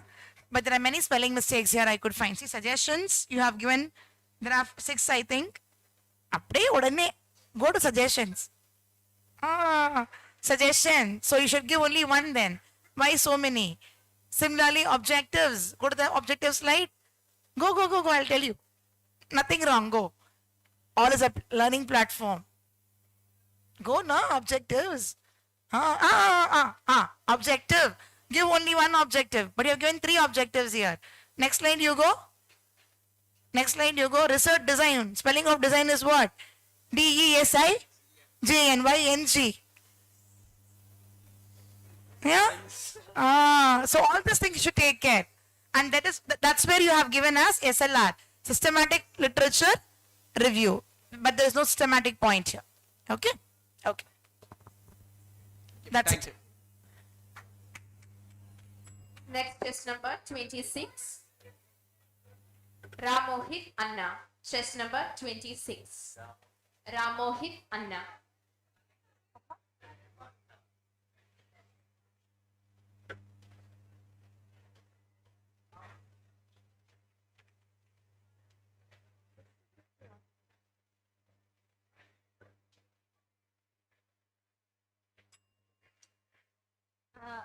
afternoon to one and all present here. My name is Anna Topi and with me is Ram Mohit. Today we are going to talk about how disabled entrepreneurs are using artificial intelligence to grow their business. Entrepreneurship as a tool for socio-economic empowerment has gained increasing attention in the context of persons with disabilities. Disability is not only associated with an individual's condition, but is also shaped by interaction between personal and environmental factors such as accessibility barriers, social attitudes, and limited institutional support. So this paper, AI Adoption Readiness in Disability Entrepreneurship, Opportunities and Barriers, examines how entrepreneurs with disabilities are to adopt AI and highlights the key opportunities and challenges involved. Our main objectives are to review existing literature on AI adoption in disability entrepreneurship during the period 2015 to 2025, to identify major opportunities provided by AI for entrepreneurs with disabilities, to examine the key barriers affecting AI adoption readiness among disability entrepreneurs, to highlight research gaps and provide suggestions for future studies on inclusive AI and entrepreneurship. This research is based on a systematic literature review. Relevant academic studies were selected using defined data sources, keywords, inclusion criteria and exclusion criteria, and method of analysis to ensure quality and relevance. The literature was collected from reliable academic databases such as Google Scholar, Scopus, Web of Science. Keywords includes artificial intelligence adoption, AI readiness, technology adoption in entrepreneurship, disability entrepreneurship, entrepreneurs with disabilities, inclusive entrepreneurship, assisted. Just go with your findings and conclusion. Methodology, research gap, findings and conclusion. Just stop at that. Yeah. Explain this point. So about the method of analysis, the AI-related opportunities for disability entrepreneurs, and second point is that barriers and challenges in AI adoption, training and skill readiness. The fourth point is that accessibility and inclusive technology design. Fifth point is that policy and institutional support mechanism.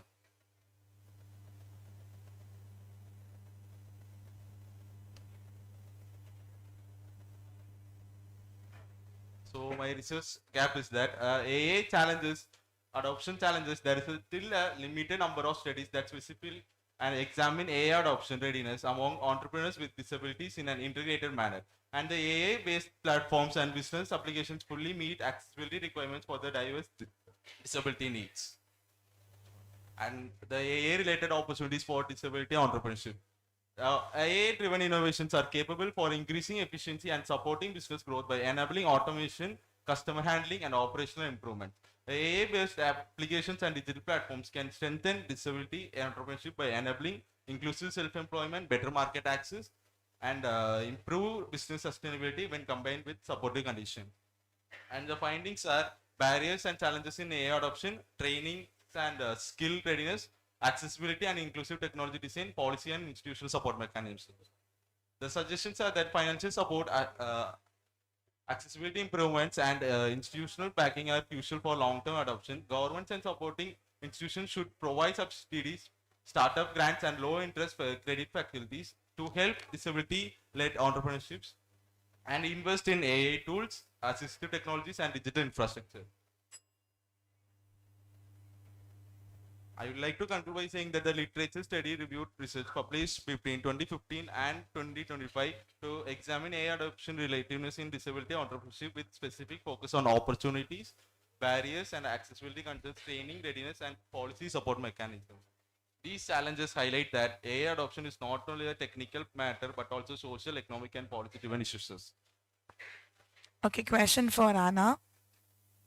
Go with your the first slide. I think it's all about your research. Yeah, stop. No, previously, the previous one. Yeah, what do you mean by exclusion criteria? I have not heard of this. I'm seriously not aware of it. That's why I'm asking you. Exclusion criteria means we have excluded the papers which was published before 2015, so that excluded criteria. अंग नहीं हो sir.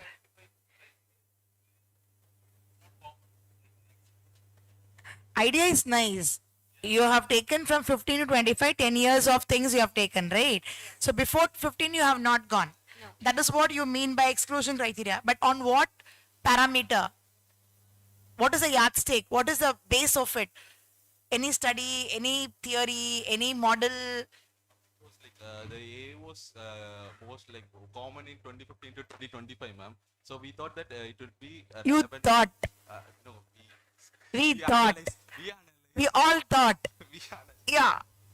We analyzed that 2015 to 2015, 2015 to 2025 would be better. So it is your imaginative, creative way of. No, because I am not aware of this exclusion criteria. That's why I'm asking. I should learn something from you, right? That's why I'm asking. Is it really the way you coined it, or is it something that already existed, or you have come across something like this in some papers? Then I should update myself. Then that's why I'm asking.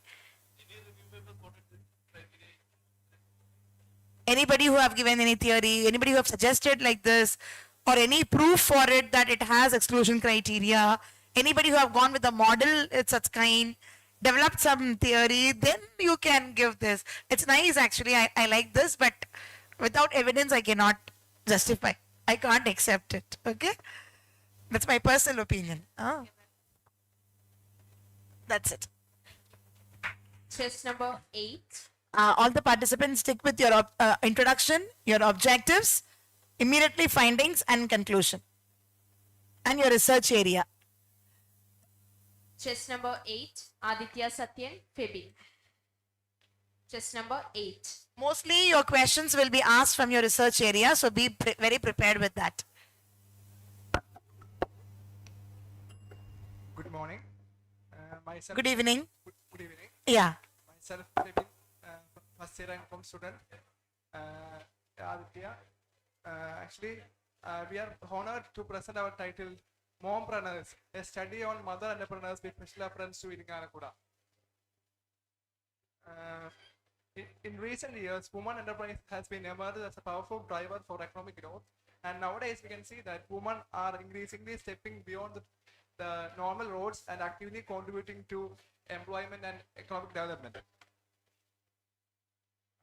Next to the introduction. Mom entrepreneurs are mothers who initiate, organize, and manage businesses, enterprises while functioning their family responsibility. Many mompreneurs operate home-based or small entrepreneurs such as food production, handicraft, and business. Actually, what makes them different is that the ability of them to manage the economic participation and the balance between the personal life. In this context, the study seeks to explore the entrepreneurial spirit of mothers in specific regions. Next is the statement of problem. Like first one is the women constitute about 50% of world population, and we can see that in traditional societies they were mainly confined to household activities. Second, earlier the number of working women was low. The rising cost of the society made women strongly felt that they should work outside home. Next is the study focus on examining the spirit of women in Iringanakura town regarding the entrepreneurship. All these factors led to the objective of study. The objective of studies are to find out enterprises motives of mother, especially housewife in Iringanakura towns, to know the challenges faced by mom entrepreneurs, to identify the function of mom entrepreneurs. Next, the case study and other details will be dealt by Aditya.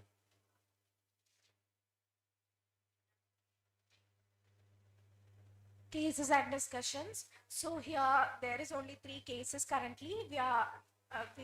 We would further expand it. So the first case is of Bhuvaneshwari Swaminathan. Her age is 36 and she does Murukku business, and her investment is 50,000. Her educational qualification is higher secondary and her earnings is 6,000. Case 2 is Philomena Anthony. Her age is 55. handicraft roastery making. Investment is 25,000, and her educational qualification is SSLC, and her earnings is 15,000. Case 3, Annie Vincent. Her age is 45. She's a homemade. She's doing homemade food. Her investment is 2 lakh. Qualification is SSLC, and earnings is 5,000. So let's discuss each case in detail. So first case is of Bhuvaneshwari Swaminathan. She's a Thrissur-based homemaker in Nalkuda. So she started her entrepreneurial journey at the age of 36. In 2000, she and her husband started a small homemade business in Nalkuda to produce specially 2 items, that is of pickles and murukku. So first she sold 200 murukku with her neighbors and relatives in her close circle.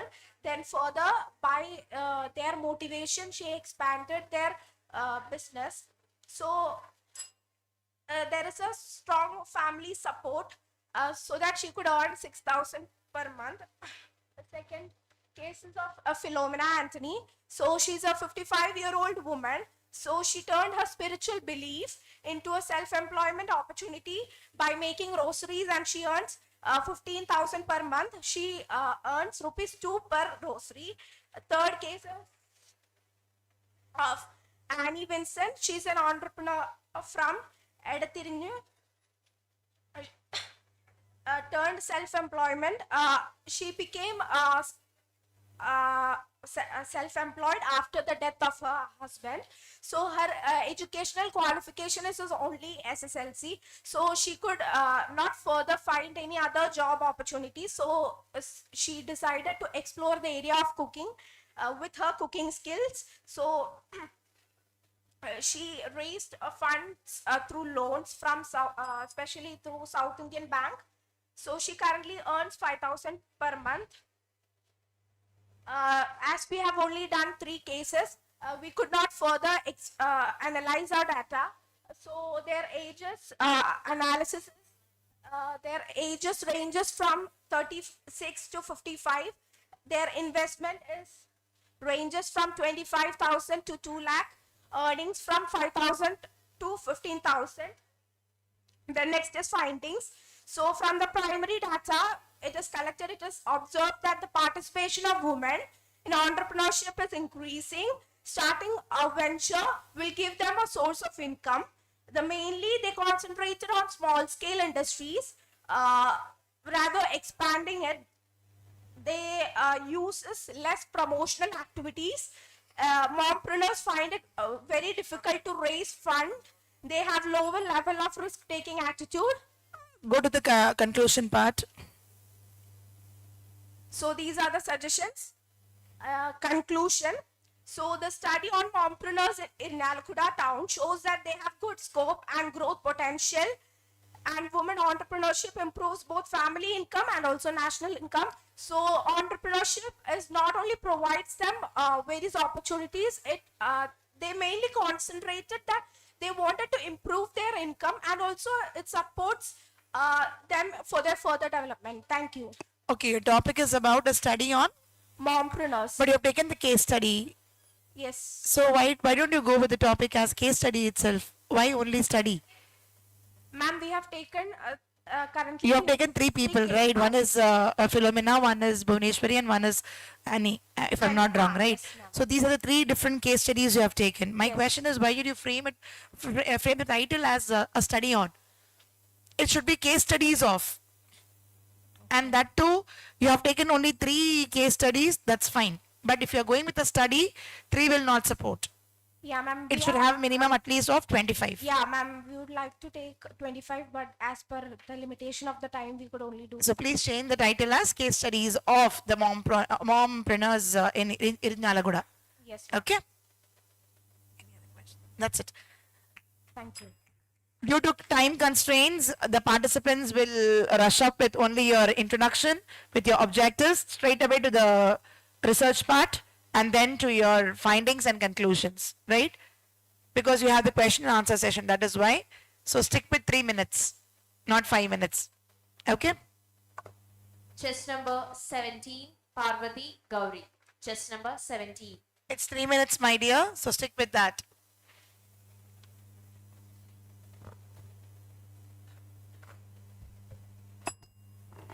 Good evening, everyone. So I'm Parvati, and this is my team member Gauri. So today we are here with the project topic: trend and volatility behavior of share prices of selected public sector companies. So we all know the Indian stock market plays a major role in the growth and development of a country.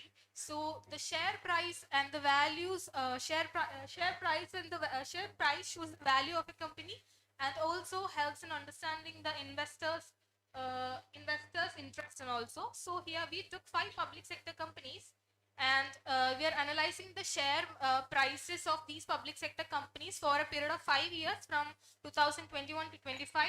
And What is the share price of ONGC today? 265 or something. 265 to 85. Today's price. Yes, today's price. What about BHNL? BHEL? Okay. In between, you'll have questions, okay? Moving to the objective. First objective is to analyze the trend of the share price of a selected public sector companies. The next is to measure the volatility and changes in the price of these selected public sector companies. And the next is to forecast the future share price behavior of this public sector companies. What is a measurement to compare the volatility of the share prices? So we did we used mean, standard deviation, and coefficient of variance for the Go with the table. Go with the table. So here we did these things with the use of Excel. We found the mean. Then From 21 to 25. Yes, ma'am. That was your year for all the companies. Yes, ma'am. Okay. So this is the second objective, and the third one is our prediction. We used R program, which is a statistical program, for analyzing the past trend, and we used the past trend for forecasting the future. So using R, you got this table? This table. This table? Yes, ma'am. Using R. And what is this table called? There is no heading for it. Only forecasted share price of State Bank of India. Only the topic you have given. What is the table that indicates about? This table is showing the predicted, or the share price may go from, there is a chance for it being this price. But you have only shown for 26, right? Yes, ma'am. The forecasted price. This is the forecasted price of this year. What is the base year then? You should have the base year 25. No, where is the base year's index calculation? No, we took the 2021 to 25 data, and we use our program for generating this. 21 to? 25. 25. That is your base, right? Yes. So where is that base calculation metrics shown here? That you should show, right? For R, always you should have a comparative study because your objectives are aligned with comparison. So you should have that one table, and then you should have the forecasting table. The first table, this one. This is the data we gave for the R program. Okay, you came up here. Fine. Where is the down source? Source as primary data. You did by yourself, no? No. No? Yes. Yes. Ille amma. Amma ille. Sollu. No, we go through the site Yahoo Finance, and we created this. So this is the data aataya potrukka. You have taken it from web source. No. Yeah? Or from ChatGPT? No, it's not from ChatGPT. We took Yahoo Finance, and we created it using, we took the monthly closing price of each of these companies. Monthly closing price. Come again. We took the monthly closing price of each month, and that is for January 2021, the monthly. From where you took the data? Yahoo Finance. So it is secondary data, no? Yes, ma'am. Then come to the next slide. Even this is also secondary data.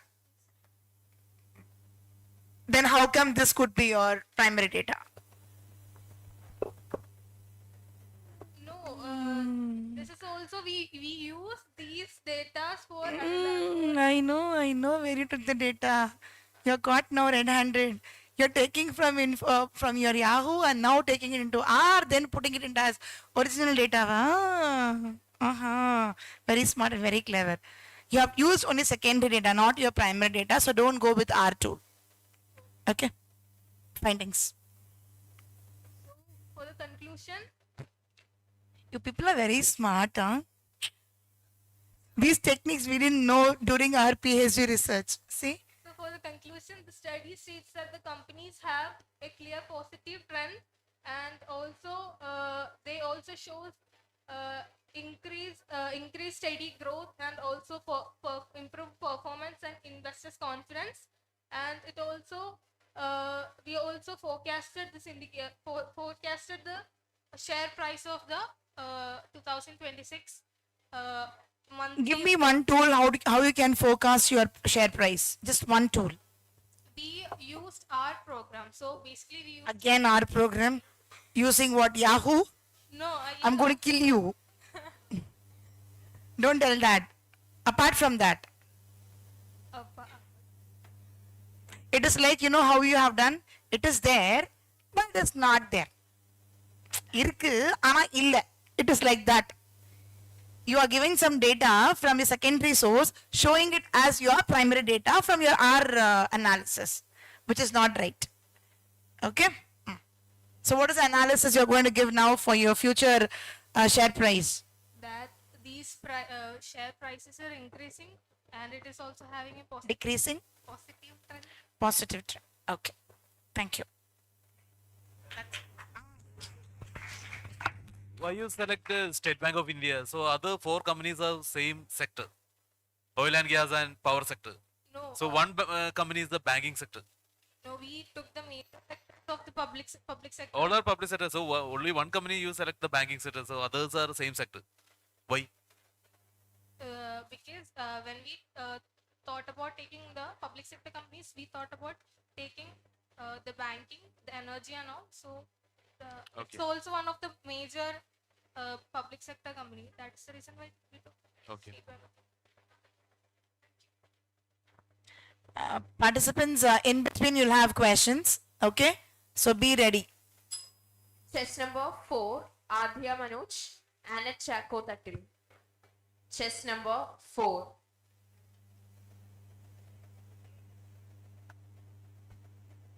While you present, the questions will be asked based on your presentation. So be ready for that.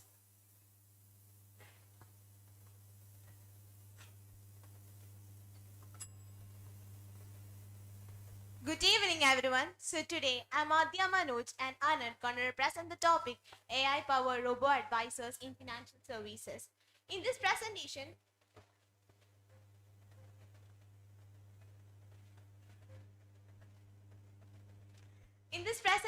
we will explore the topics like the robo-advisors, traditional advisory issues, review methodology, adoption drivers, trust factors, challenges, findings, outcomes, future scopes, and conclusions. So now we will explore about robo-advisors.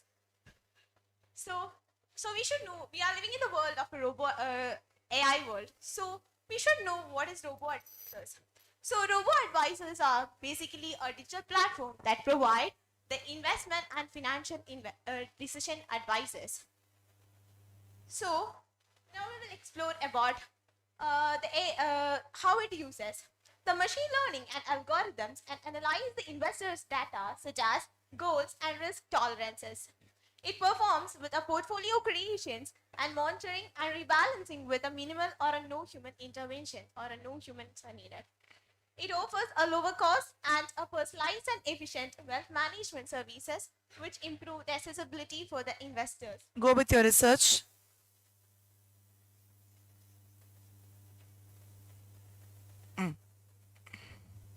What is Prisma guidelines? The preferred The same topic which I think Abel Saju also have done the same thing, if I'm not wrong. Yeah? At least I have a very good poor memory. What is the Prisma guidelines? I forgot to ask him. That's why I'm asking you now. Thank you for the reminder. The same thematic analysis, the same systematic review of literature. You are, yeah. So what is Prisma guidelines? Tell me, no. Ayyo. Huh? Systematic and That is SLR. I'm asking what is a Prisma guidelines for your framework of your review of methodology? Okay, what is thematic analysis? thematic analysis are the common, the patterns that can be seen in the data. How? The common patterns that can be seen in the How it is used in your study? for the trust factors, adoption, etc. Okay, so what is a systematic review of literature that you have used? How did you go with that SLR method? We use a systematic literature review in this way, in the adoption factors. Which way? That way. Which way? Adoption factors. How adoption patterns matters in your research? So we can see we used the review. And, Review how? Yeah. Get the answer. Review? Yeah. in a structured way. How? That's what I'm asking. How? You got the point. How? Like Summa, Google, we had it shown, it came, we just cut, copied, finished. 1, 2, 3, 4, 5, 10, ma'am told, we finished it off. That's what? Okay, go to the next slide. Don't know Prisma guidelines and you're doing it SLR. Next. Go with the findings. Yeah. Tell me your findings now.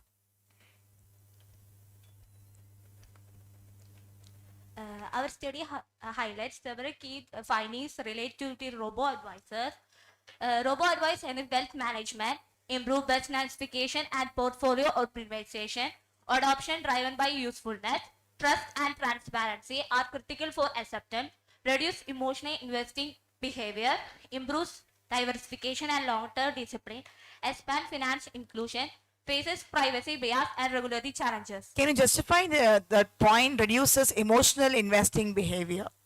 Okay. The AA is not AA is no emotional activities like humans have. So how is it you can trust upon it? If I say a robot to go and rob in a bank, it will go and rob. If it says go and kill, it will go and kill. It doesn't have emotion. Then how are you going to handle that AI? Because the topic is all about AI. Yeah. Okay. AI is a robot advisor. Is a artificial intelligence. It is invented by a human brain. If we give a command to the AI, it also give the output to us. Will it give the right output? It's our responsibility to check the data is correct or not. Most of all AI is not. If it is our responsibility, then why should we have AI? We will be responsible as human itself. Why AI then? AI is a helping tool, helper to identify the. It is also a destruction tool. I am defending on destruction part, and you're talking about the construction part. In every case there is a positive or negative sides also. If in case the humans also we take the decision, there is also positive and negative side. We can't sure the humans ideas also is good or not. Okay, which legal compliances are activating for AI? Once more. Which legal regulatory body is going with AI in India? Legal system, no? You have one ministry. Under which ministry it comes? You mean example? Huh? Example, sir? No example. I'm asking you should have one. See, you are talking about ED. It comes under Ministry of Trade and Commerce, right? Similarly, under what ministry does AI comes under in India? Which regulatory framework does AI comes in? Which legal compliance does AI fit in? Under which ministry AI is coming? 1 minute. You're asking how AI is coming, right? Which ministry? Central ministry. Under which central ministry AI technology is coming? Sorry, ma'am, I don't. Don't know. Okay, thank you. Next one, next participant. Next test number 12, Adnan.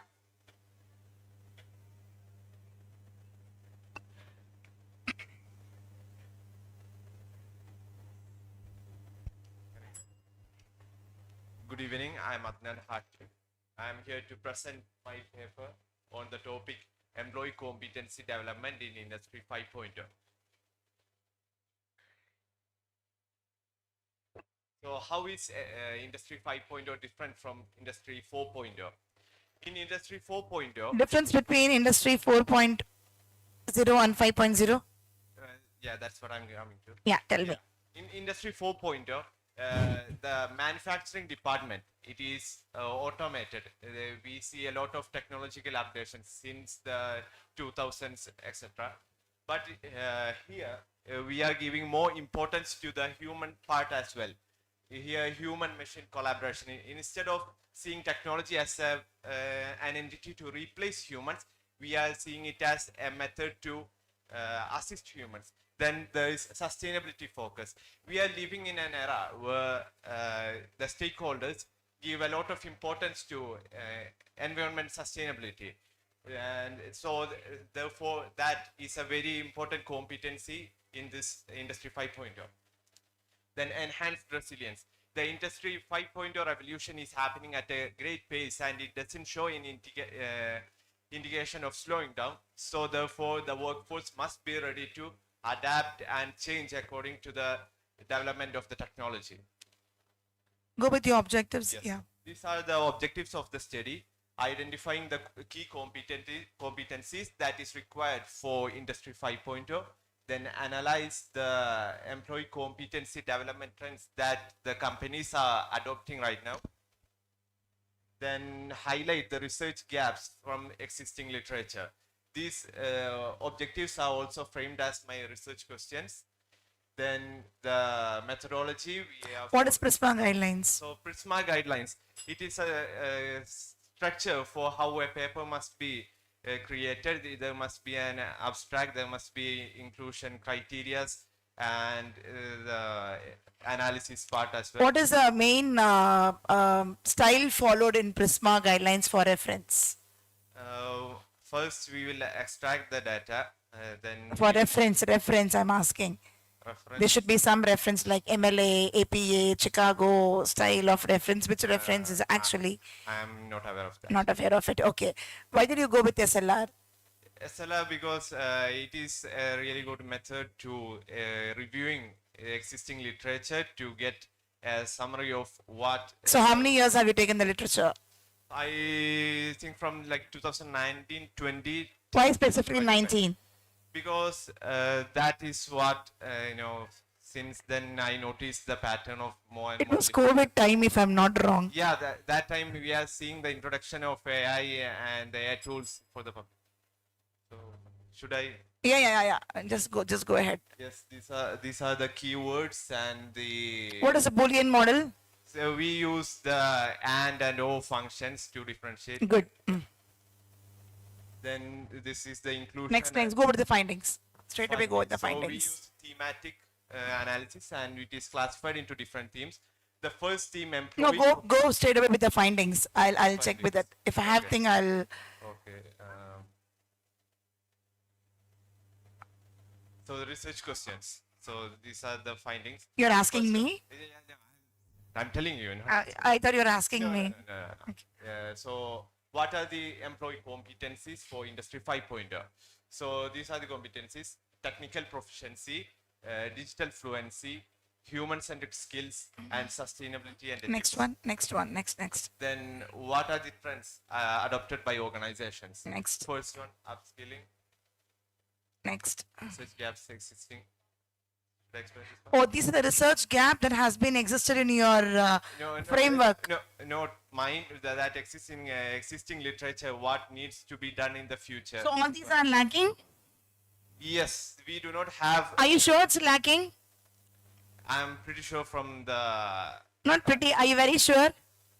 Yes, I say I am. Because when talking about standardization framework, you should not go with your Boolean model. You should not go with your SLR. You should not go with your thematic. You should not go with your other models. Then why are you giving lack of standardized framework then? It is because Point number one. Point number two, lack limited empirical validation. You have taken a question, research question, theme 1, theme 2, 3, T. That is a valid point. Again, you're giving it as limited empirical validation. It's again wrong. Third one, insufficient sector specifying mapping. What is the mapping tool you have used here? I haven't used a mapping. That's because. Why have you not used? You have not used. It doesn't mean No. it's insufficient. No, what I meant to say with this point is that we have different sectors in our economy. So different sectors need different competencies. But right now there is no universally accepted competency framework for each sector. You're wrong. For You're every wrong. 5 point. There is one competency called perpetual mapping, which is a nominal rule, universal thumb rule adopted for your 5.0 industry. For your kind information. Thank you. Okay. Thank you.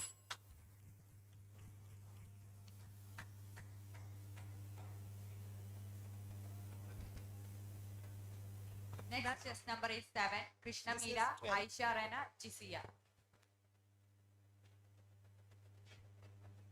Anyone will be doing it, so be ready with it. In between, I'll have questions only for sure. So whoever's portions come, you can answer because of the time constraint.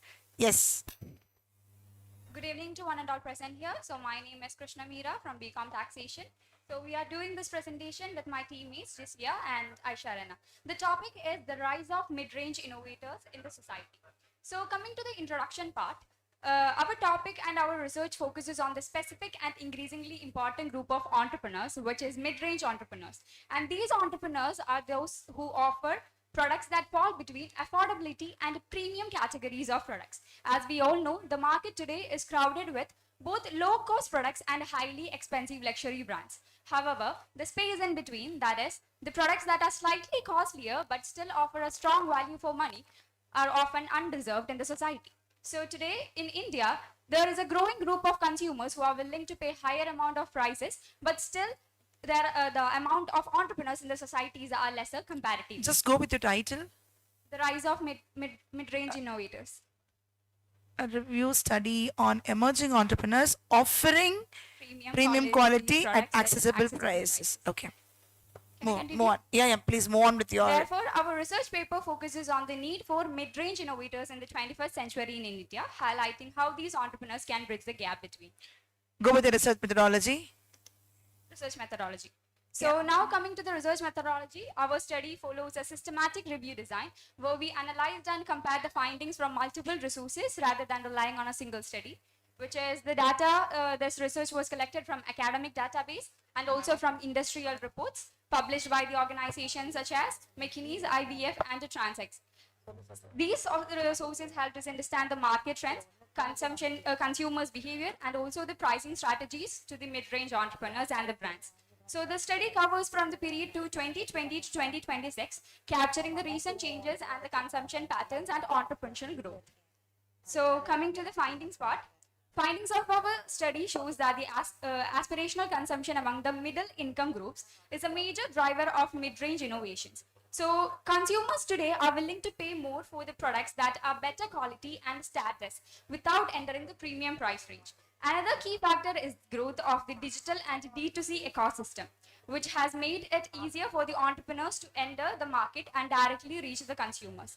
Our research also highlights that branding and perceived quality strongly influence the consumer trust and purchase decisions. Additionally, consumers often associate with moderate premium pricing with reliability and better value, which further supports the demand for the price range of the products. Suggestions, please. Yes, suggestions. What is the contribution of your research? It is providing knowledge to those entrepreneurs that there is market out there which can be successfully promoted in the society. Actually, we have an emerging consumers in the society, like those who are ready to pay a higher amount of prices. In our society, we have a lot of entrepreneurs who are focusing on low-cost products and premium side of the products. But somewhere in between, there are entrepreneurs who are missing that portion out. So we are. Can you please give me one example of what you have said now? So, if practical example. If you're asking about examples like costly products, in clothing brands we have Urbanic and Savannah. In case of perfumes, we can take Calvin Klein and Victoria's Secret. These are all foreign brands. In India, we are lacking such brands. So we are focusing on those entrepreneurs and making them acknowledge that there is a need in the society and consumers are emerging in the society. Techniques in your study? We have chosen secondary data and Secondary data. yeah, secondary data. We don't have exact figures because the the datas are limited. Thank you. Thank you. Next chess number. Your chess number is 7. 7. Next chess number 6. Shifana Sali, Kidu Krishna, Navami KS. 6.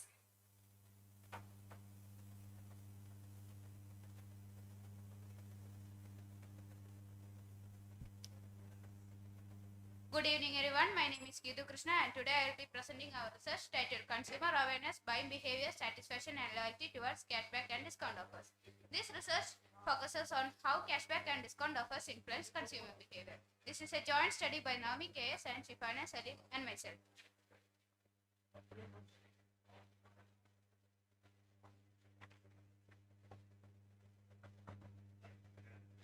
What happened? Got stuck. PPT. You're studying all these consumer behavior, buying behavior, satisfaction and loyalty. 4 factors involved in this small team. Title is very big. You can just stick with one point. Either go with consumer awareness or either go with buying behavior or either go with level of satisfaction or either choose loyalty. You are combining all 4. In a very short span of time, you were able to get all this information. Then why? Right. Keep moving. Introduction part. Just stay here. Go back. The research gap. Explain the research gap. In research gap, limited combined demand studies. Most studies look at promotions in general. Very few study cashback and discount together. Discount-centric literature. Many studies focus only discounts. Cashback offers are studied much less. Insufficient behavior analysis. Few studies explain how offers affect buying behavior. This is especially true for online shopping platforms. So what are you actually trying to tell in this research gap? Because already studies are available on level of satisfaction, on buying patterns and behaviors, the trends. So what is a new thing you're going to contribute here? What is untold you're supposed to say? Everything has been told. There is a research gap in understanding the combined effect of cashback. Oh, the combination of all of these is missing? Okay, proceed then. You should be at the Harvard level. That's how your thesis, your title frame is actually. Now I will explain the Objectives, yeah. The first objective is to study consumer awareness about cashback and discount offers, where the consumer understand their terms and conditions. The second objective is to analyze how this offers influence buying behavior, including purchase decisions and impulsive buying.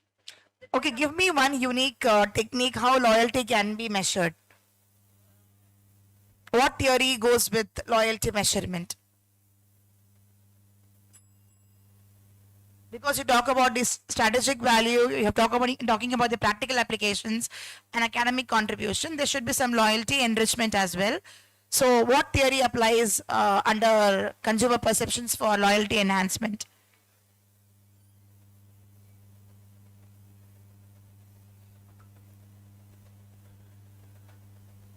No idea? Okay. Oh, you have an idea about this topic? No, first don't go with all. Take your first slide, na. Go with the first slide. Your topic.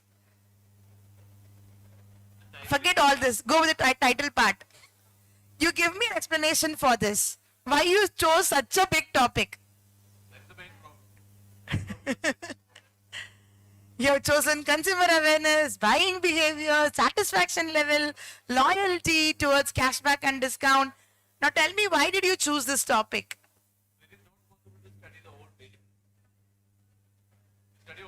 See, you can frame this topic as consumer awareness on cashback and discount offers, or you can frame it as buying behavior on cashback and discount offers, or about level of satisfaction towards cashback and discount offers, or it could be loyalty upon cashback and discount offers with reference to some place.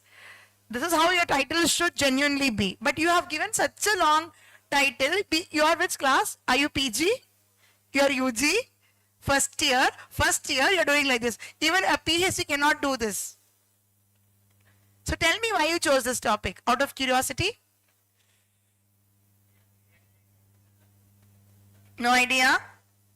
So whatever you have done is further is also could be wrong, because somewhere you should have given variables about awareness. Somewhere you should have given about the perception. Somewhere you will have an ideology about satisfaction. So in no way all the 4 variables could align with the topic. Got it? Now give me one final suggestion. What is the contribution of your study?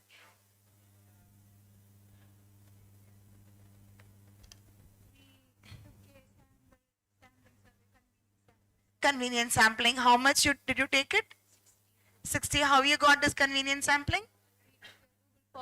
Google form. What is your population of the study? Thrissur district. How many people are there in Thrissur district who are going with this kind of discount offers? That is called population. 1,000, 10,000, 40,000, 50,000. How many? No idea. So from the population only you're supposed to take sample. You're saying 60, right? How you got that 60? Just because I gave questionnaire through Google form, they filled up. Yeah?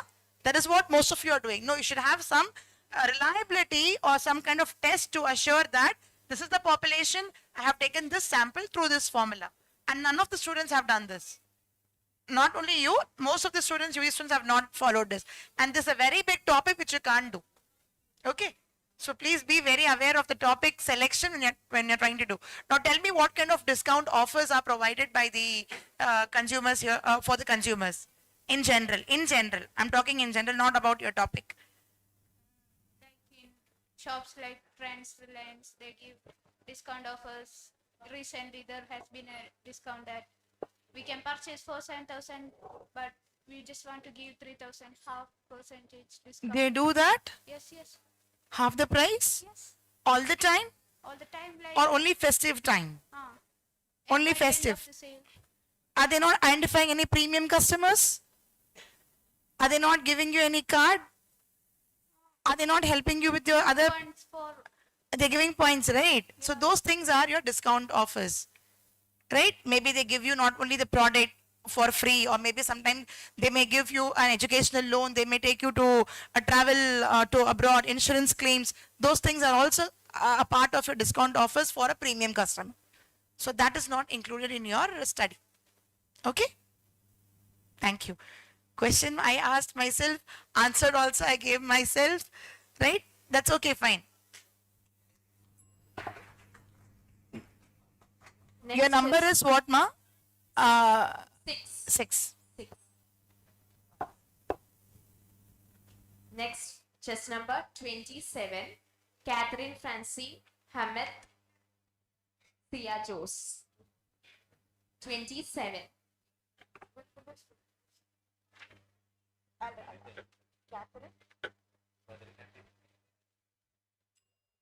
Good afternoon. We are here to present our paper on skill development using internship among undergraduate students.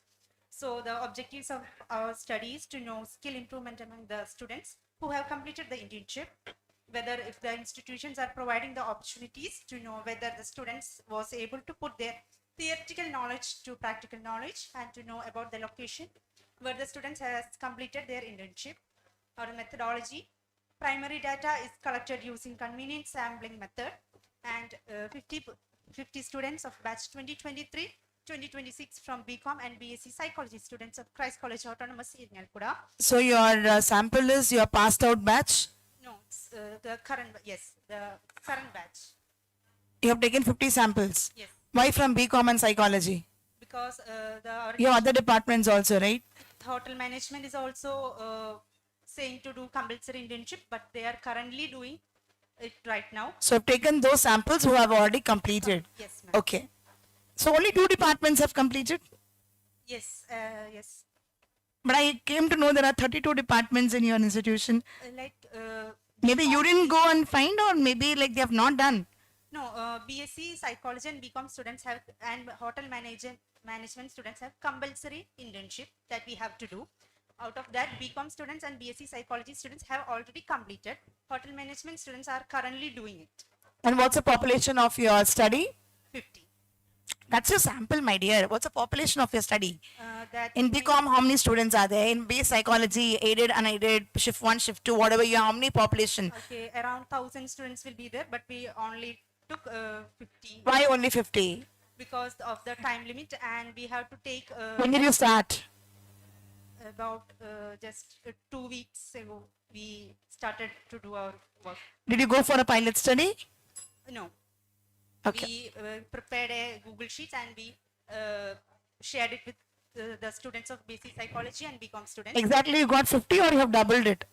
No, we have shared to 50 students. 50, okay. Can I continue? Yeah. A structured questionnaire is prepared, presented and sent to the respondents in Google document format, and responses are collected. Completed questions are tabulated and tables are prepared for the purpose of analysis. The tools which we have used is statistical tools which are used for analysis. Collected data and tables are prepared. Percentage is calculated on each table. Charts, diagrams. And What type of charts and diagram have you used and graphs? You have not mentioned that. We have used pie diagrams. We have included it in our presentation. So please make that as percentage analysis, not as charts diagram. That's wrong. Okay?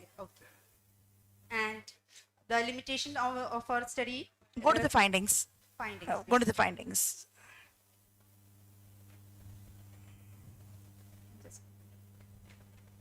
Why have you not given the percentage?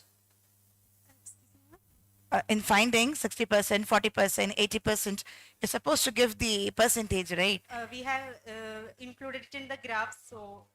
But actually the rule is, the thumb rule is you're supposed to make, if it's above 50%, put in brackets. If not, just mention out. Okay? We'll do it in the future.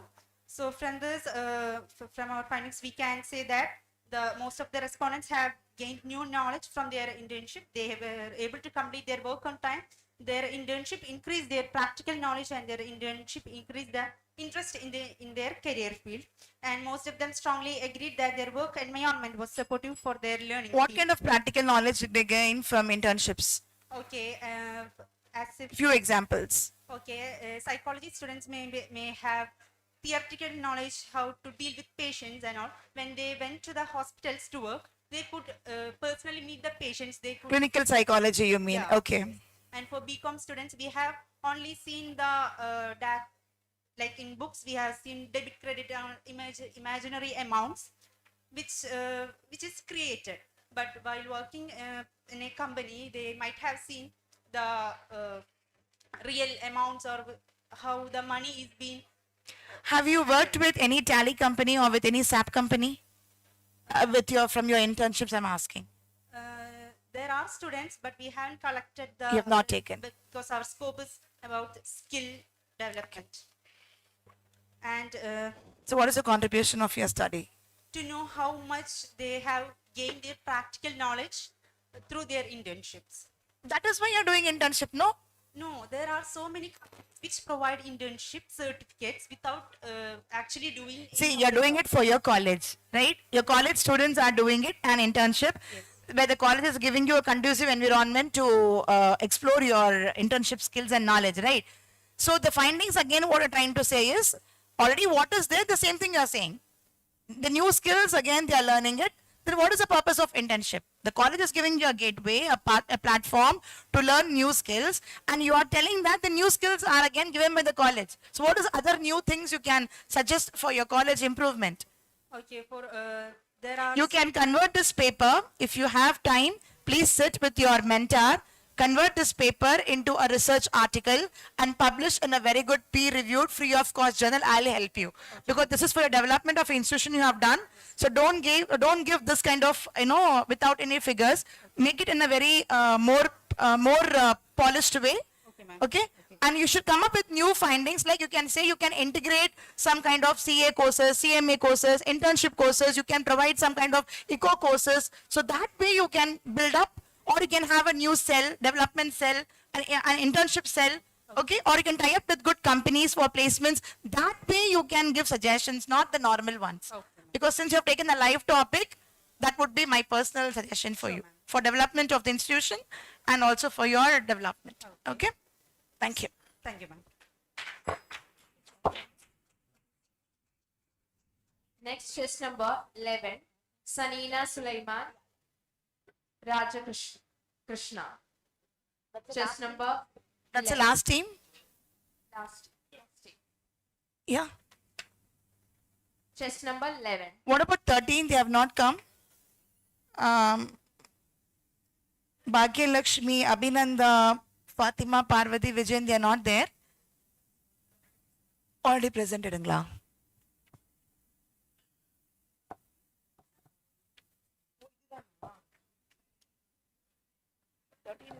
Good afternoon, everyone. I am Raja Krishna, first year BBA, student of MD College. She is Sania, first year BBA, student of MD College.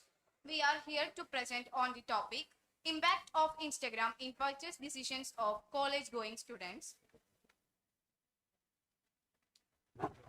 Now let's move on the topic.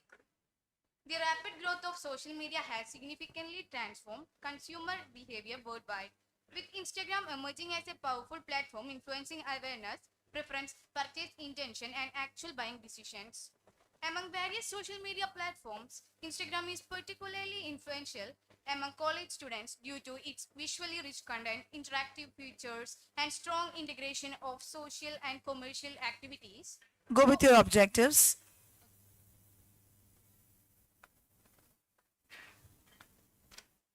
How does Instagram influence the college students?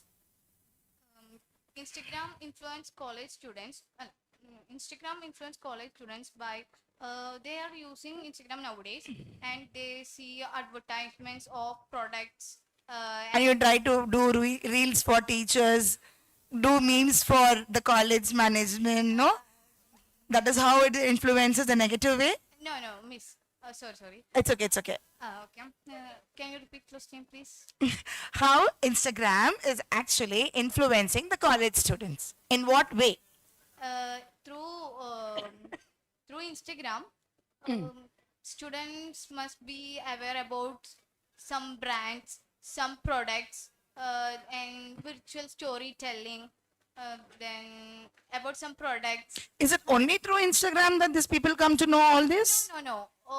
There are other social media platforms like YouTube, Flipkart, like that platforms. But Beyond Instagram. it's study about Instagram. So give me your objectives. Justify these two objectives for me. Impact of Instagram in their purchase decisions among college students. Purchase? Decision. But you have not given there as an objective there. See? The last one is, second one, college going students only, no? You're talking about the college going students. Okay.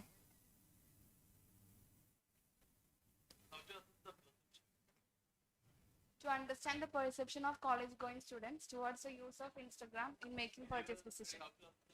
Go with the research methodology part. Where is your research? You went with findings. Give me your research methodology. You should have framed, no, I have this model, this is my population, this is my sample, this is my determination, this is my probability sampling, non-probability sampling. Where is that? Through sampling, we have findings. Where is it? No, we concluded it with findings and suggestions. Yeah. So you didn't do this project? Yeah? No, don't panic. I'm asking. When you're giving reviews, go the next slide. You went with the objectives. Yes. Go the next slide. Where is the methodology? You're telling the 57.1%, 13.2%, then 30.6%. All these figures you have given. No. Where is the data for it? Through percentage analysis, we have to. Where is it? That's not in the. Why? That you should give, na. Sorry, ma'am, we forgot to upload it. Ah? Forgot to upload it. You forgot to upload? Yes. Through findings and suggestions, we have to conclude that. What is your name? Senia. You didn't forget, na? No. Then when you give, see, and one more thing is don't give in brackets for less than 50 percentage. Majority meaning 50 and above is supposed to give as in brackets. 30, 25, 12, those things are not required. And if you are giving, then see 30.6 you are giving in brackets. What about 57.1 you have not given in brackets? So it should be uniform. Ma'am, Either you, our first experience. that's okay. That's why I'm correcting you. So whenever you go with finding and suggestion, go with your research methodology, go with your population, go with your sample, go with your how you derive the sample, right? So show some figures and charts, right? Then you give this finding and suggestion, then it is valid. Okay. No, there's something like you have taken some cut copy paste from one paper. That's how it looks. Even if it's your original work, it is not recognized. The fact is that. Questionnaire, we have to find this. Okay, good thing. But what is the final suggestion for it? We have to understand that what impact that college students have through the Instagram on their purchasing decisions.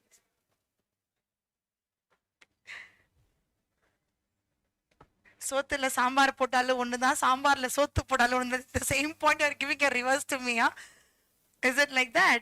So what is the contribution of your study? What are you trying to tell from this?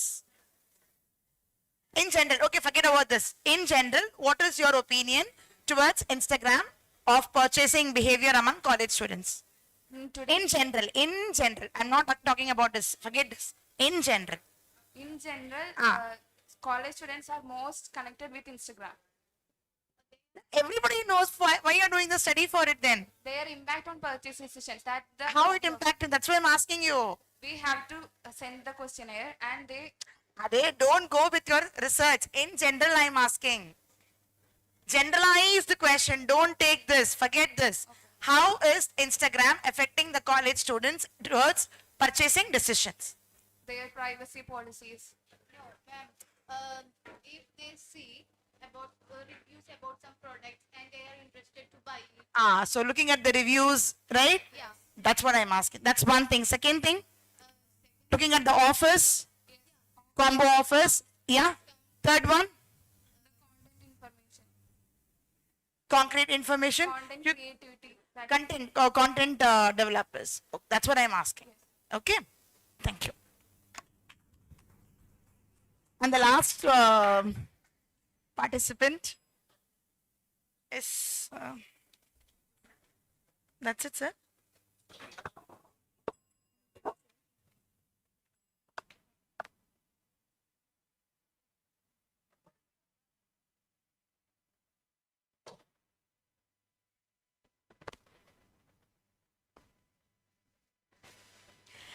As we came to the concluding segment of today's event, I warmly welcome you all to the valedictory function of the research paper presentation. May I request all the dignitaries to be on the dais.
To begin the valedictory session, I invite Dr. Libin Raj K for welcome speech. Sir, please.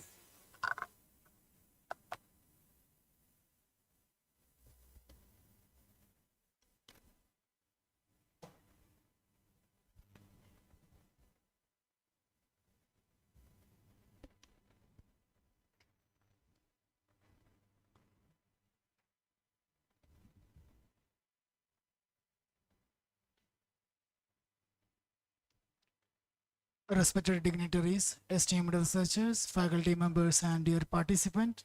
It's my great pleasure to address you as the convener of this international conference on collaborative intelligence building a entrepreneurial ecosystem in the AI age.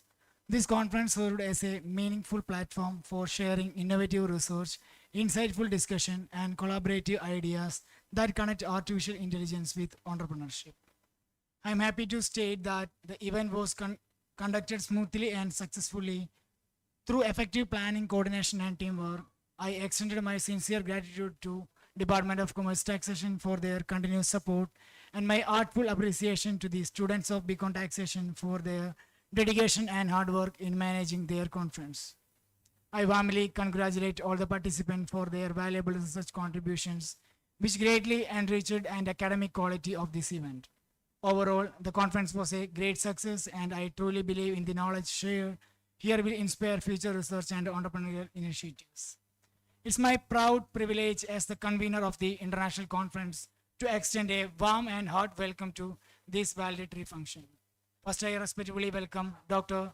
Xavier Joseph, Vice Principal of Christ College Autonomous Iringalakula, who is presiding over today's function. Thank you, sir, for your constant encouragement and valuable presence. Then I heartily welcome to our special chief guest, Lubina ma'am, for this function.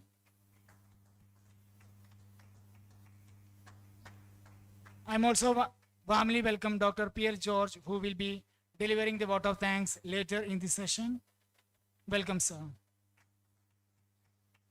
I would like to take appreciation moment to express my artful gratitude to Dr. Pierre George, sir, for his constant support and encouragement throughout the entire journey of organizing this international conference.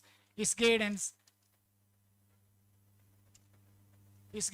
timely advice, and motivating words gave me the confidence to overcome challenges and move forward with clarity and determination.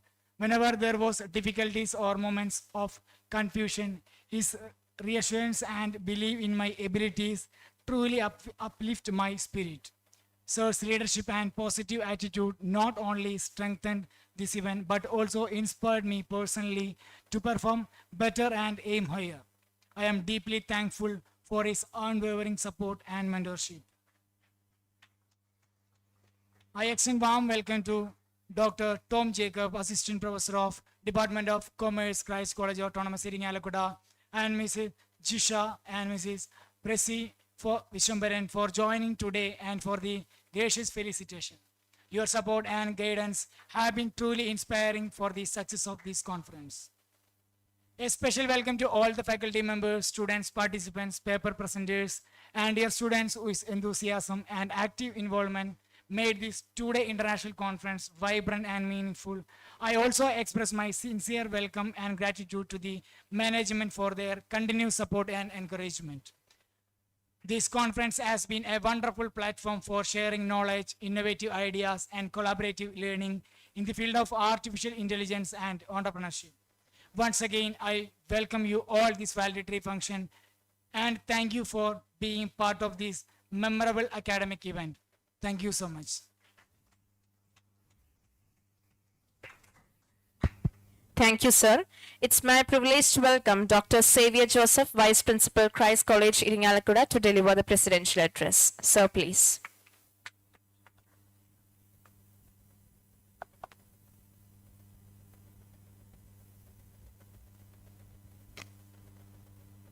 Respected Dr. Lubina from SRM University, Dr. P.L. George, Head of the Department, Dr.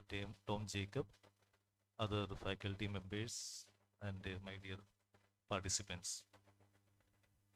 It's not a time for a long speech.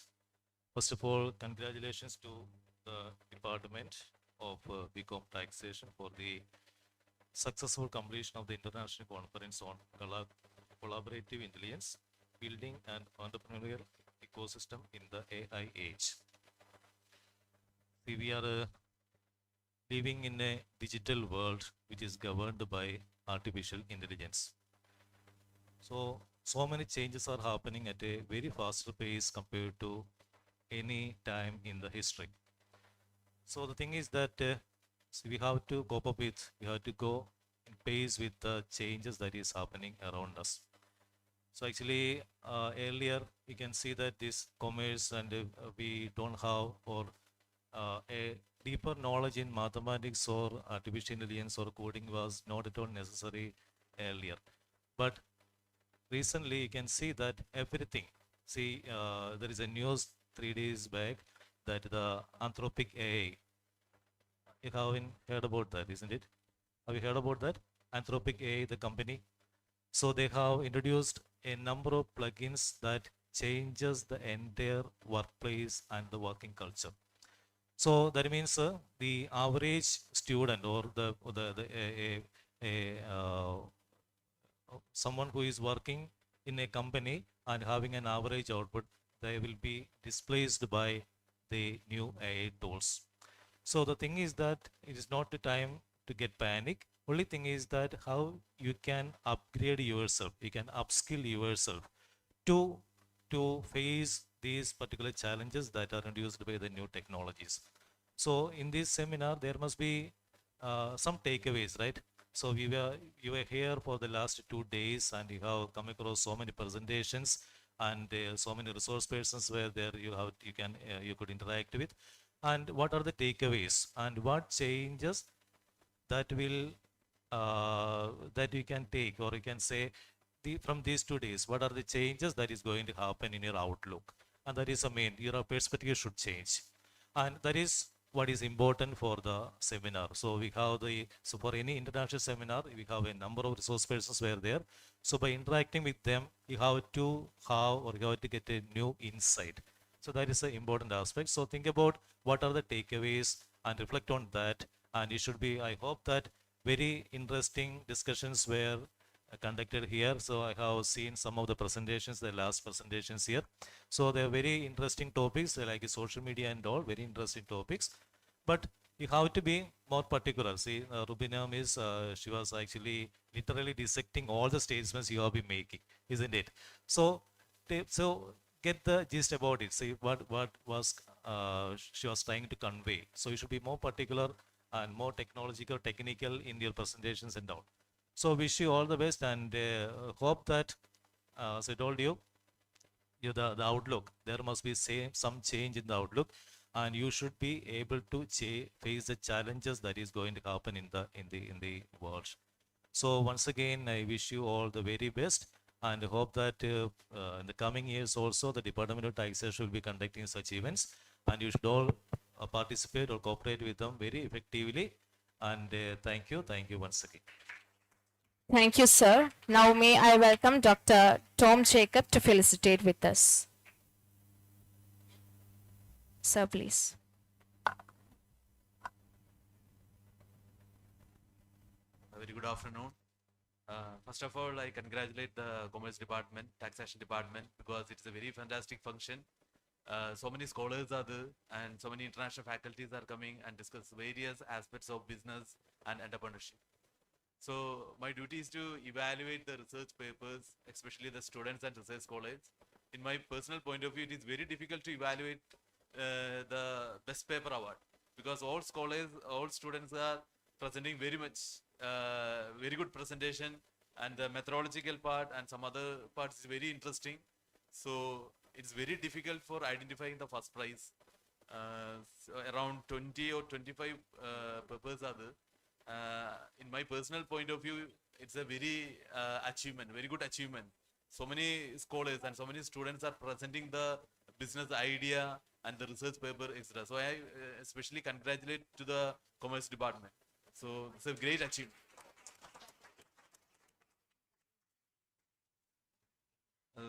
Once again, special thanks to the Commerce Department for inviting the research paper evaluation. I wish you all the success. Thank you. Have a nice day.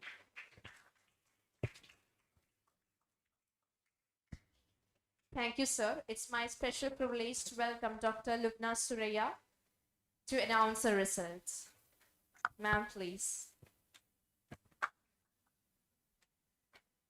Good evening, ladies and gentlemen.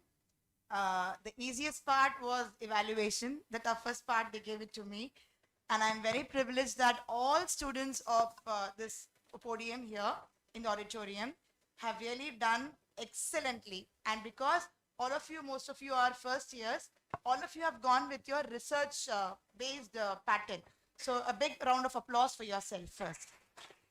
Because many institutions, when I go, they just have theoretical concept. Of course, you knew, you didn't knew, but you still managed to answer. And that too, the questions raised by me, it's very difficult to answer, but somehow people have managed it. Few people have learned it, so I'm very happy about. So as the last minute of the category for the Best Paper Award, it's by Sri Lakshmi and as well as also by Sri Ram, Abhishek and Joseph. So Best Paper Award is shared by lot number 15 and lot number 21. Sri Lakshmi K, Sri Ram, Abhishek and Joseph. Yeah, please come.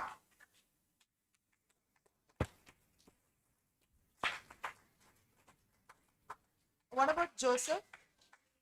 He's absent. And what about Sri Lakshmi? Lot number 15? Okay, so please be on stage.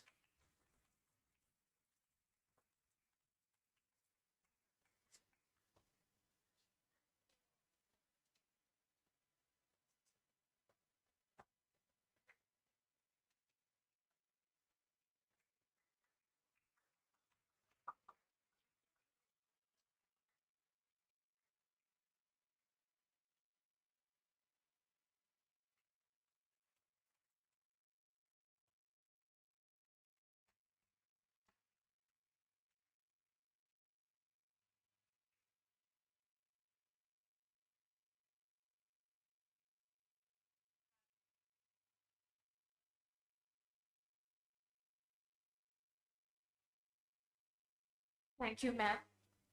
Now, to deliver the felicitation, may I request Dr. Miss Prasi Vishwampanan. Ma'am, please.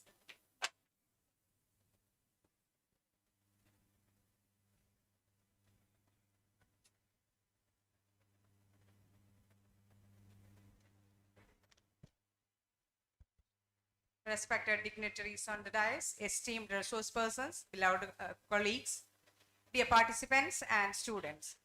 It gives me immense pleasure to extend this felicitation at the valedictory session of our two-day international seminar. It is the first time that Department of Taxation conducted an international seminar. I'm confident that the insightful deliberation, thought-provoking presentations, and the active participation witnessed over here reflect the strong academic culture and commitment. I would like to especially acknowledge our esteemed resource persons whose scholarly contributions and valuable insights have greatly enhanced the intellectual value of the seminar. I also congratulate all the presenters and participants for their enthusiasm, discipline, and academic rigor, which made this event truly meaningful. I also congratulate Dr. P.L. George, our HOD, and Dr. Libin Raj K, program convener, who worked behind the scene for making this seminar a grand success. As we conclude this seminar, I'm confident that the ideas exchanged here will inspire further research, collaboration, and innovation.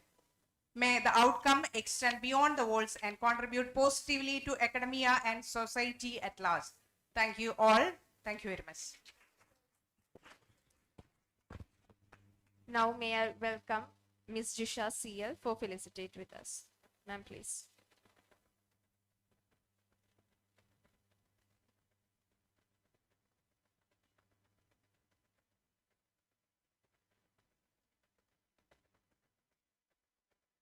Respected dignitaries, dear participants, students. So while I'm standing here, I feel so proud as finally we have conducted international seminar. Actually, it's a dream come true moment for our department, especially for Lipin sir. Since we have started our Tijare in the year 2020, we have discussed about the international seminar. So Lipin sir is always used to say that one day we will conduct international seminar. So hands off to Lipin sir and the coordinator, Joe sir, for the full guidance and support for the grand success of this international seminar. So at this moment, I should mention and appreciate all the volunteers and students, especially the first year students. Actually, it is unbelievable that the way they managed, they coordinated, and they arranged all the aspects of this international seminar. So congratulations to the all the volunteers, especially to the first year students. And congratulations to all the students and participants who have presented their paper. And we have seen that many of the students are very confidently presenting their paper.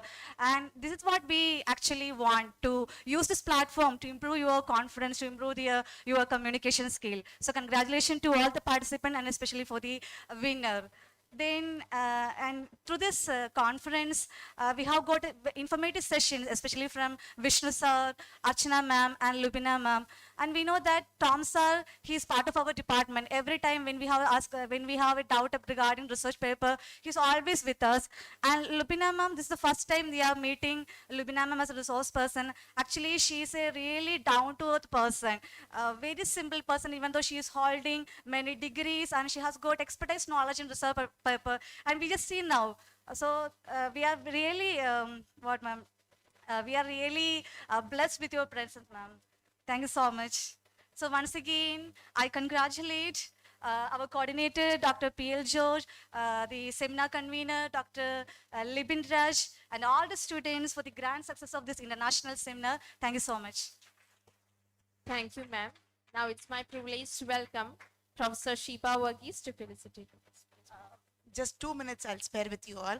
This is the first time I'm being in Kerala as a resource person. I have gone to many places, but my lifelong dream was to come to Kerala, at least to one college and speak.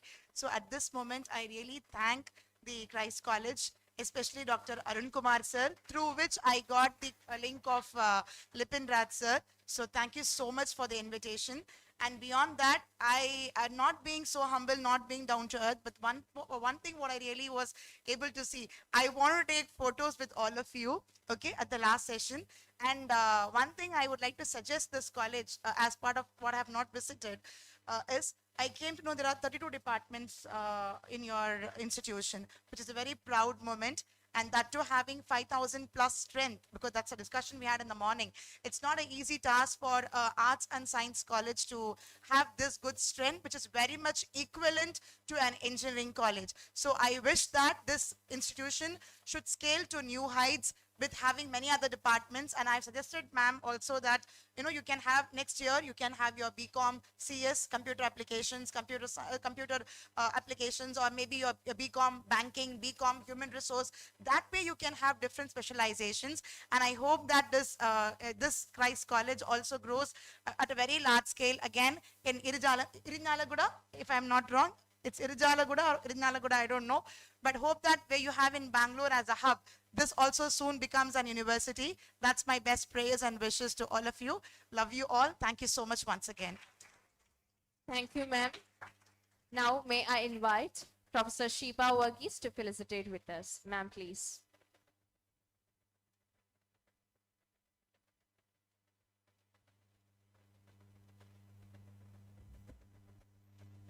Good afternoon to all. Respected Vice Principal, Dr. Justus sir, our Chief Guest,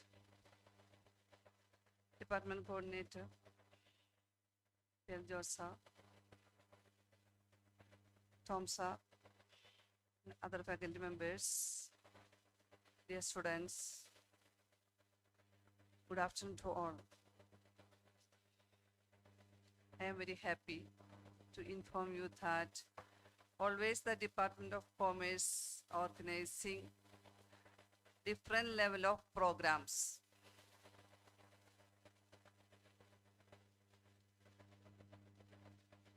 I assure that today you will get the message and informations today.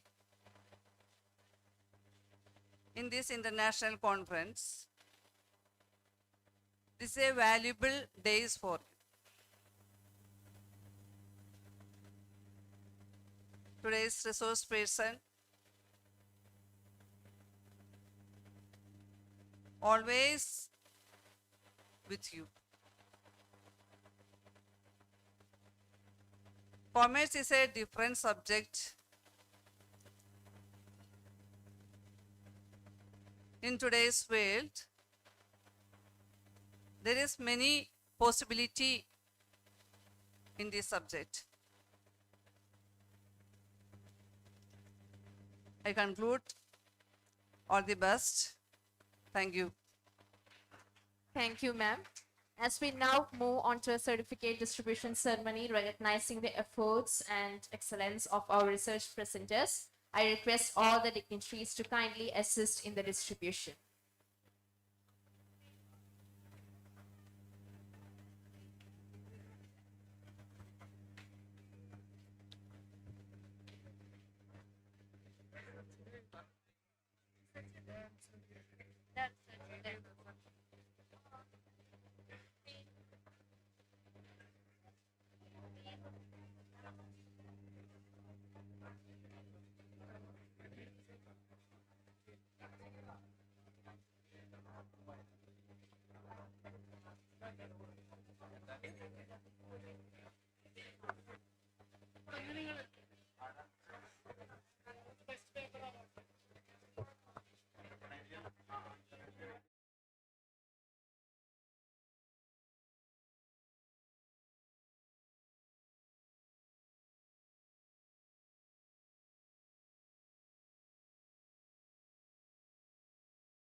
Bhavya Uday, Business Idea Award.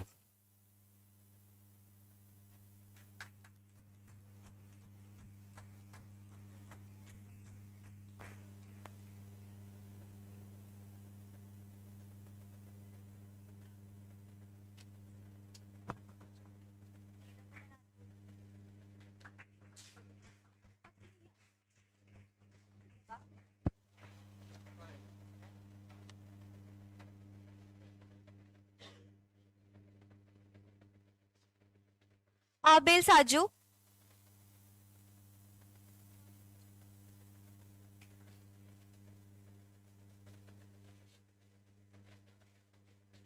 Shivani Harish. Adya Manoj. N. Chako Tattal. P. Krishna Mera.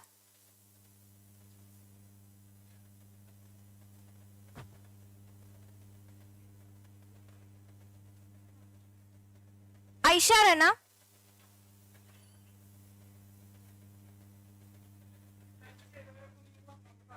Jisia.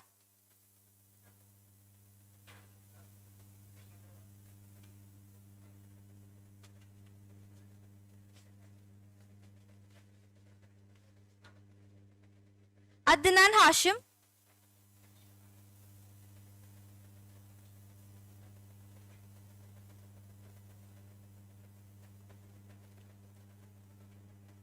Adira K.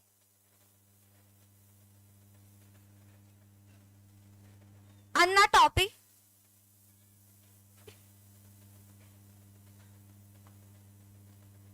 G.R. Ram Mohit.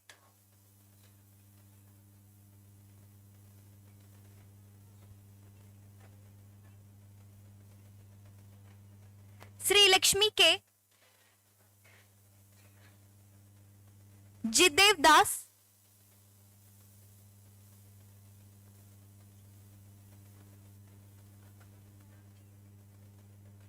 Pooja PS, Rishal Krishna KB, Parvati S,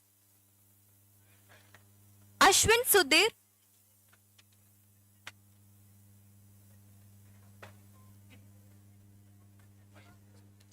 Anand P. Ramdas,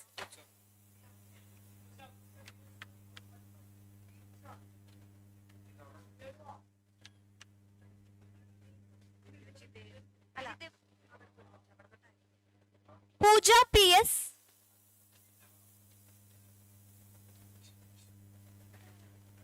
Rishal Krishna, Parvati S,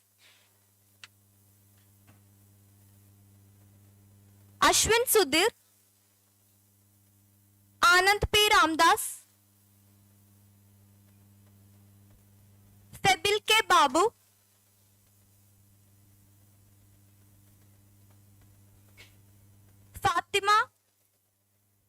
Fatimatul Hizana, Shivapriya P. Pramod,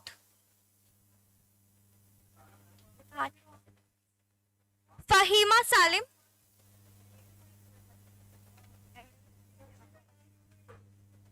Dr. Asha S. Kutti,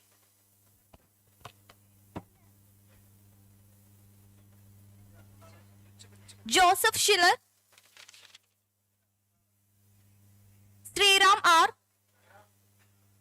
Abhishek CS, Sanina Sulaiman, Raja Krishna, Shilpa K, Parvati KS, KS Shifana Salim, Gidu Krishna, Navami KS, Aditya Satyen, Edward Jobby, Ajil Dev KM, Bijisha Biju, KN Nasrin, Afra Isha Nazir, Siji Paul, Dr. Dini KV, Misriya CA, Stenin Shibu, Ardra IK.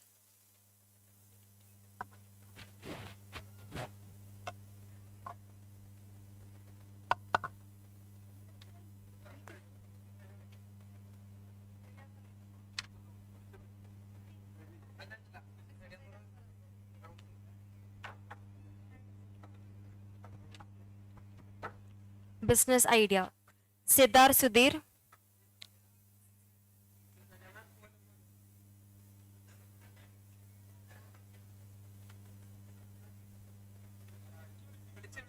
Siddhar Sudhir, G. Devanand, Salin Shaji,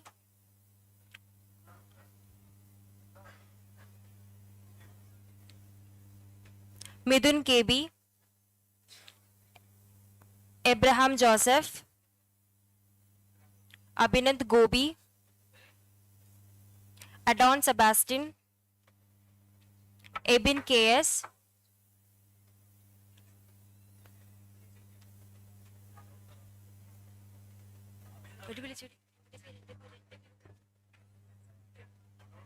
Neema PN, Adrida Das,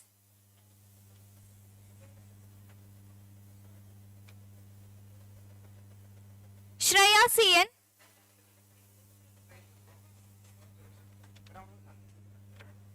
Sweetie Sarjan,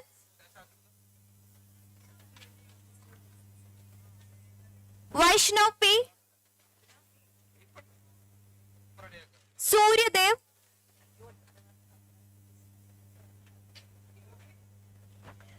Thomas Vadakumbadan, NP Varsha,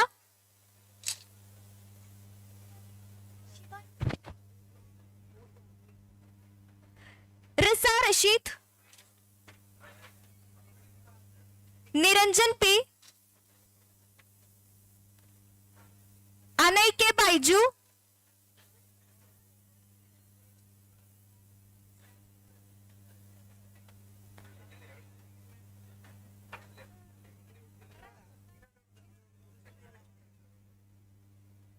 Ayana Roy, Advait Krishna,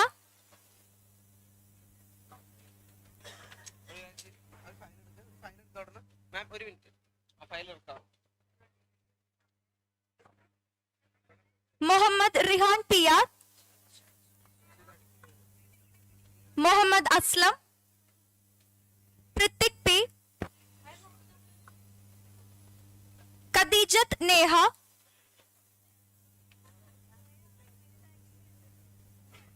Amina Assis,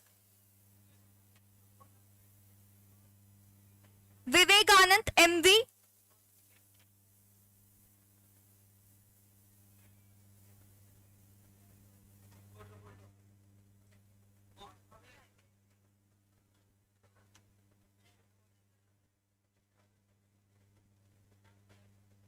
Kartik Tilak,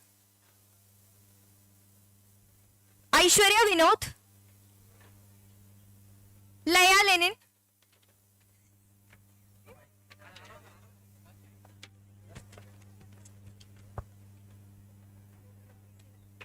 Muhammad Hussain PS, Srihari Praisen,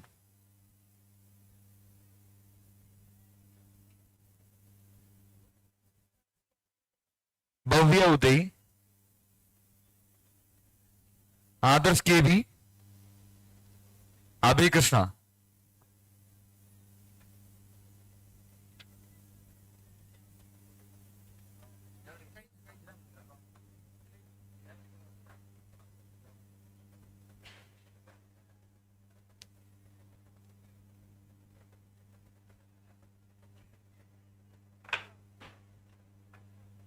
If anyone not getting the business ID and research paper certificate, please contact the organizing committee.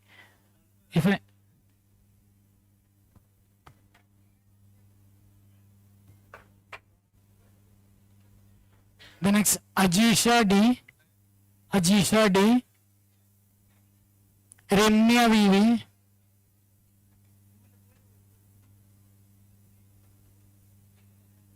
VV, Shigil Chako,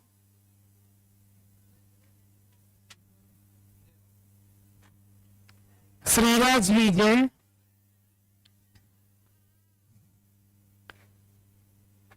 Naomi KK,